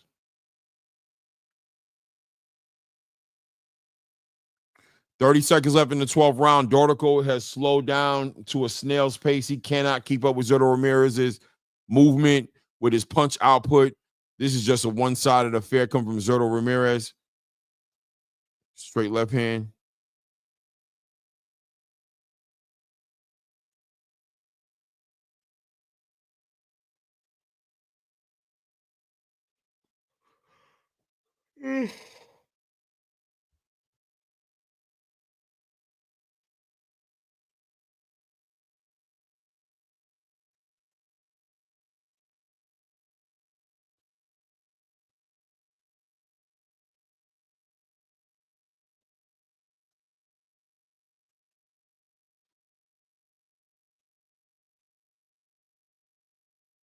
I got this 116, 112 Ramirez. Yeah, just do. Yup. 116, 112 Ramirez.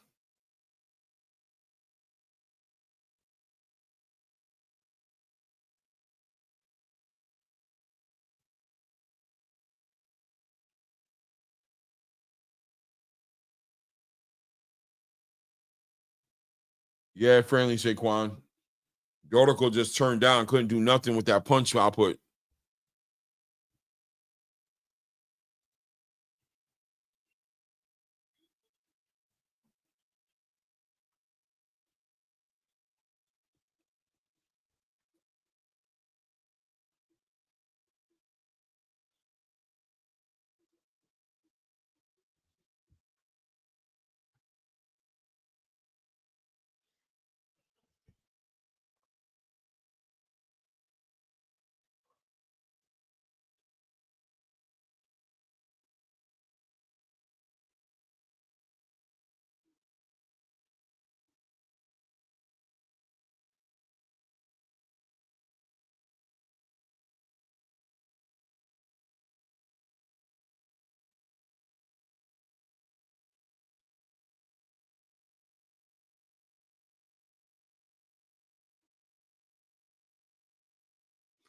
Waiting on the judges to come in with this one. But I think we know what the score is going to be. I got it 116, 112.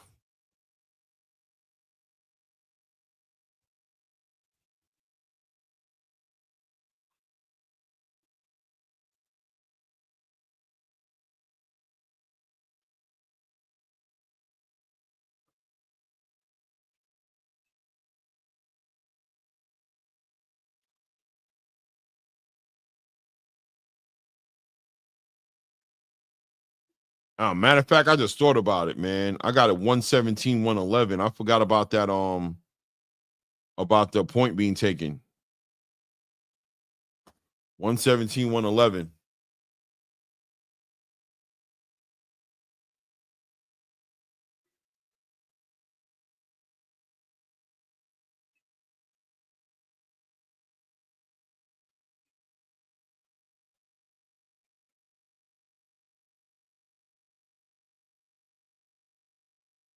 One 110.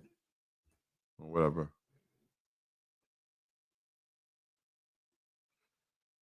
Man, Dortico better put his hands down and stop playing games.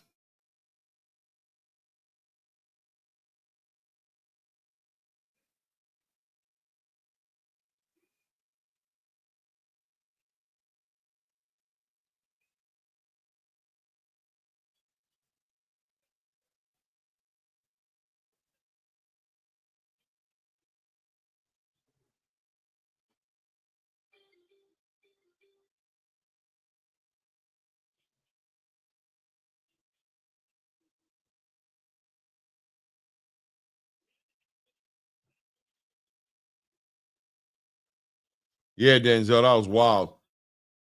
Yeah, friendly Saquon said 117, 111 Zurdo. That's what I had it. I don't know how they got 117, 110. I got to do the math. Maybe I was off somewhere.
Joe Ramirez says he's down for the Jao Batai fight next. He said that's the fight he wants.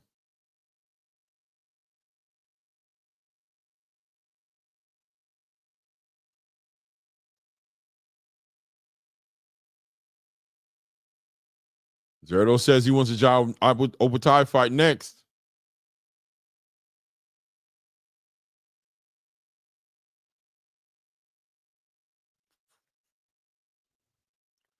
God, we need Jake Paul and come on now, right now.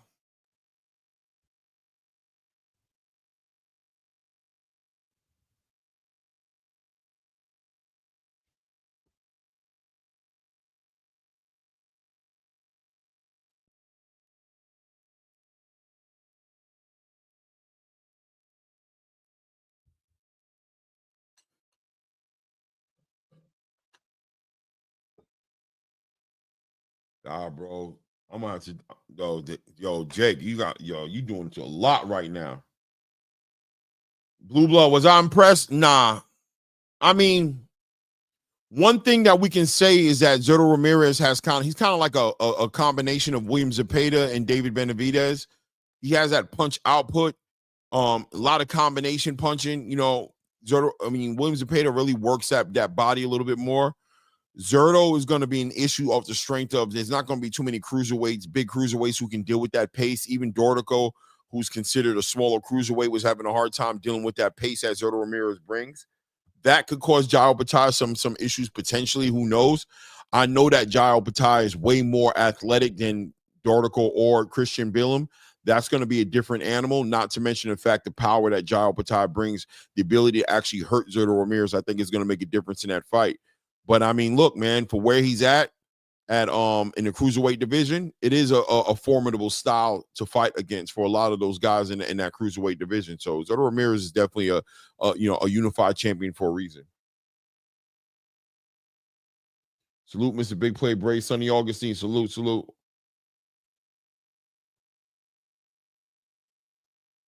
Yeah, friendly Saquon. Definitely getting to be too late.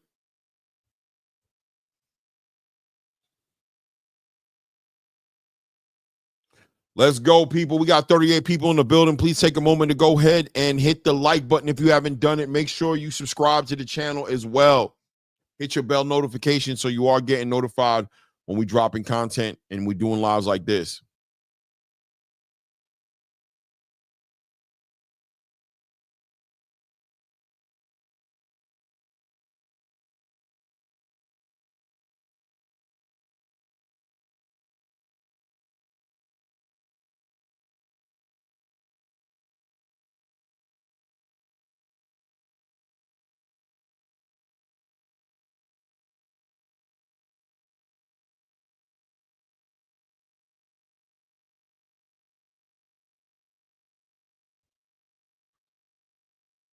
Whoa.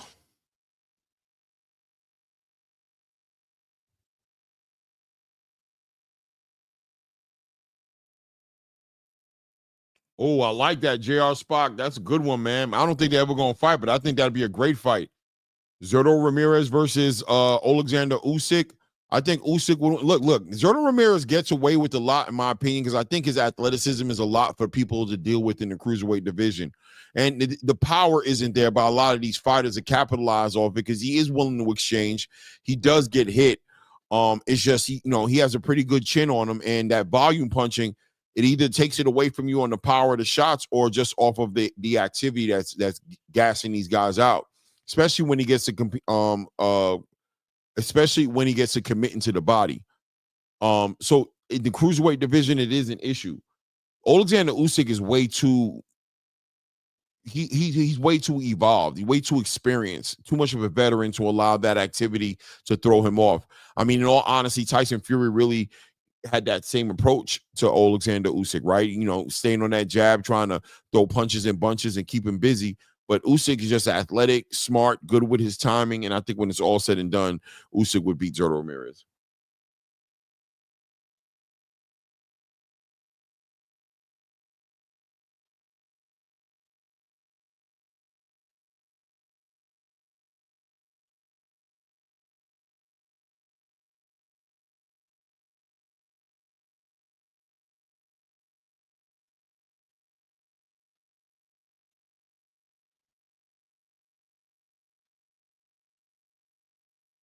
They're showing commercials for Jurassic Park. They're wasting our time.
Woo! This is crazy. This is crazy. Jake Paul is crazy for dropping his card this way, man. It is 12:04 in the morning, bro. This dude is wrong, man. You wrong for this. Wasting way too much time in between the fights on this card. I'm being nice right now calling it because in real time, the next fight Jake Paul have, especially if he wins this fight, if it ain't against a top 10 cruiserweight, I'm not calling it. I'm not watching it, bro. I'm not wasting my time. I'm not calling. I'm not watching it, bro.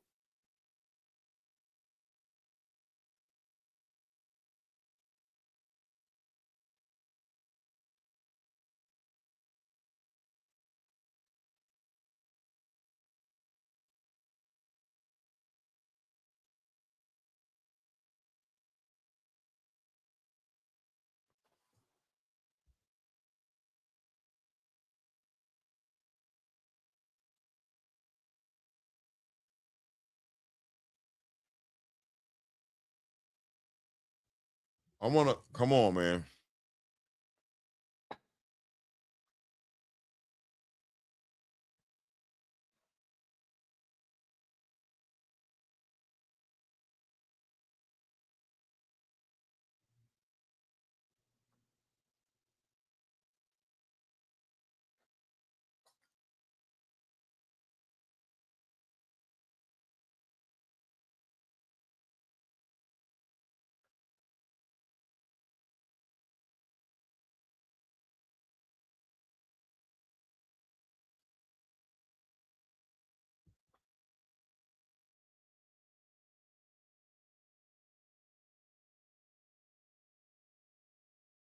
Nobody trying to hear Ariel Helwani and this girl talk, bro. You guys are wilding.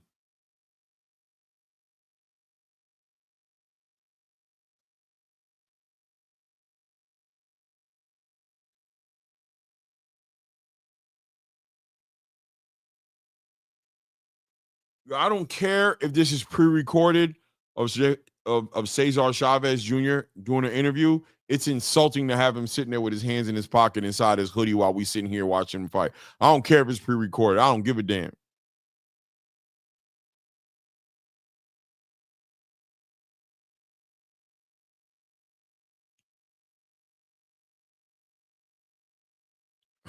Echo, you already know. I'm telling you. I don't even care that it's pre-recorded. The fact that you're showing it right now with his hands in his pocket got me feeling some kind of, I'm in my feelings. I'm in my feelings about it.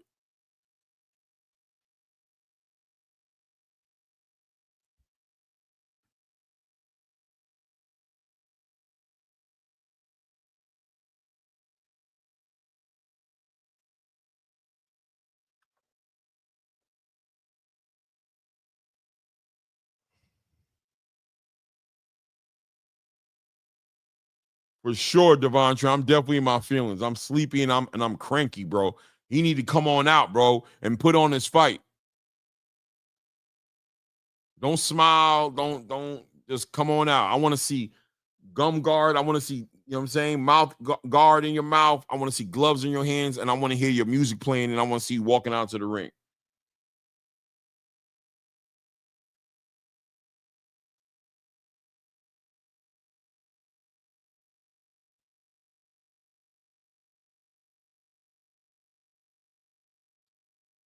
What am I looking at? I don't care if it's pre-recorded, bro.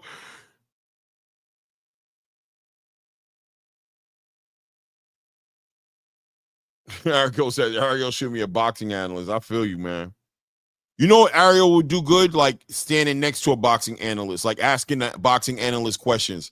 Like, so, you know what I'm saying? Like kind of like almost like Jim Lampley was a little bit, but Jim Lampley was, he can call fights, but I'm trying to think. Like when Jim Lampley and Roy Jones would be there, it'd be more like Roy Jones was like the analyst and Jim Lampley was like the guy facilitating the questions for the space. Oh,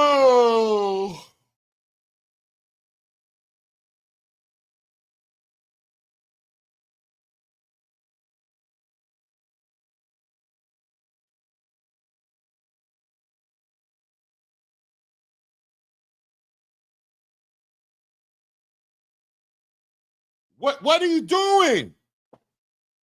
What are you vibing to? What in the world are you vibing to?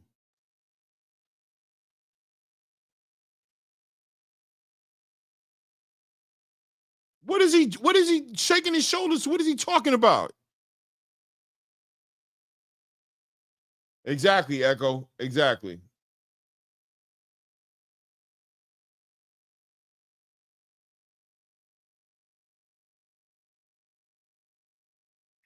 That's probably what it is. They're probably not trying to go on the same time as the main event.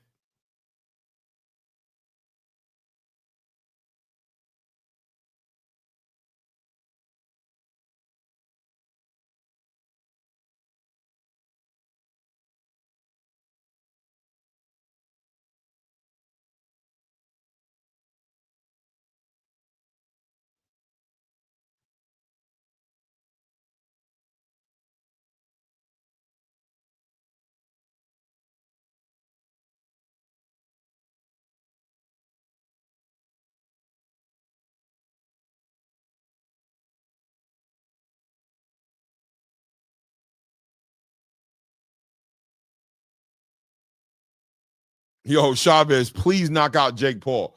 If you knock out Jake Paul, you make this all worth it. If Chavez knocks out Jake Paul, all of a sudden, I forget everything. I forgive you knock out Jake Paul tonight, but this dude back here doing this, whatever he's doing back here right now, whatever's going on back there with this little jig, with this little gangster walk shuffle thing going on in the back right now. Yeah.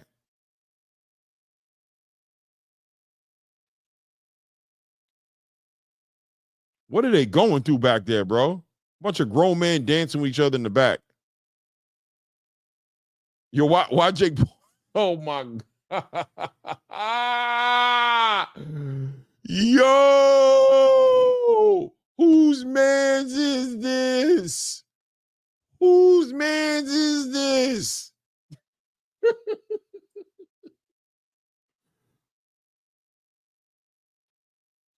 Knock him out, bro.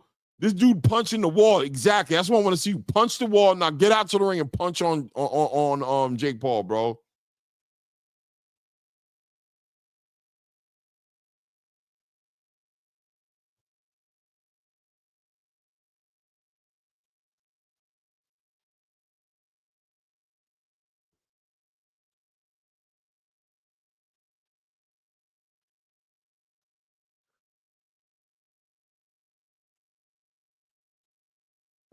I ain't doing no jig, bro.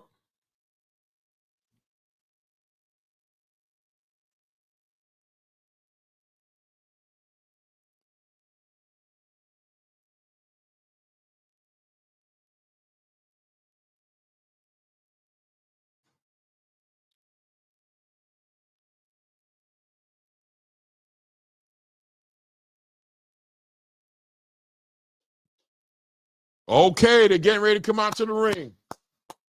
They're getting ready to come out to the ring. Let's go, let's go.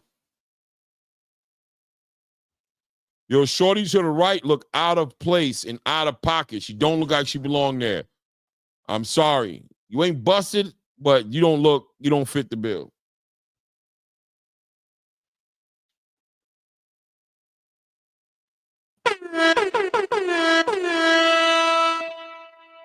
Let's go.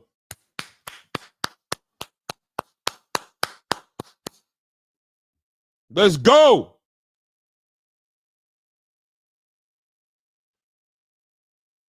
Mr. Big Play, we are not sure.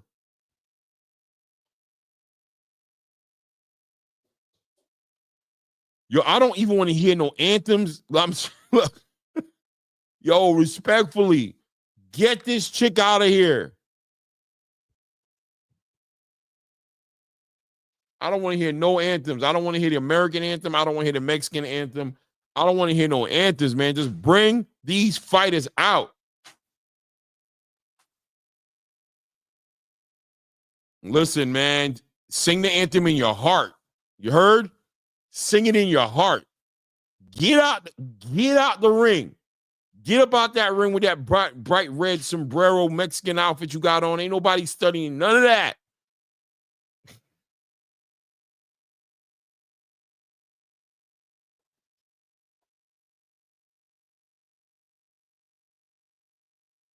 Oh, man. Yo, Chavez better knock this dude out. Clean him up. What is they doing right there? They look like they throwing, what is that? That's how they do it? What is that? What's that thing over there? What they doing? What's that? That's how y'all do it in Mexico? That's how y'all do the anthem? Oh, that was kind of diabolical.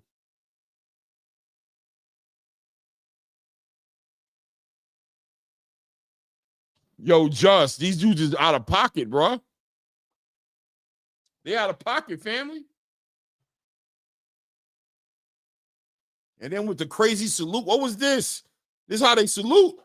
This is how they pledge allegiance like this. Yo.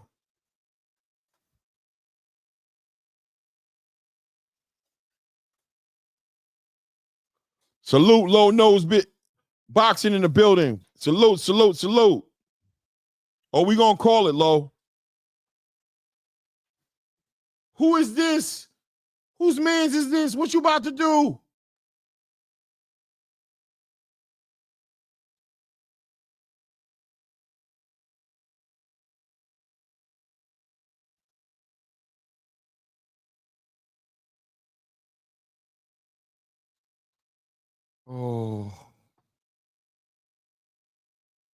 Oh man. Let me hear her.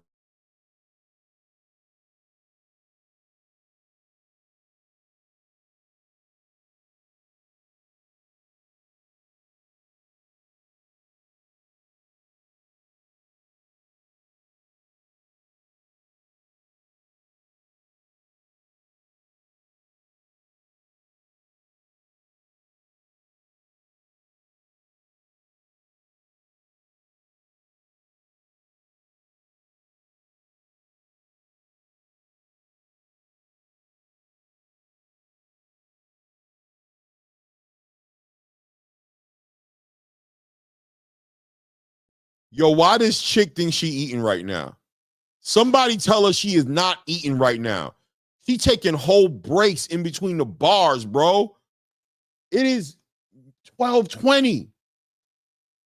Somebody tell her this is not it. You are not doing it. And she don't sound that good. I don't care. Yo. Yo. Whose mans is this? Get up.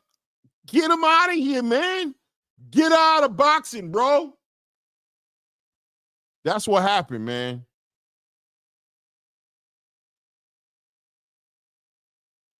Oh. Snatch that mic. Oh my God. And the girl came with her. The Mexican came. They thought they was eating. They thought they was eating. They thought they was eating.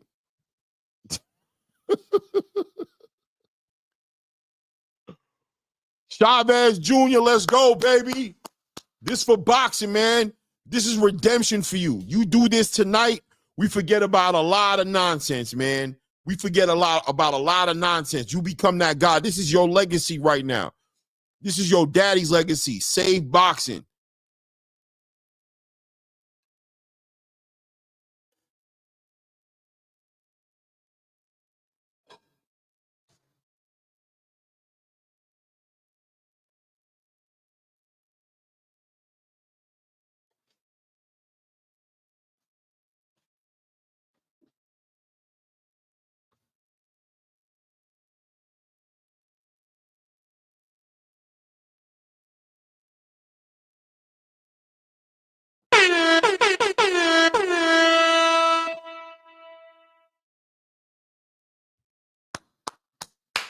Let's go, let's go, let's go with the whole mariachi band. Let's go. Bring out the mariachi band. Let's go. I need y'all to walk a little bit. I need y'all to walk like I got someplace to be, though. Don't, you know what I mean? Walk like you got somewhere. There we go. Let's get it. Let's get it going. Let's go. Let's go. Let's go. Let's go. Bring him out. What is he doing back there?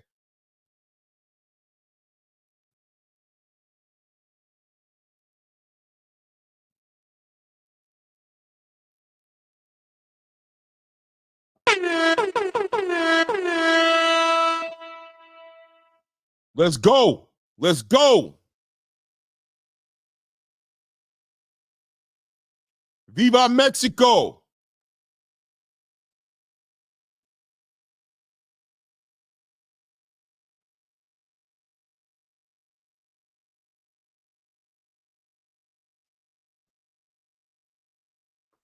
Let's go. Let's get it.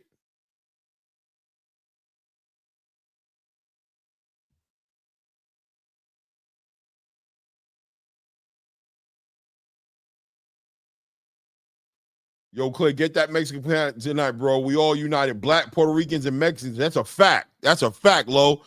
Do this. Do this for boxing. Get Jake Paul out of boxing, bro. You just need to promote, baby. You're doing a good job with the women. We appreciate what you're doing with the events. It's time for you to be sitting in there next to Ariel Helwani and Oscar De La Hoya and all those people on the sideline talking about how great your card is about to be. We done with Jake Paul. Get Jake Paul out of boxing. Let's go, Chavez. Let's do it. Let's get it done.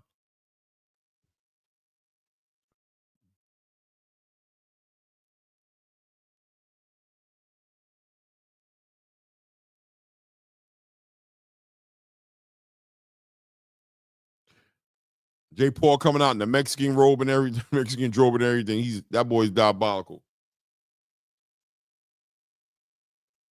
Let's go. 46 people in the building. Let's make sure we hit the like button and make sure we subscribing to the channel. If you're not subscribed yet, man, hit your notifications to make sure that you are getting hit when we're doing stuff like this.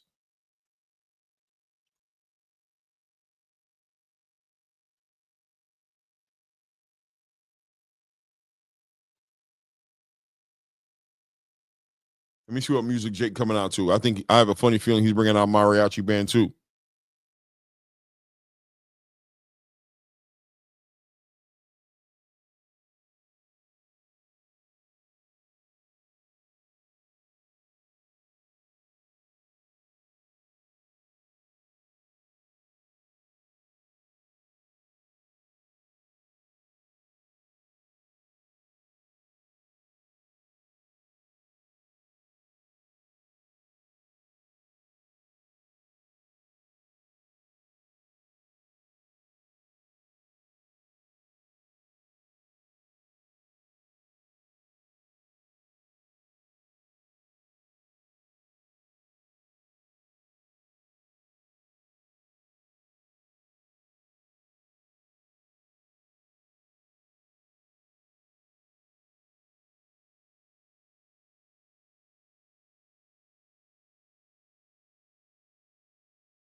I don't know what this is. Is this some sort of like dance? Is this something? I don't know. Let's get the show going. Yeah, they're gonna rank Jake Paul out there. So on the back end of a win here, the WBC is gonna rank him.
Chavez, anyway, what weight class is this fight? Cruiserweight, blue, 200-pound cruiserweight division.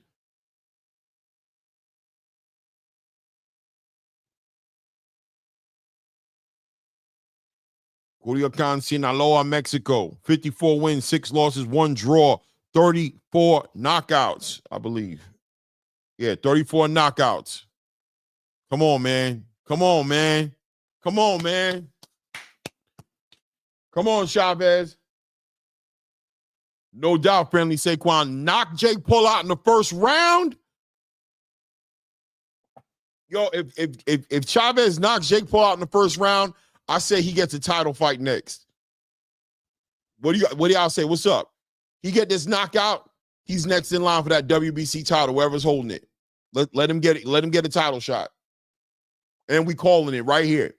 We calling it right here. Title shot.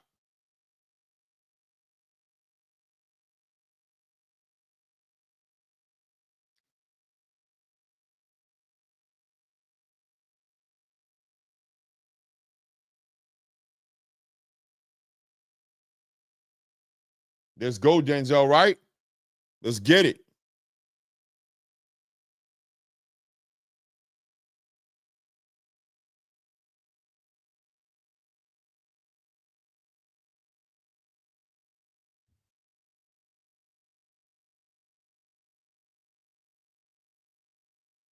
Yo, knock this dude out. Oh, man.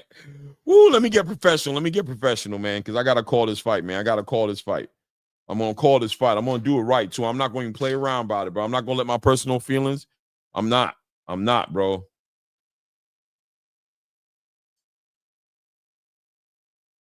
Let's get this. I want to see this happen. Let's go. Let's go. Like, comment, subscribe, guys. Well, like, subscribe. Like and subscribe if you haven't done it yet, man.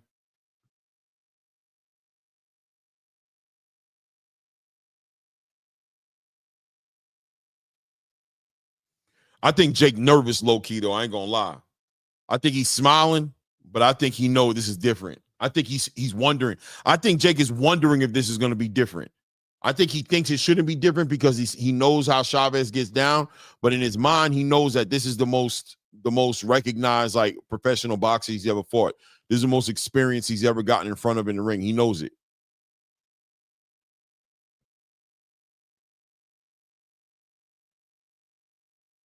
Don't drink too much water. I want you cramping and having to pee and stuff like that. Ain't no breaks in boxing. Let's go.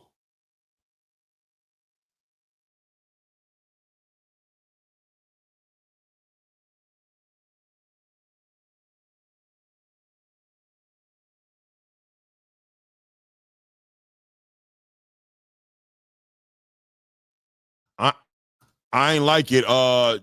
Chavez Jr. didn't do no eye contact. I ain't like it. Let's go. It's about to be top of the first round. We got Chavez Jr. with the red gloves on. Red shorts. Jake Paul with the red and white shorts with the blue trimming and the white gloves. And And bing, let's go. First round. Right down to the middle of the ring. Jake Paul starts out with a stiff stabbing the jab straight up, feinting the jab in a way, just feeling out the distance right there, throwing the jab out there as Chavez is taking his time, sitting the high guard, almost welcoming a shot from Jake Paul. Looked like he wants to be the counter puncher, keeping that high guard up there, not wanting to get hit with anything crazy. Not no real offense going by. Chavez with a nice, big time swings out with a left check hook. Jake Paul pawn. Jake Paul rips to the body, tries to throw a shot at the body, stabs at the body with the jab. Jake Paul staying on that jab, keeping that chin tucked.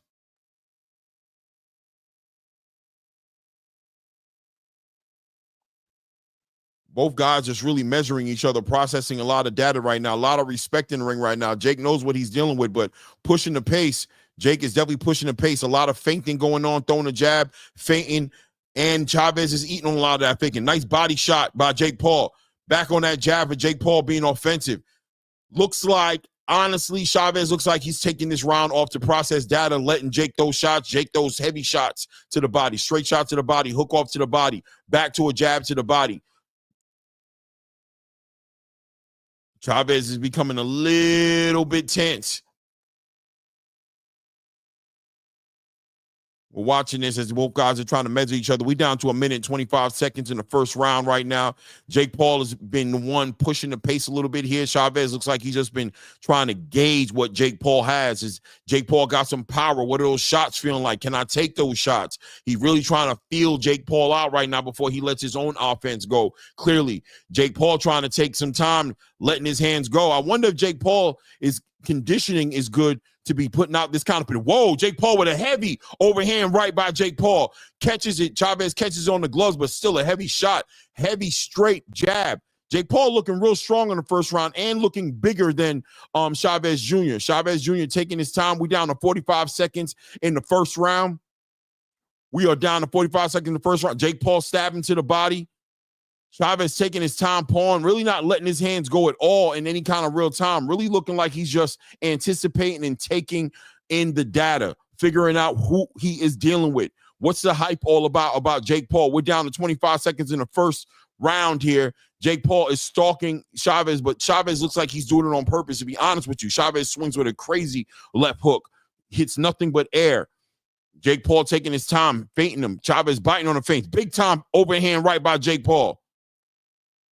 Chavez complains about getting hit in the back of the head. I don't think that's what happened, but it is what it is.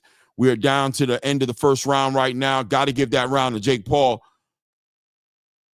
Chavez really looked like he kind of running from Jake Paul. It is what it is. 10 to 9. Jake Paul takes that first round. Jake Paul looks bigger than Chavez. Blue, you don't think so? Pause.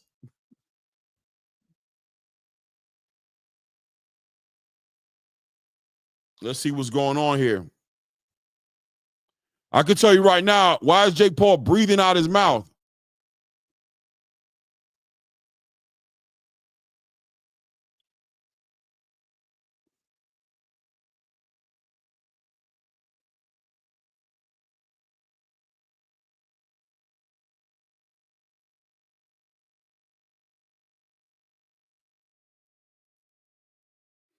Nice overhand right hand. He tried to say he got hit in the back of the head. Nah, bro, you just got hit so hard in your head. Top of the second round. Jake Paul runs right to the middle of the ring, takes the center of the ring. Chavez back in that high guard, taking his time in the middle of the ring while Jake Paul is being active with that jab. That jab is active for Jake Paul. Jake Paul feeling nice and relaxed, starting to let his hands hang a little low right now. Really just feeling confident. That jab, doubling, tripling up on that jab.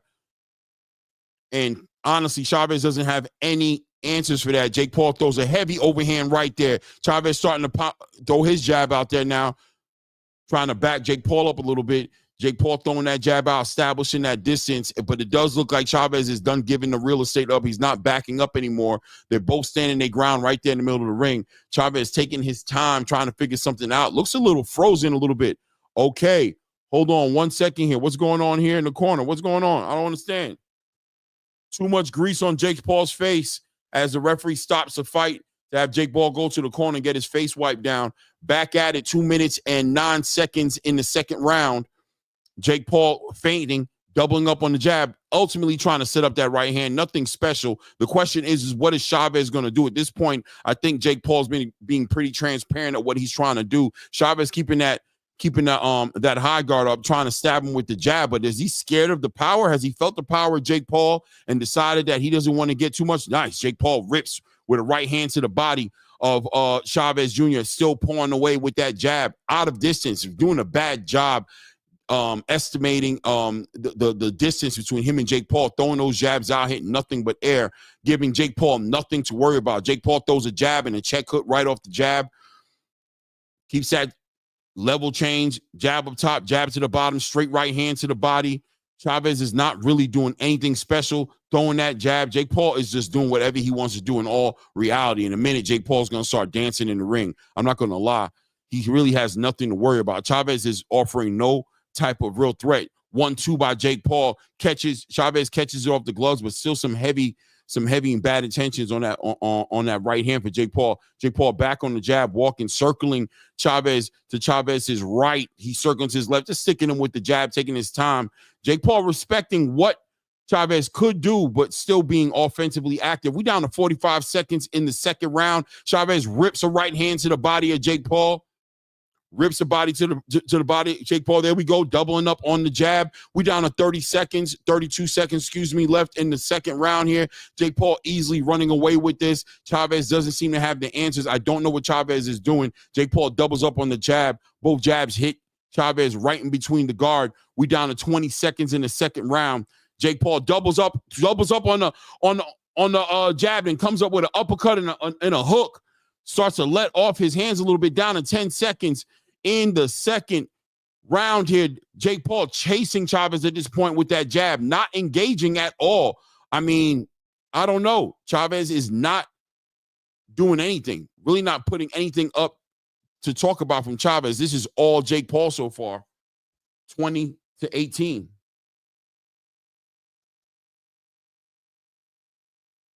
$100%, Blue, 100%. Unless it's part of the game plan, unless he plans on turning up around round 4 or 5. Is he trying to see if Jake Paul's going to test his conditioning? See if he can get Jake Paul to continue to throw these punches and see if he can test his conditioning? Maybe that's what he's trying to do. I don't know. As of right now, though, 2-0.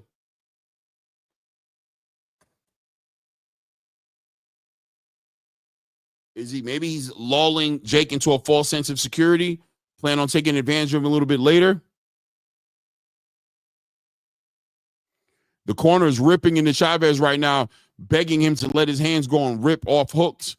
I don't understand Spanish, but I can tell by the body language that's what they were saying. We are at the top of the third round. Jake Paul runs to the center of the ring, feinting with that jab. And Chavez, once again, in that high guard. I don't know what he's waiting on. Jake Paul on that jab, committing to that jab. Oh, Jake Paul jab and heavy right hand to the body of Chavez. Jake Paul's landing some heavy shots back on that jab. Honestly, Jake Paul looks real good in this fight. I mean, he's looking relaxed. He's letting his hands go. Very accurate with that jab. He's doing a good job. And the condition looks like it's on point. Straight right hand to the body for Jake Paul. Whoa, Jake Paul letting these shots rip. Overhand with an uppercut right up the middle of the guard. Big time overhand rights.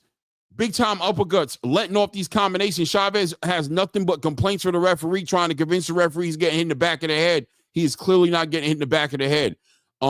It is what it is, man. Chavez hasn't been able to get together any kind of effective offense at all. I really don't know if he's even landed a shot or a clean shot in this fight. We down to 1 minute and 40 seconds in the third quarter. Jake Paul stalking Chavez moving left to right now. Jake Paul almost caught him, threw a check left hook out there. Now Chavez swinging over to his left right now, circling Jake Paul. Jake Paul taking his time. Chavez is doing nothing. He's doing nothing. Jake Paul level changing by. Whoa, big time right hand by Jake Paul. ends it off with a jab, sends Chavez back. Chavez just, what is Chavez looking for? You can't help but believe that or hope that this is part of the game plan, that he's just allowing Jake Paul to blow his load. Pause. Is he waiting for him to gas out?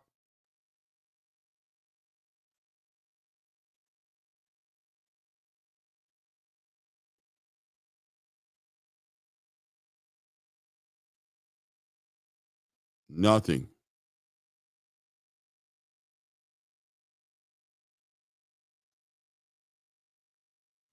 Nothing from Chavez. Nothing from Chavez. Jake Paul just taking his time, pawing at the jab, doubling, tripling up on the jab. This is an easy fight for Jake Paul right now. Chavez is making it too easy. And they just put the video over there on Cesar Chavez Sr. sitting outside the ring, screaming at his son right now, screaming at his son, asking him to bring something, do something. 15 seconds left in the third quarter, in the third round. I'll say the third quarter. In the third round, nothing. Nothing. Down to 10 seconds. Chavez Jr. is doing absolutely nothing. Coming to get the bag, not letting his hands go. This is embarrassing for the Chavez family at this point. Nothing coming out of Chavez. Zero effort.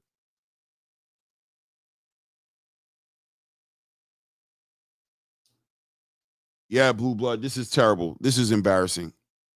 This is embarrassing. Look at his beautiful body shot. Oh my goodness! Right under the left arm of Chavez. It was a beautiful shot, man.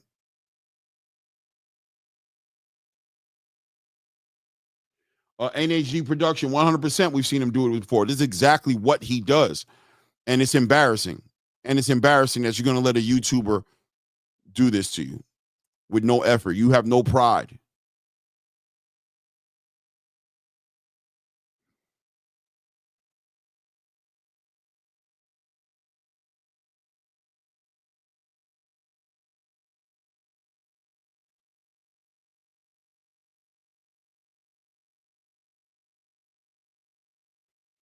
We're at the top of the fourth round.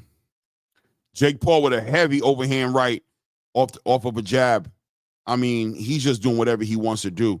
Right now, Chavez looks like his main concern is not to get knocked out, keeping his hands up, but he's offering no sort of an offense right now. You know what this looks like? A little bit low-key. It looks a little bit like the Deontay Wilder fight last night, except more action from Jake Paul if he was Deontay, but pretty much just no offense coming back from Chavez. Chavez is doing nothing.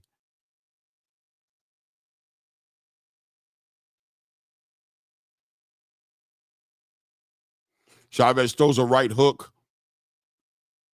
Nice. Oh, body shot by Jake Paul. Two hooks to the body, right, and then rips the left to the body.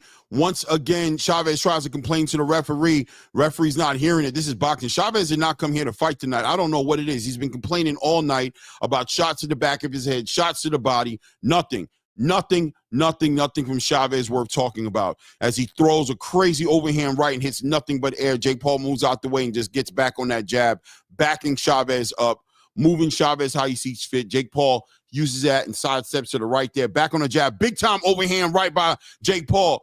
Big overhand right by Jake Paul and Chavez. Nice body shot by Jake Paul. Back on that jab. Jake is just getting in his groove. Nice. Oh, big time. Big overhand right hand by Chavez. Finally showing some life in this fight. Jake Paul back on that jab. Had Jake Paul against the rope. Caught him with a nice right hook. It looked nice. Jake Paul not really affected by it, but it was a big shot. I got to admit, it was a big shot. Jake Paul maintaining that distance, back to standing on that jab, doubling up on that jab. Is Jake Paul getting winded a little bit? Is he slowing down a little bit? It seems like we on the 50 seconds left in the fourth round. Is Jake Paul slowing down a little bit, and is Chavez in position to take advantage of this? Is he willing to step on the gas and put a little pressure on Jake Paul, make him work a little bit more, make something out of this? 6 rounds left in this fight, 40 seconds left in this particular round. What is Chavez going to do now? Is he is closing the gap here. Jake Paul having a harder time keeping that distance and establishing that distance. Overhand right by Chavez. Jake Paul continuing to move back. Is Jake Paul slowing down? I don't know how you guys want to look at it. Chavez now pressing a little bit more. I would like for him to let his hands go a little bit, but I feel like Jake Paul is starting to feel a little bit nice, straight left hand right down the middle, catch Jake Paul. Nice. Listen, Chavez, this might be a Chavez round. I'm not going to lie to you. This might be a Chavez round. As Jake Paul moves and is running for cover at this point, round's about to come to an end. Interesting round. It was an interesting round. Chavez's most active round, landed some shots on Jake Paul. Jake Paul tried to stay on that jab. Jake looking like he's having a harder time keeping the pace up from all those shots he was letting go off in those first 3 to 4 rounds.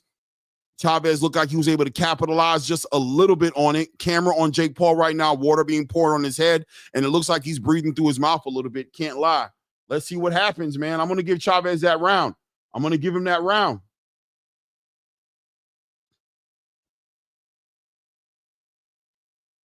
I'm going to give Chavez this round. Chavez needs to stop complaining and start letting his hands go.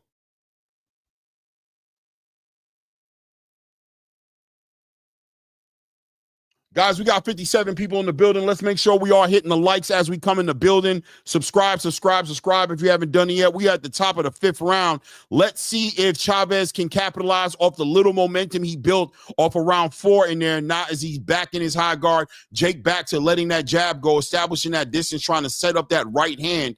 We've got 5 rounds left in this fight right now. 2 minutes and 40 seconds in the 5th round right now. Chavez taking time right now, feinting a little bit, and with the round he just had, Jake Paul probably biting a little bit on those feints, but back on the top of his toes, moving around, hopping around the ring, back on that jab. Chavez catches him with a nice right hook as Jake initiates a clinch here.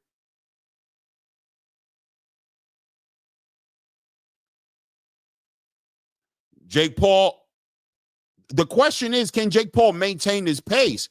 I mean, as bad as it's looked from Chavez at this point, not letting his hands go a lot, he has been able to bait Jake Paul into letting his hands go a lot. Now, Chavez seemingly stalking Jake Paul, running to the body, Jake Paul staying on that jab, but can Jake Paul maintain the pace? Is this a big plan?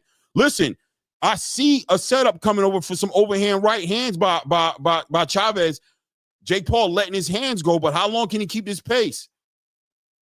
Chavez hits him with a little bit of a low blow right there. The referee warns him, hey, listen, it's all fair in love and war.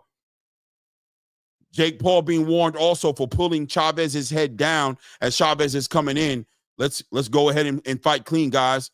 We are at 1 minute and 30 seconds in the 5th round right now. Chavez stalking Jake Paul. Jake Paul level changing. Jab to the body, jab to the head, jab to the body, straight up top to the head, straight right hand. Doubling up on that jab. We down to 1 minute, 15 seconds in the 5th round. As Chavez is beginning to stalk Jake Paul, comes in there, drops an overhand right. Jake Paul initiates the clinch. Is Jake Paul slowing down, ladies and gentlemen? I don't know. You guys let me know what you think as you're watching the fight. It looks like Jake is slowing down a bit. We down to 1 minute in the 5th round. Chavez starting to turn it up just a little bit. This may be a Chavez round. I don't know. Jake Paul has been active with that jab. There we go. Big time overhand right by Chavez. Catches Jake Paul as he's backing out. Chavez is starting to...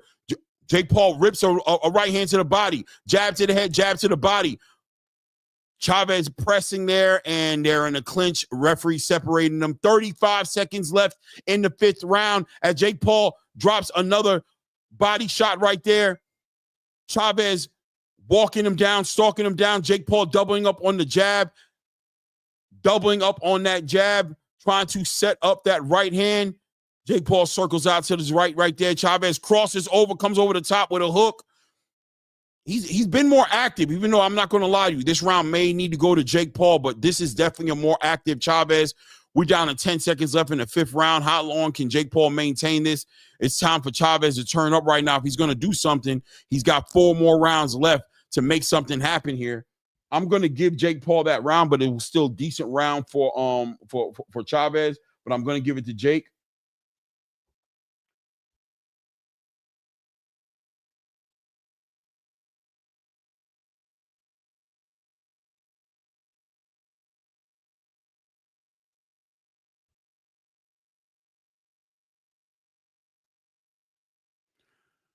All right, so the corner of Chavez now letting him know that Jake Paul is tired. It looks like that was a game plan. They're letting him know right now that it's time to turn up, that Jake Paul has nothing left, that he's tired. This is championship rounds, and they feel like they can take advantage of Jake Paul, who may have been a little bit overzealous in the first 4 or 5 rounds of this fight, letting off a lot of shots, a lot of power shots that Chavez was able to go ahead and take off of his gloves. We'll see if this is the game plan. Has Jake Paul slowed down enough now where Chavez can now get up in offense and get something moving? He's won 1 round so far. There's 4 rounds here. If he takes all the rounds, for all argument's sakes, I'd say it would be a draw. But if he can get a stoppage or even knock Jake Paul down, there's a fight that's still in grass reach for Chavez if he decides to turn up. We're at the top of the 6th round right now. Chris Maddox has Jake Paul having all 5 rounds. So it is what it is. There's still 5 rounds left. Let's see what happens. Jake Paul back on that jab. Chavez is just on that right guard. Jake Paul lets off 2 heavy shots to the body. Jake Paul breathing through his mouth a little bit right there, kind of gasp a little bit, blowing through the mouth. Nice uppercut by Jake Paul between the guards of Chavez right there. As he's trying to get Chavez out there, there's almost a little bit of what's the word I'm looking for? There's almost a little bit of anxiety from Jake Paul, like he wants to end this fight sooner than later. I would say there's an argument to say that Jake doesn't want this fight to go 10 rounds. I mean, obviously he wants to entertain the crowd, but at the same time, the conditioning is being tested. He's letting off a lot of punches. He let off a lot of power punches early in here. There we go. Jake tries to initiate a clinch, but Chavez not having it, letting 2 heavy shots off to the body. Jake starting to let off combinations, trying to make something happen. Chavez just slowly stalking him down here. What is Chavez going to do? 1 minute and 35 seconds down in the 6th round. In the 6th round right now, Chavez needs to get some sort of offense going. He seems like, he has Jake sort of tired. Jake getting kind of desperate with the shots he's throwing, moving around, but Chavez needs to let his hands go. There we go. Big time. Right hand to the body. Big left hook to the top by Chavez. Jake initiates the clinch. Referee gets in there, separate him, backing him back to starting the action. 1 minute and 9 seconds left in the 6th round. Jake on that jab. Movement. Back on that jab. I gotta believe that Sting is getting a little bit off those punches. Jake letting off a very lazy right hook.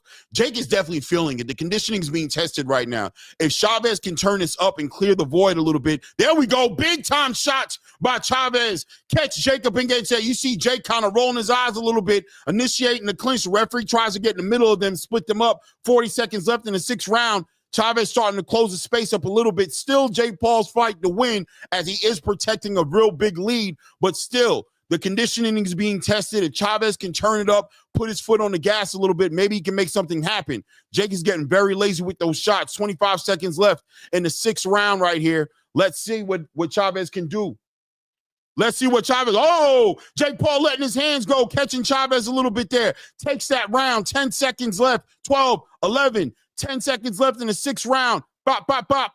It's still a Jake Paul round. At this point, Chavez needs to either knock Jake Paul down to even it up for a draw or knock him out. But still, Jake Paul, the conditioning is being tested. Big time, heavy, lazy right hand being thrown. That conditioning is being tested for Jake Paul. We'll see what he does with it.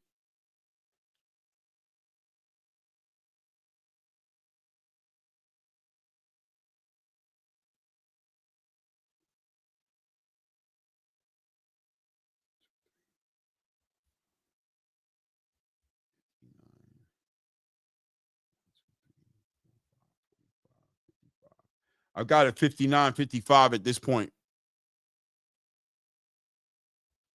59-55. Guys in the building, remember to hit the like button as you come into the building. If you haven't subscribed to the channel, take an opportunity to go ahead and do that as well. Hit the subscribe button. 66 people in the building. What we got here? Bethanel said Jake is slowing down a bit. I'm surprised Paul isn't more aggressive. Listen, you mean Chavez isn't more aggressive? I don't know. Chavez needs to start putting some punches together and getting the offense going. Jake Paul slowed down. He's hit him with some shots. Let's see what Chavez does in this round here. Top of round 7 right now. Jake Paul trying to assert himself back on that jab, trying to shake away the conditioning issues, but you can see it in his feet. You can see it in the way he's letting the punches go. He's throwing them with bad intentions, but the conditioning is being tested. Chavez has to figure a way out to get around and start capitalizing the timing has to be there and start making Jake pay. Throwing hooks over those jabs. Nice body shot by Chavez. There we go. Jake ripping 2 shots off to the body right there. Chavez staying in that high guard, walking Jake down. Chavez stalking Jake Paul, but Jake Paul doing a straight right hand by Jake Paul. Almost like a Superman punch. There we go. Big time right hand by Chavez. Straight left hand. Catches Jake Paul as he was trying to swim out to the right. But Jake's still doing a good job of staying on that jab. 2 minutes left in the 7th round here.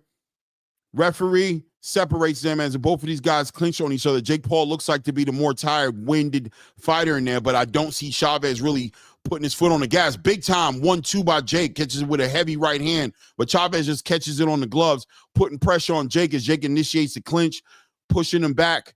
The referee separating them. Jake looks tired. I'm not going to lie.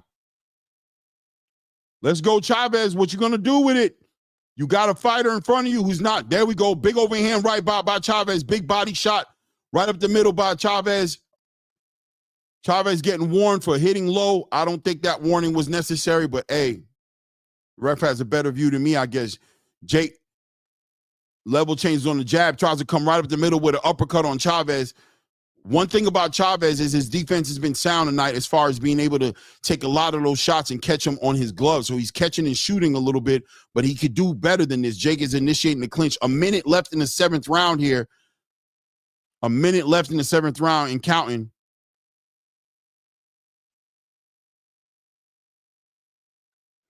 Jake with an uppercut up the middle, hook.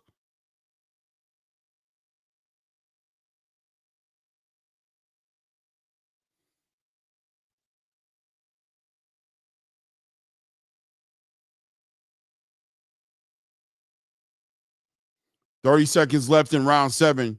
Chavez is just not letting his hands go enough. I mean, nice body shot by Chavez. Catches him with a nice left hook to the body.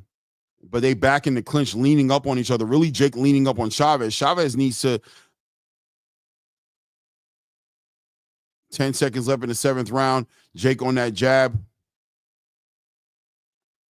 Straight right hand by Jake. It is what it is.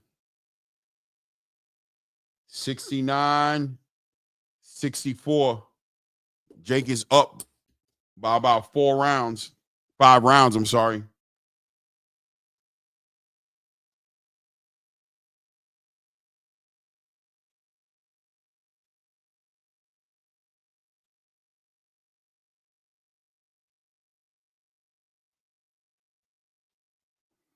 $57 people in the building. Please remember to hit the like button. Let's get those thumbs up and subscribe to the channel if you haven't done it yet.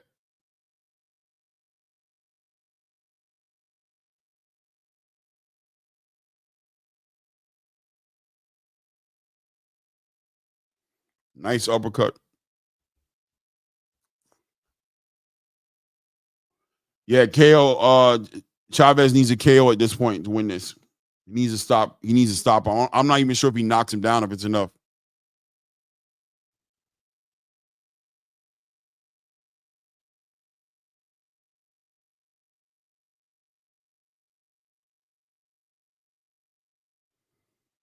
Back in the middle, we got 3 rounds left. Chavez can make something happen. I think we got a winded Jake Paul here. I think we got a Jake Paul that's just not sitting on. Nice straight jab by Chavez. Nice. Chavez starting to time it out a little bit, trying to time out that left hook. Big time overhand right by Chavez.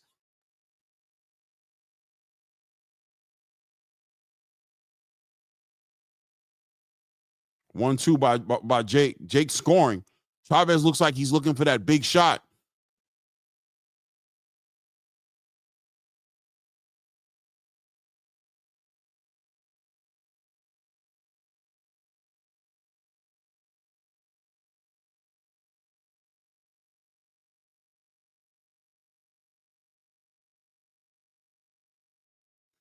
Chavez allowing Jake Paul to get off on this round. 1 minute and 50 seconds left in round 8.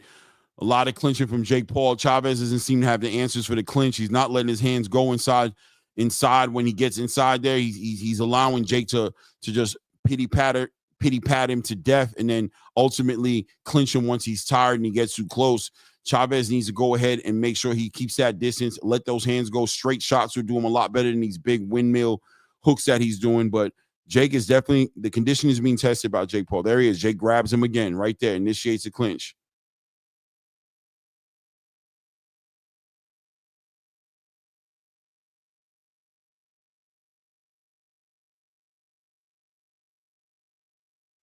Yeah, they're both terrible.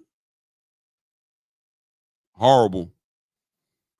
Oh, nice. Chavez lets off 2 to the body and 1 over top to the head. Nice. Straight right hand by Chavez.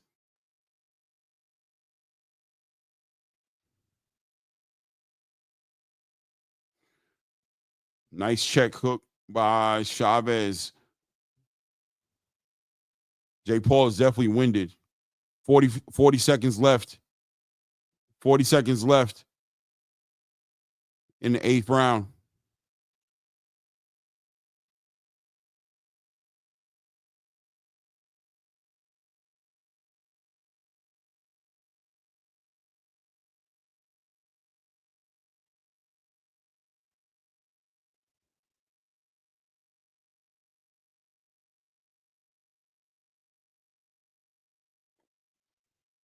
There we go. Chavez starting to trade up a little bit.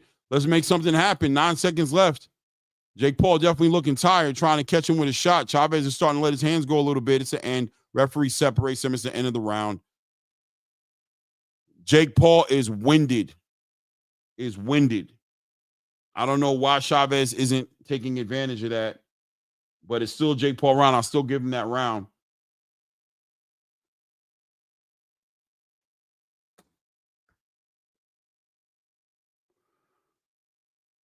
Jake Paul is tired. You can see it in the corner. He is feeling it. He is breathing. He's working on those breathing exercises. He's trying to keep it together. He's trying to open up the lungs. They're trying to open up the trousers. He is feeling it right now. If Chavez can get himself up and just take advantage of this in some kind of way, he can still make something happen. But it's going to take Chavez to go out there and take a risk. I don't even think Jake Paul has that much pepper left on his shots. I don't think there's a lot of power left on him. I'm not saying just sit there and get punched in the face, but you could take some chances, man, to get an offense going. Chavez, on the other hand, does not look winded. He looks like he's in great condition. He looks like he's ready to go. Let your hands go. Press it. Hit the gas. Top of round 9. Let's see what happens.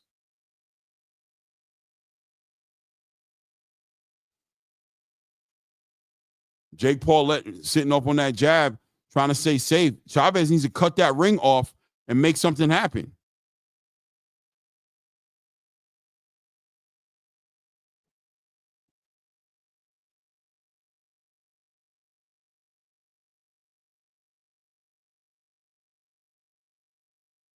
Nice straight right hand by Chavez. Jake letting off a little bit of a combo.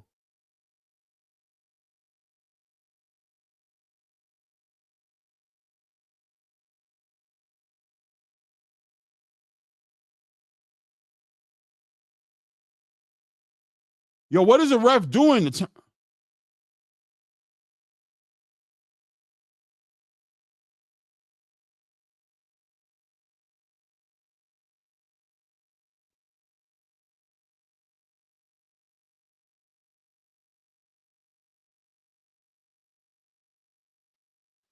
Chavez is letting off nice left right hook by Chavez, backing Jake Paul up.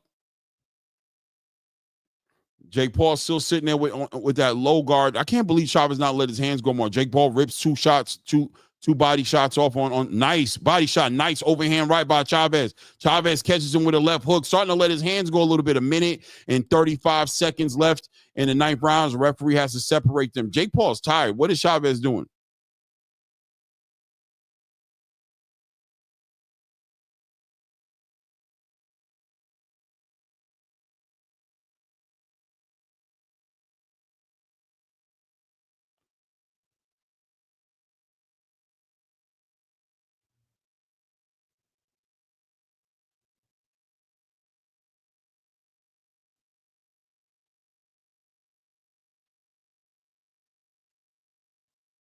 Nice body shot by Chavez, backing Jake up.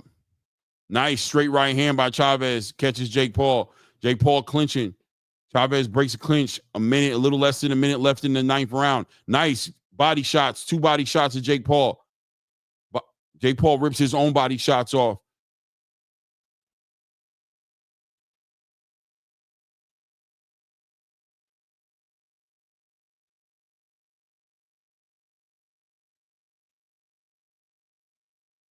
Nice right hand by Chavez. Nice right hand by Chavez. Body shot to Jake Paul. 25 seconds left. Nice body works. Uppercut. Catches Jake Paul. Nice straight right hand. Catches Jake Paul on the way back. Chavez stalking him now. 15 seconds left in the 9th round. Chavez is definitely taking this round. Nice left hook by Chavez. Straight right hand by Chavez. Walking Jake Paul down. We down to the end of this round. Nice. Chavez working now. To the body. To the head. Nice. Jake Paul is fading away. We at the end of the 9th round. Decent little trade there as Chavez has the crowd screaming his name out right now. He's got the place going. This is the most hurt I've seen Jake Paul in a long time. But I'm gonna give Chavez that round. Jake Paul still got a comfortable lead. 68 people left in the building. Let's make sure we're hitting that like button. Subscribe to the channel if you haven't subscribed.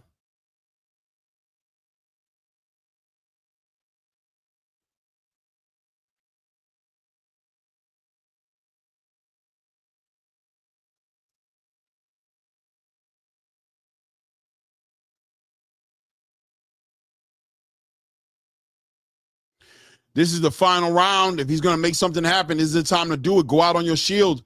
Go out on your shield. Go out on your shield.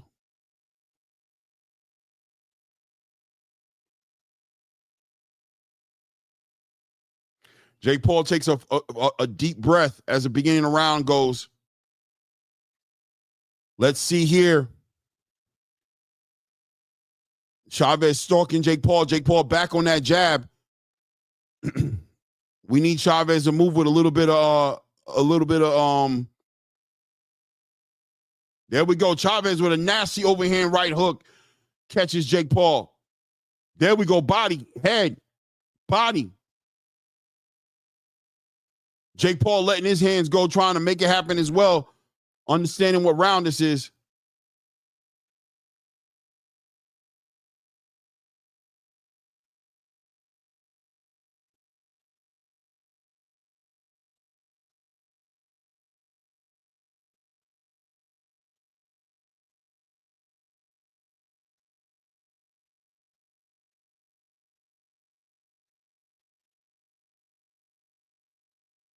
Chavez, man.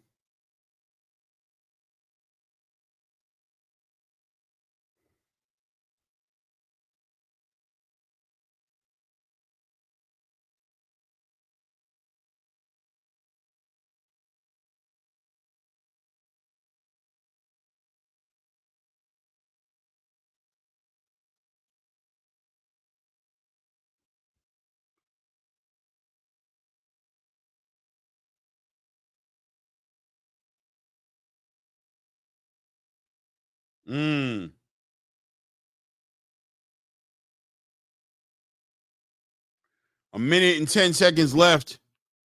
What is Chavez doing, man? What is Chavez doing, bro?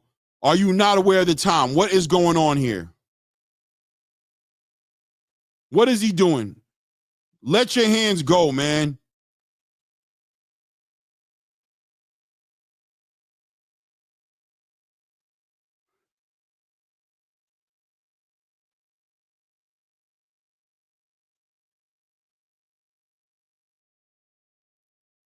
$40 seconds left in the 10th round. Nice. Chavez catches him with a hook on the way out. Nice. Catches Jake Paul. Man, you just seen where it could happen for Chavez, but he's just not capitalizing. I mean, even in this last round, he's winning this round, letting his hands go a little bit, but he's just 15 seconds left. Horrible. Horrible.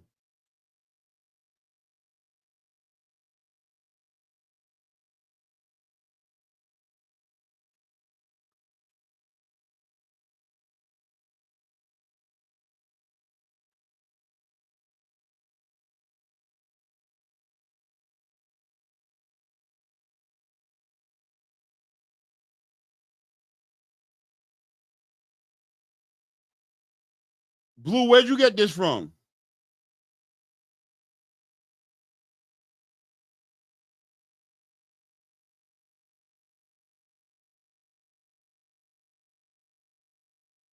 I can't believe I stayed up for this shit. 65 people in the building. Let's go ahead.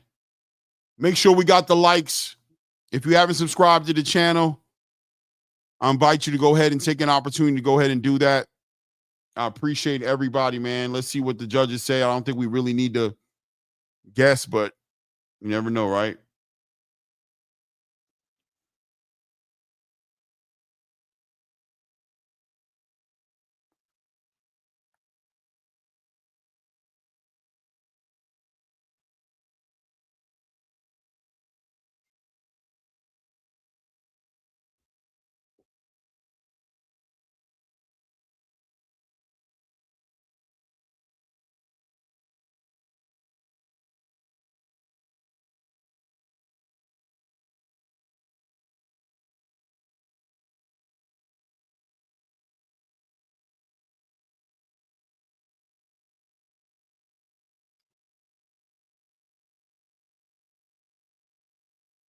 Chavez Sr. does not look happy.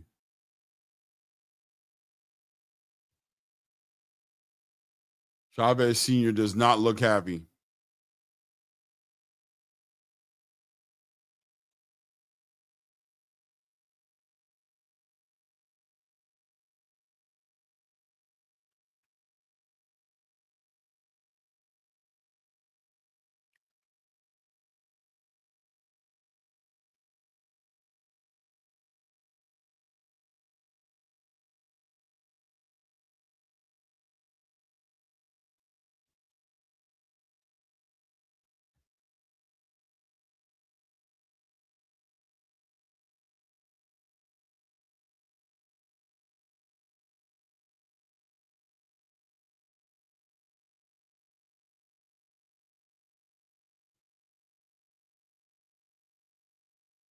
Salute, Third Temple.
Yeah, I got a 97, 93.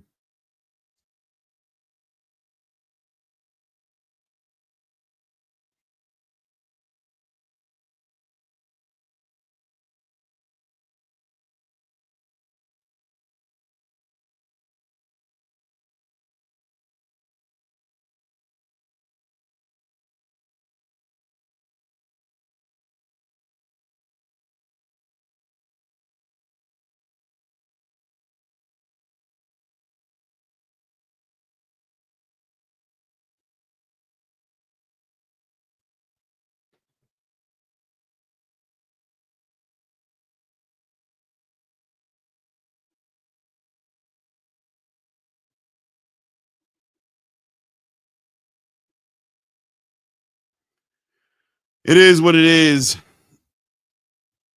Chavez, man, I don't know what. I mean, I'm feeling everybody in the chat right now. It is what it is as far as it looks staged. He did nothing in the first half of the fight, barely did anything in the middle rounds, and turned up in the last two rounds.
You said Javante's name. I don't know why you screaming out Javante's name. Zerto Ramirez, Badu Jack. Yeah, man. One of those guys need to step up. Step up. Badu Jack, step up. You got that WBC title. They're talking about putting Jake up in the WBC ranking. Step up and let that dude fight you, bro. And bust that. Yo, that's who he need to fight. Those guys. Anthony Joshua, I don't know what he's talking about.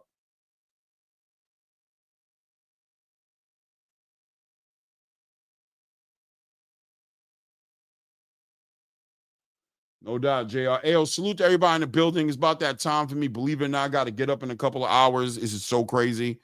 It was awesome. Thank you. Shout out to all the new subscribers on the channel, man. We got a couple of new people in here today, man. Salute to all the new subscribers. Thanks for stopping by. Please remember to hit the like button if you haven't done that yet. Let's make sure we put this where it needs to be. And until the next one, guys, you know what it is. It's your boy Rain. It's that ATP Combat Media Show. Until the next one. We out, guys.